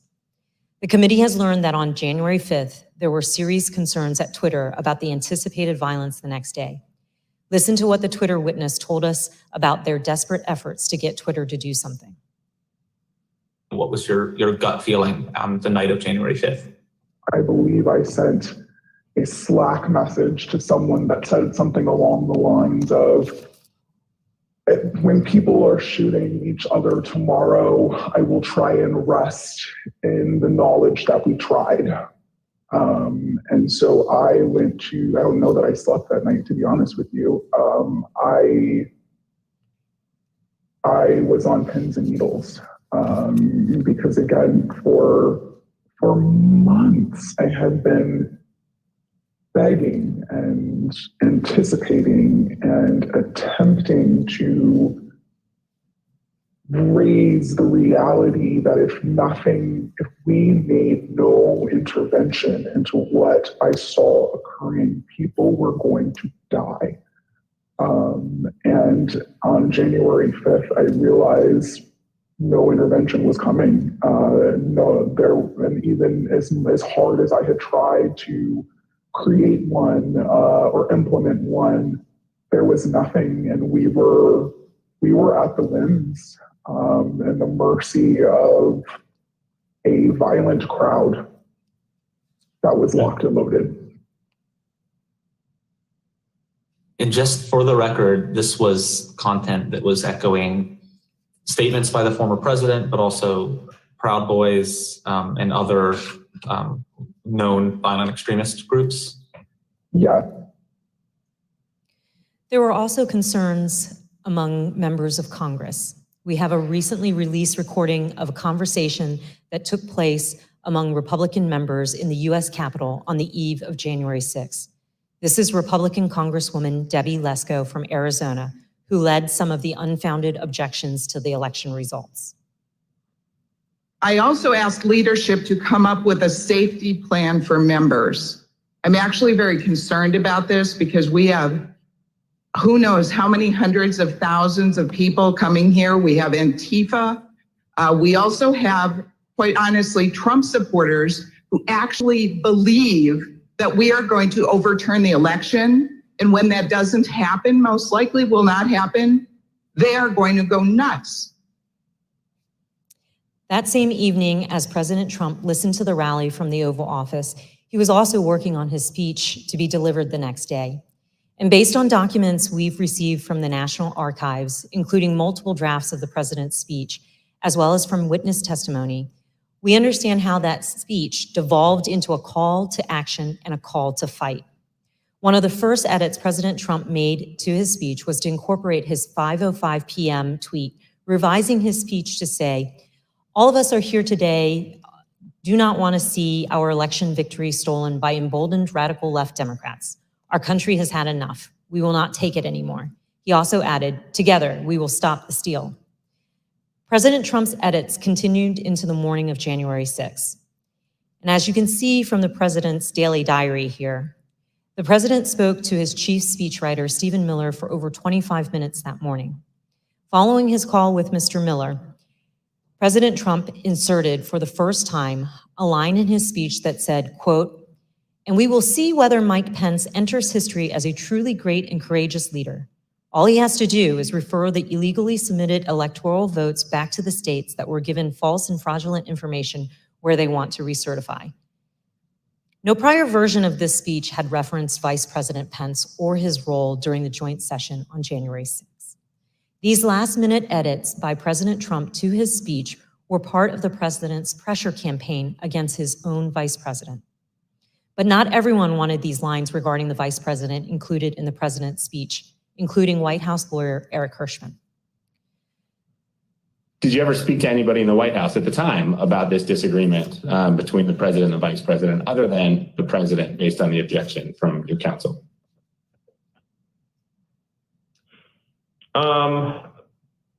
Maybe had a brief conversation about it with Eric Hirschman.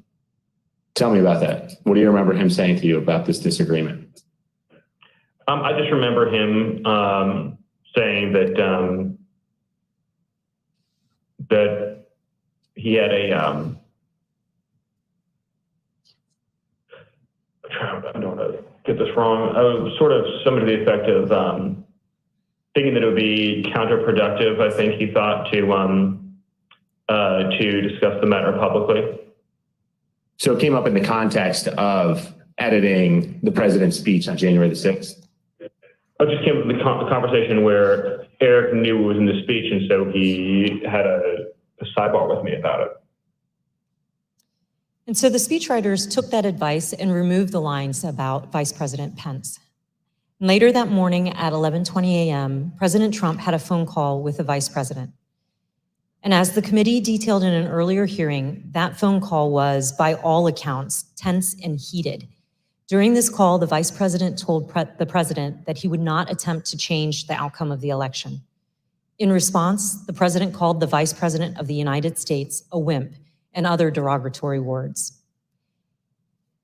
As you can see in this email, after Vice President Pence told President Trump that he would not unilaterally deliver him a second term in office, the speechwriters were directed to reinsert the Mike Pence lines.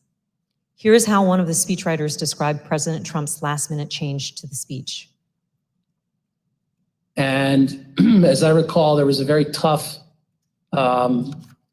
sentence about the vice president that was added.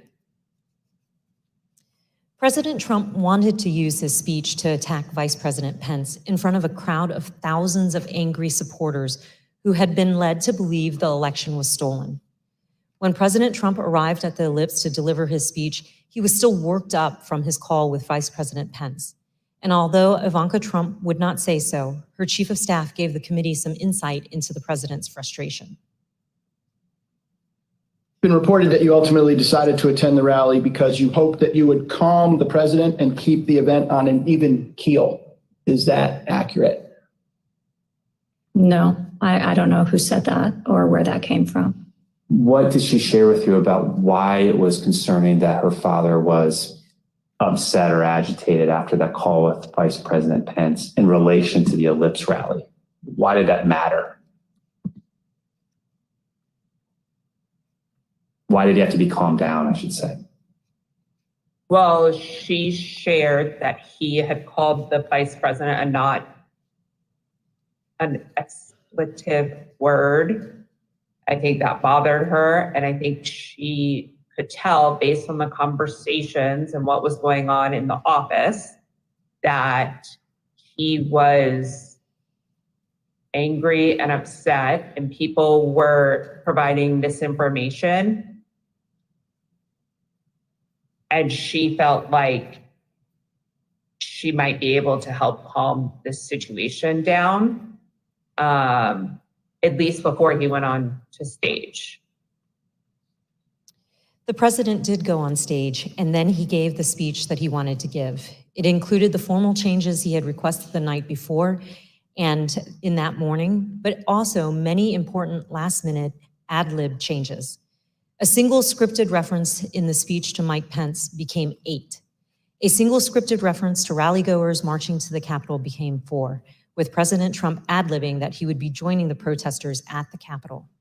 Added throughout his speech were references to fighting and the need for people to have courage and to be strong. The word peacefully was in the staff-written script and used only once. Here are some of these ad-lib changes that the president made to his speech. Because you'll never take back our country with weakness. You have to show strength and you have to be strong. So I hope Mike has the courage to do what he has to do. And I hope he doesn't listen to the rhinos and the stupid people that he's listening to. We fight like hell. And if you don't fight like hell, you're not going to have a country anymore. But we're going to try and give our Republicans, the weak ones, because the strong ones don't need any of our help. We're going to try and give them the kind of pride and boldness that they need to take back our country. So let's walk down Pennsylvania Avenue. White House counsel Pat Cipollone and his deputy did not attend the speech, and they were concerned that the statements in the speech about the election were false. In fact, the message that President Trump delivered that day was built on a foundation of lies. He lied to his supporters that the election was stolen. He stoked their anger. He called for them to fight for him. He directed them to the U.S. Capitol. He told them he would join them. and his supporters believed him, and many headed towards the Capitol. As a result, people died. People were injured. Many of his supporters' lives will never be the same. President Trump's former campaign manager, Brad Parscale, recognized the impact of the speech immediately. And this is what he said on January 6 in excerpts from text messages to Katrina Pearson. Mr. Parscale said, quote, "This is about Trump pushing for uncertainty in our country, a sitting president asking for civil war." And then when he said, "This week I feel guilty for helping him win," Katrina Pearson responded, "You did what you felt right at the time, and therefore it was right." Mr. Parscale added, "Yeah, but a woman is dead. And yeah, if I was Trump and I knew my rhetoric killed someone." When Ms. Pearson replied, "It wasn't the rhetoric," Mr. Parscale said, "Katrina, yes, it was." Thank you, Mr. Chairman. I yield back. Gentlelady yields back. We're joined today by Mr. Jason Van Tavenhove and Mr. Stephen Ayers. Mr. Tavenhove is an artist and journalist. He's a former spokesman of the Oath Keepers and a former close associate of Elmer Stewart Rhodes, the founder and president of the Oath Keepers, who has been charged with seditious conspiracy in relation to the Capitol attack. Mr. Van Tatenhove broke with the Oath Keepers and has since spoken out forcefully against the violent group. Mr. Ayers is a former supporter of President Trump. He answered the president's call to come to Washington, D.C. on January 6th. He marched to the Capitol on the president's orders. He pleaded guilty last month to disorderly and disruptive conduct at the Capitol. Mr. Ayers, who no longer supports President Trump, came forward voluntarily to share his story as a warning. I will now swear in our witnesses. The witnesses will please stand and raise their right hand. Do you swear or affirm under penalty of perjury that the testimony you're about to give is the truth, the whole truth, and nothing but the truth, so help you God? Thank you. You may be seated. Let the record reflect that the witnesses answered in the affirmative. I recognize myself for questions. Today, we've discussed how President Trump summoned an angry mob of supporters to Washington, D.C., many of whom came prepared to do battle against police and politicians alike. We're fortunate enough to be joined by two witnesses who can help us understand who was in the mob that day.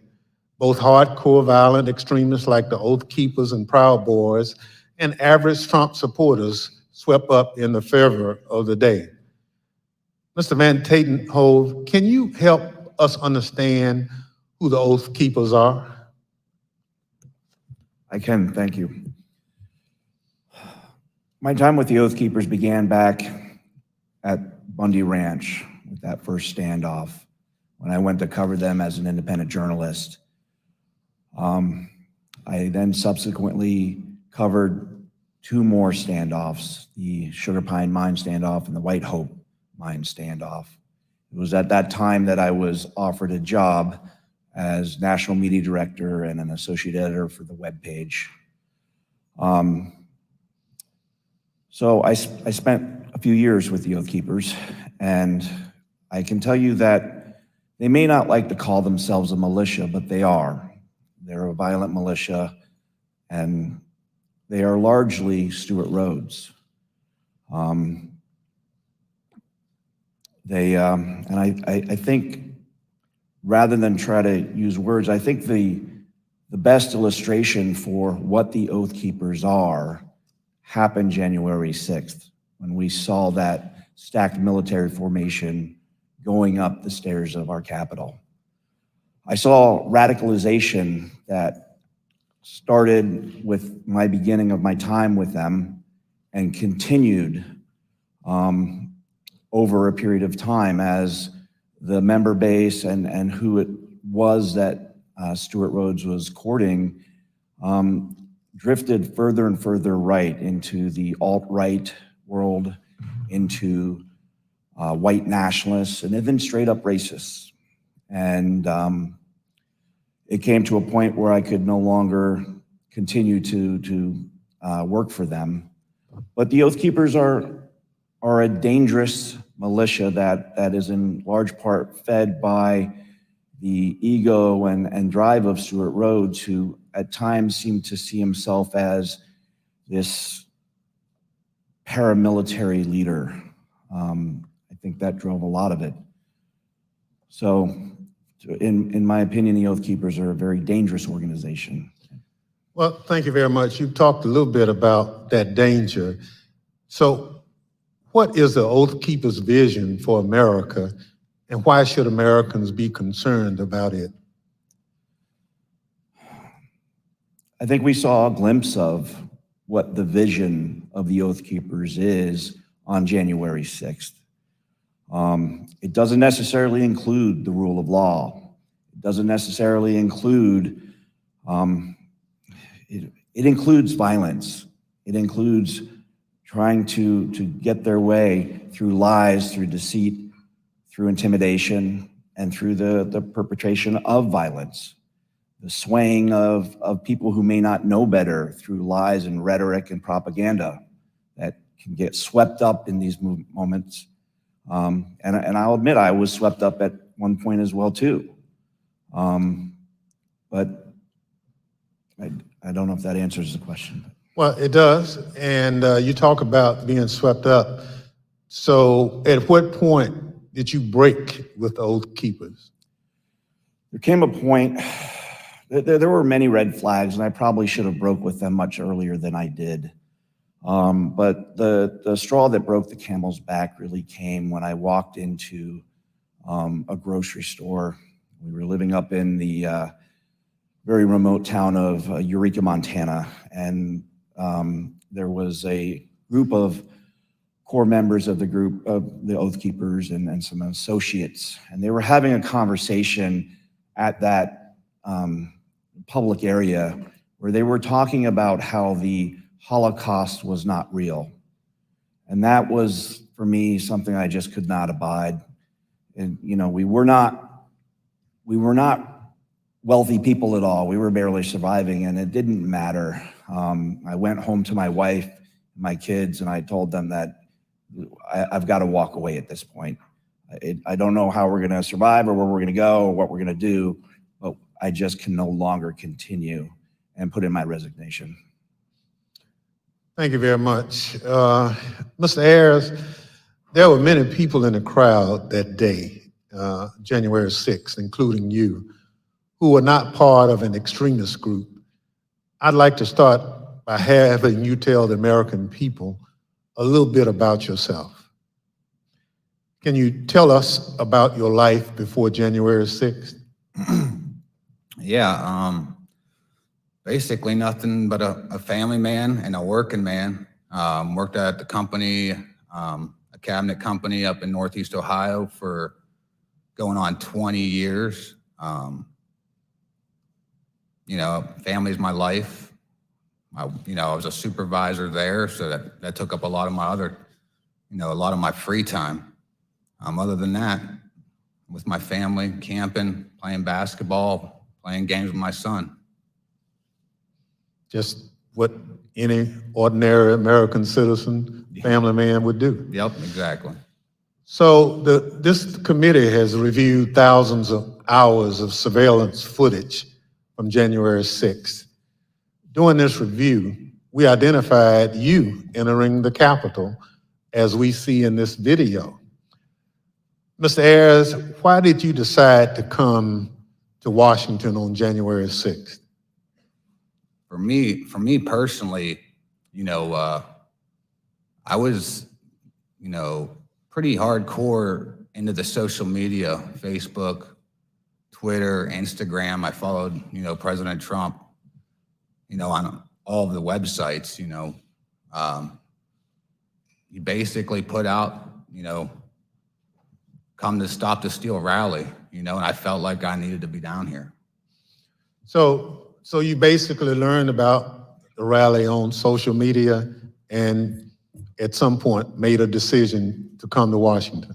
Yep, yep. I had some friends I found out were coming down. I just hopped on with them right at the tail end when I found out and came down here with them. Thank you very much. The chair recognizes the vice chair, Ms. Cheney of Wyoming, for any questions she may have. Thank you very much, Mr. Chairman. Mr. Ayers, when you entered the Capitol last year, did you believe that the election had been stolen?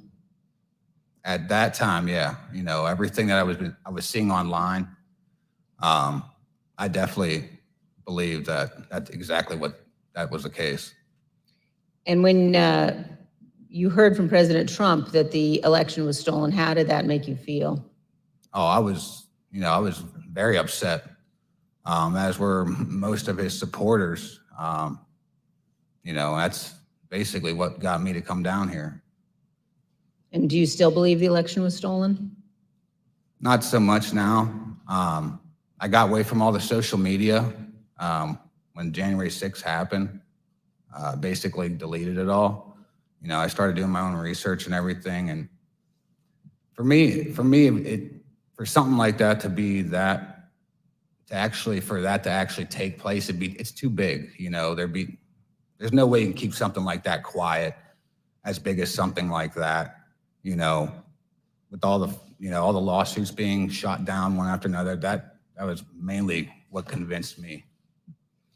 Well, and I think that's very important. And we've also talked about today and in previous hearings, the extent to which the president himself was told that the election hadn't been stolen by his Justice Department, by his White House counsel, by his campaign.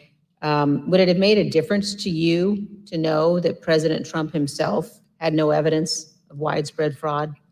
Oh, definitely. Who knows? I may not have come down here then, Thank you very much, Mr. Chairman. I yield back. Gentlelady yields back.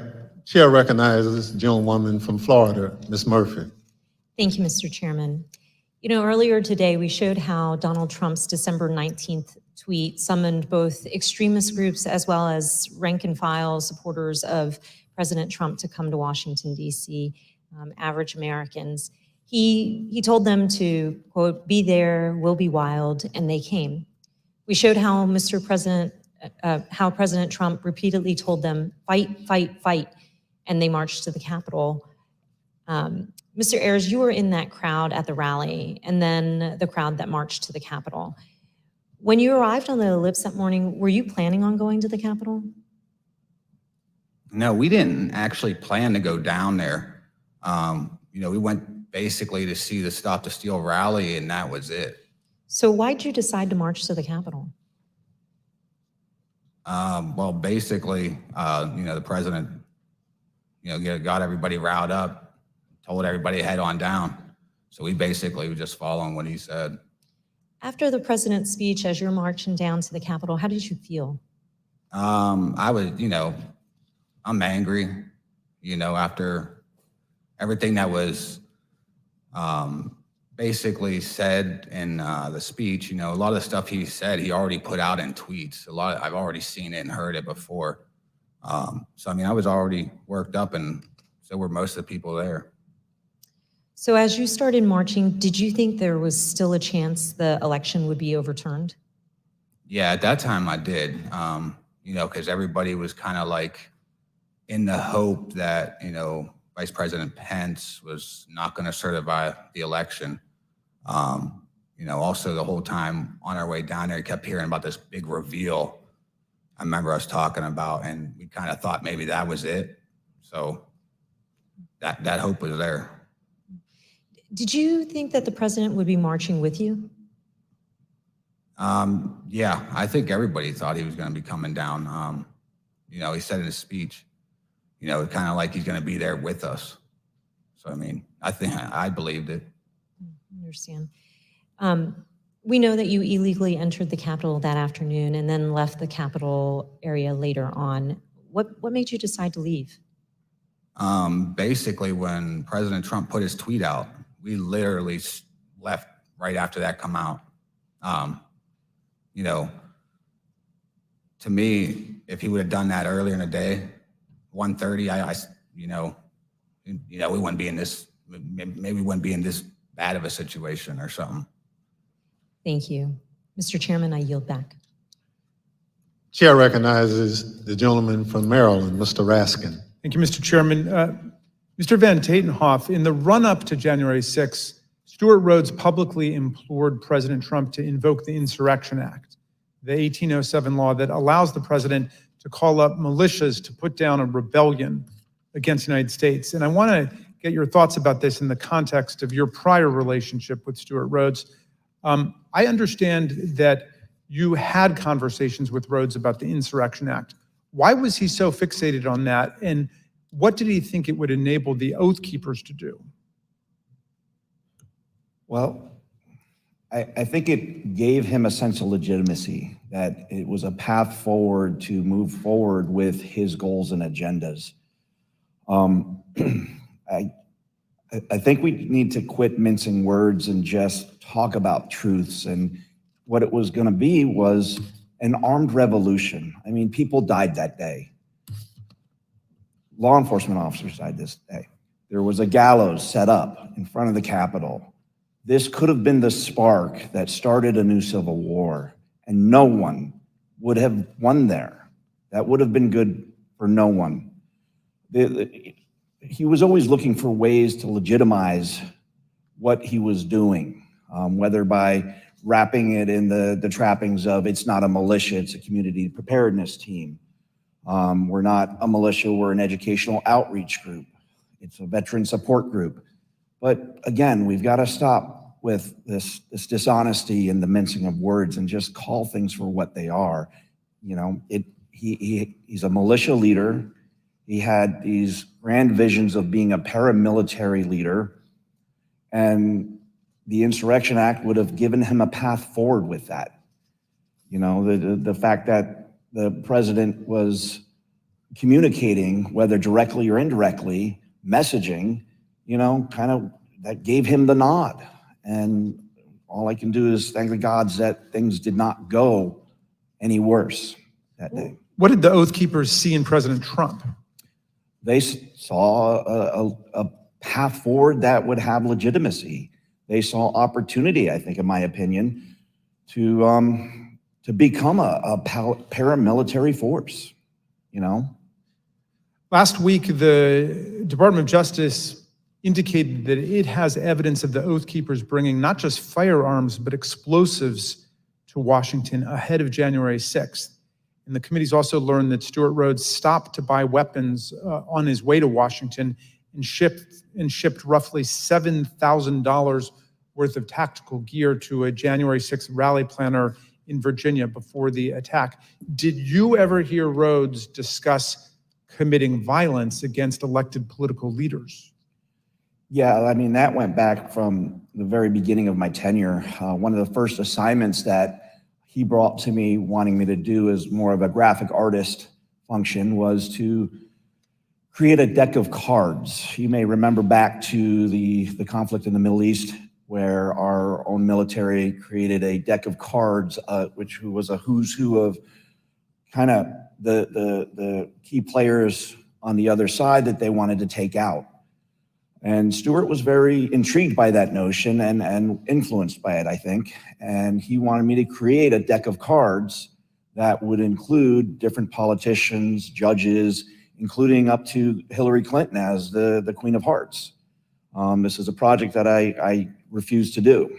But from the very start, we saw that. There was always the push for military training, including there were courses in that community that went over explosives training. So yeah, this all falls in line. Mr. Van Tatenhoff, you say in your very thoughtful written testimony that we received today that you fear what the next election cycle will bring. And you also say that we have been exceedingly lucky in that we have not seen more bloodshed so far. I wonder if you would elaborate on those two statements. I think as far as the luck goes, we've had the potential from Bundy Ranch on. I mean, being boots on the ground at these standoffs, and they were standoffs where there were firearms pointed across lines at federal law enforcement agencies, whatever it may be with that particular standoff. But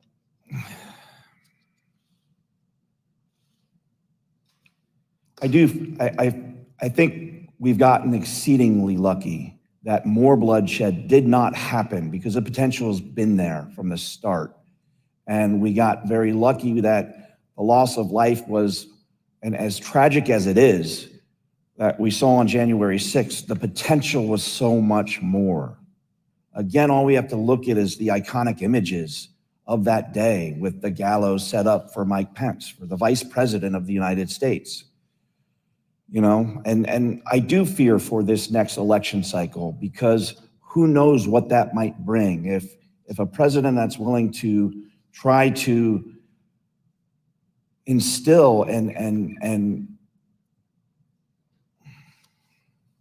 encourage to whip up a civil war amongst his followers using lies and deceit and snake oil, and regardless of the human impact, what else is he going to do if he gets elected again? All bets are off at that point.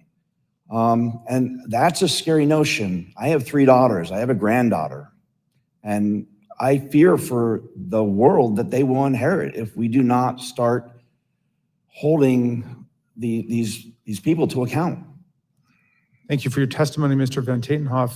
Mr. Ayers, I first want to ask you about what finally caused you to leave on January the 6th. We know that the medieval style combat with our police, the occupation of the building, this was going on for several hours until the president issued at 4:17 a tweet, I believe, that included a video telling people to go home.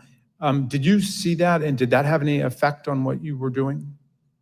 Well, when we were there, as soon as that come out, everybody started talking about it, and it seemed like it started to disperse, some of the crowd. Obviously, once we got back to the hotel room, we seen that it was still going on, but it definitely dispersed a lot of the crowd. And did you leave at that point? Yeah, we did. Yeah, we left.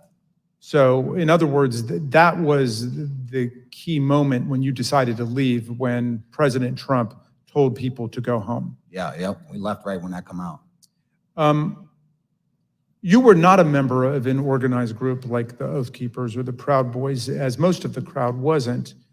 I wonder, on January 6th, was it your view that these far-right groups like the Oath Keepers and Proud Boys and 3%ers and others were on your side? Did you have any reservations about marching with them and rallying with them? Well, I definitely didn't have a problem. I was probably following them online myself. I thought, hey, they're on our team, good. That's how I kind of looked at it at the time. I didn't have a problem with it. I thought it was a good thing. I'm interested in hearing about what's happened to you since the events of January 6th. You told the vice chair that you no longer believe Trump's big lie about the election, but that's what brought you originally to Washington. Looking back on it now, how do you reflect on the role that you played in the crowd that day, and what is going on in your life? Basically, I lost my job. Since this all happened, pretty much sold my house. So everything that happened with the charges, thank God, a lot of them did get dismissed because I was just holding my phone, but at the same time, I was there. It definitely, it changed my life, not for the good, definitely not for the, for the better. Well, all I could say. President Trump is still promoting the big lie about the election. How does that make you feel? It makes me mad because I was hanging on every word he was saying. Everything he was putting out, I was following it. If I was doing it, hundreds of thousands or millions of other people are doing it, or maybe even still doing it. It's like he just said about that. You know, you got people still following and doing that. Who knows what the next election could come out? You know, could end up being down the same path we are right now. I mean, just don't know. Mr. Ayers, I see that your wife has joined you today, and welcome to Washington. We know this has been very difficult on you both and your family. What lessons, finally, do you want the American people to learn from the way you and your family have suffered as a result of these events? Biggest thing is I consider myself a family man, and I love my country. I don't think any one man is bigger than either one of those. I think that's what needs to be taken. You know, people dive into the politics, and for me, I felt like I had, you know, like horse blinders on. I was locked in the whole time. Biggest thing for me is take the blinders off, make sure you step back and see what's going on before it's too late. Well, I want to thank you for your testimony and for appearing, both of you, today. And Mr. Chairman, I yield back to you. Gentleman yields back. I want to thank our witnesses for joining us today. The members of the Select Committee may have additional questions for today's witnesses, and we ask that you respond expeditiously in writing to those questions. Without objections, members will be permitted 10 business days to submit statements for the record, including opening remarks and additional questions for the witnesses. Without objection, the chair recognizes the gentleman from Maryland, Mr. Raskin, for a closing statement. Thank you, Mr. Chairman. When Donald Trump sent out his tweet, he became the first president ever to call for a crowd to descend on the capital city to block the constitutional transfer of power. He set off an explosive chain reaction among his followers, but no one mobilized more quickly than the dangerous extremists that we've looked at today. Seizing upon his invitation to fight, they assembled their followers for an insurrectionary showdown against Congress and the vice president. On January 6th, Trump knew the crowd was angry. He knew the crowd was armed. He sent them to the Capitol anyway. You might imagine that our founders would have been shocked to learn that an American president would one day come to embrace and excuse political violence against our own institutions, or knowingly send an armed mob to attack the Capitol to usurp the will of the people. But you know, Mr. Chairman, the founders were pretty wise about certain things, and at the start of the Republic, they actually warned everyone about Donald Trump. Not by name, of course, but in the course of advising about the certain prospect that ambitious politicians would try to mobilize violent mobs to tear down our own institutions in service of their insatiable ambitions. In the very first Federalist paper, Alexander Hamilton observed that history teaches that opportunistic politicians who desire to rule at all costs will begin first as demagogues, pandering to the angry and malignant passions of the crowd, but then end up as tyrants, trampling the freedoms and the rights of the people. A violent insurrection to overturn an election is not an abstract thing, as we've heard. Hundreds of people were bloodied, injured, and wounded in the process, including more than 150 police officers, some of them sitting in this room today. I want to give you an update on one officer who was badly wounded in the attack and is well known to the members of this committee because he testified before us last year. Sergeant Aquilino Ganell is an Army veteran who spent a year on active combat duty in the Iraq War and then 16 years on the Capitol Force. Nothing he ever saw in combat in Iraq, he has said, prepared him for the insurrection, where he was savagely beaten, punched, pushed, kicked, shoved, stomped, and sprayed with chemical irritants, along with other officers, by members of a mob carrying hammers, knives, batons, and police shields taken by force, and wielding the American flag against police officers as a dangerous weapon. Last month, on June 28th, Sergeant Ganell's team of doctors told him that permanent injuries he has suffered to his left shoulder and right foot now make it impossible for him to continue as a police officer. He must leave policing for good and figure out the rest of his life. Sergeant Ganell, We wish you and your family all the best. We are here for you. We salute you for your valor, your eloquence, and your beautiful commitment to America. I wonder what former President Trump would say to someone like Sergeant Cannell, who must now go about remaking his life. I wonder if he could even understand what motivates a patriot like Sergeant Cannell. In his inaugural address, Trump introduced one commanding image: American carnage. Although that turn of phrase explained little about our country before he took office, it turned out to be an excellent prophecy of what his rage would come to visit on our people. Mr. Ayers just described how the trust he placed in President Trump as a camp follower derailed his life and nearly wrecked his reputation and his family. A few weeks ago, we heard Shay Moss and her mother, Ruby Freeman, Speaker Rusty Bowers from Arizona, and Georgia's Secretary of State Brad Raffensperger describe how hate-filled intimidation campaigns by Trump and his followers made them prisoners in their homes and drove their stress and anxiety to soaring new heights when they refused to do Trump's bidding. American carnage, that's Donald Trump's true legacy. His desire to overthrow the people's election and seize the presidency interrupted the counting of electoral college votes for the first time in American history, nearly toppled the constitutional order, and brutalized hundreds and hundreds of people. The Watergate break-in was like a Cub Scout meeting compared to this assault on our people and our institutions.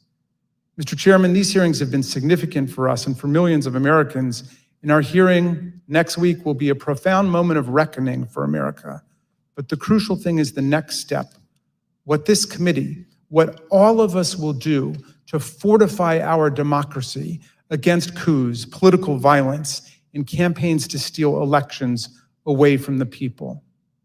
Unlike Mr. Ayers and Mr. Van Tatenhove, people who have recovered and evolved from their descent into the hell of fanaticism, Donald Trump has only expanded his big lie to cover January 6th itself. He asserts the insurrection was the real election, and the election was the real insurrection. He says his mob greeted our police officers on January 6th with hugs and kisses. He threatens to take one of America's two major political parties with him down the road to authoritarianism, and it is Abraham Lincoln's party, no less. The political scientists tell us that authoritarian parties have two essential features in common in history and around the world. They do not accept the results of democratic elections when they lose, and they embrace political violence as legitimate. And the problem of incitement to political violence has only grown more serious in the internet age, as we have just heard. But this is not the problem of one party, it is the problem of the whole country now. American democracy, Mr. Chairman, is a precious inheritance, something rare in the history of the world and even on earth today. Constitutional democracy is the silver frame, as Lincoln put it, upon which the golden apple of freedom rests. We need to defend both our democracy and our freedom with everything we have and declare that this American carnage ends here and now. In a world of resurgent authoritarianism and racism and anti-Semitism, let's all hang tough for American democracy. Thank you, Mr. Chairman. I yield back. Gentleman yields back. Without objection, the chair recognizes the gentlewoman from Florida, Ms. Murphy, for a closing statement. Thank you, Mr. Chairman. At one of our first hearings, Chairman Thompson explained that the members of this committee would not spend much time talking about ourselves. Rather, we would let the evidence play the leading role.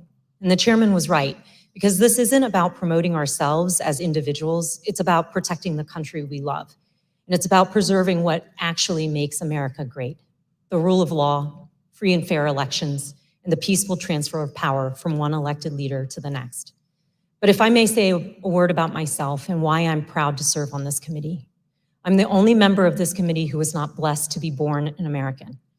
I was born in Vietnam after the Vietnam War, and my family and I fled a communist government and were rescued by the US Navy and were given sanctuary in America. My patriotism is rooted in my gratitude for America's grace and generosity. I love this country. On January 6th, 4 decades after my family fled a place where political power was seized through violence, I was in the United States Capitol, fleeing my fellow Americans. Members of the angry mob had been lied to by a president and the other powerful people who tried to convince them without evidence that the election had been stolen from them. Some of them then tried to use physical violence to overturn the outcome of a free and fair election. Our committee's overriding objective is to fight fiction with facts, to create a full account for the American people and for the historical record, to tell the truth of what happened and why it happened, to make recommendations so it never happens again, to defend our democracy. To me, there's nothing more patriotic than that. Thank you. Mr. Chairman, I yield back. Gentlelady yields back. Without objection, the chair recognizes the gentlewoman from Wyoming, Ms. Cheney, for a closing statement. Thank you very much, Mr. Chairman. Mr. Chairman, let me put what you have seen today in a broader context. At the very outset of our hearings, we described several elements of President Trump's multi-part plan to overturn the 2020 election. Our hearings have now covered all but one of those elements: an organized campaign to persuade millions of Americans of a falsehood that the 2020 election was stolen by widespread fraud, a corrupt effort to pressure Vice President Pence to refuse to count electoral votes, an effort to corrupt the U.S. Department of Justice, efforts to pressure state election officials and legislators to change state election results, a scheme to create and submit fake electoral slates from multiple states. And today, you saw how President Trump summoned a mob to Washington for January 6th, and then, knowing that that mob was armed, directed that mob to the United States Capitol. Every one of these elements of the planning for January 6th is an independently serious matter. They were all ultimately focused on overturning the election, and they all have one other thing in common. Donald Trump participated in each substantially and personally. He oversaw or directed the activity of those involved. Next week, we will return to January 6th itself. As we have shown in prior hearings, Donald Trump and his legal team, led by Rudy Giuliani, were working on January 6th to delay or halt Congress's counting of electoral votes. The mob attacking and invading the Capitol on that afternoon of January 6th was achieving that result. And for multiple hours, Donald Trump refused to intervene to stop it. He would not instruct the mob to leave or condemn the violence. He would not order them to evacuate the Capitol and disperse. The many pleas for help from Congress did no good. His staff insisted that President Trump call off the attack. He would not. Here are a few of the many things you will hear next week from Mr. Cipollone.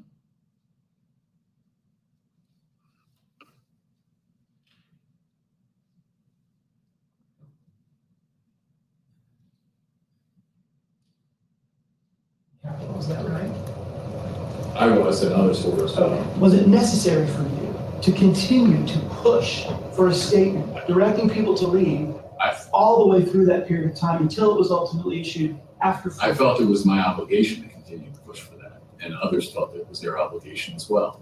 Would it have been possible at any moment for the president to walk down to the podium in the briefing room and talk to the nation at any time between when you first gave him that advice at 2 o'clock and 4:17 when the video statement went out? Would that have been possible? Would it have been possible? Yes. Yes, it would have been possible. And you will hear that Donald Trump never picked up the phone that day to order his administration to help. This is not ambiguous. He did not call the military. His Secretary of Defense received no order. He did not call his Attorney General. He did not talk to the Department of Homeland Security. Mike Pence did all of those things. Donald Trump did not. We will walk through the events of January 6th next week, minute by minute. And one more item. After our last hearing, President Trump tried to call a witness in our investigation, a witness you have not yet seen in these hearings. That person declined to answer or respond to President Trump's call and instead alerted their lawyer to the call. Their lawyer alerted us, and this committee has supplied that information to the Department of Justice. Let me say one more time, we will take any effort to influence witness testimony very seriously. Thank you, Mr. Chairman. I yield back. Thank you, gentlelady yields back. In my opening, I mentioned how we look to our leaders to serve as a fail-safe if people in this country refuse to accept the results of an election. That's part of the way those in positions of public trust uphold their oath, how they show fidelity to the Constitution. In the run-up to January 6th, Donald Trump had an obligation to tell his supporters to accept the results of the election. Instead, he urged them to further along the path toward mob violence. The idea of mob violence makes me think of another sort of fail-safe. All across this country, there are different ideas about what role the federal government should play in our lives. In fact, up here on this dais, there are plenty of different ideas, but there are moments when the institutions of our federal government are the fail-safe. I am from a part of the country where, had it not been for the federal government and the Constitution, my parents and many more Americans like them would have continued to be treated as second-class citizens. The freedom to be able to vote without harassment, travel in relative safety, and dine and sleep where you choose is because we have a government that looks over the well-being of its citizens. This is especially important in moments of crisis. When we have a natural disaster that state governments can't handle on their own, when there's an emergency that requires action by our public health services or our military, we have a federal government. What happened on January 6, 2020 was another one of those moments in history that test the strength of our federal government. January 6th was an attack on our country. It was an attack on our democracy, on our Constitution. A sitting president with a violent mob trying to stop the peaceful transfer of power from one president to another. It still makes my blood boil to think of it. In a moment like that, what would you expect to see? You expect to see the President of the United States sitting behind a resolute desk in the Oval Office, assuring the American people that the attack would be repelled and the threat would be dealt with. You'd expect to be reassured that there was a fail-safe. Instead, the President of the United States sent the mob. He disregarded the advice of the people who had taken an oath to the Constitution. He oversaw a scheme aided by people whose loyalty was only to Donald Trump. There's nothing we can compare that to. There's nothing in our great nation's history that has ever come close to that sort of betrayal and dereliction. Thank goodness our system of government held in spite of a commander-in-chief who worked in opposition to what the Constitution designed. When this committee reconvenes, we'll tell the story of that supreme dereliction by the commander-in-chief, how close we came to a catastrophe for our democracy, and how we remain in serious danger. The chair requests those in the hearing room remain seated until the Capitol Police have escorted witnesses and members from the room. Without objection, the committee stands adjourned.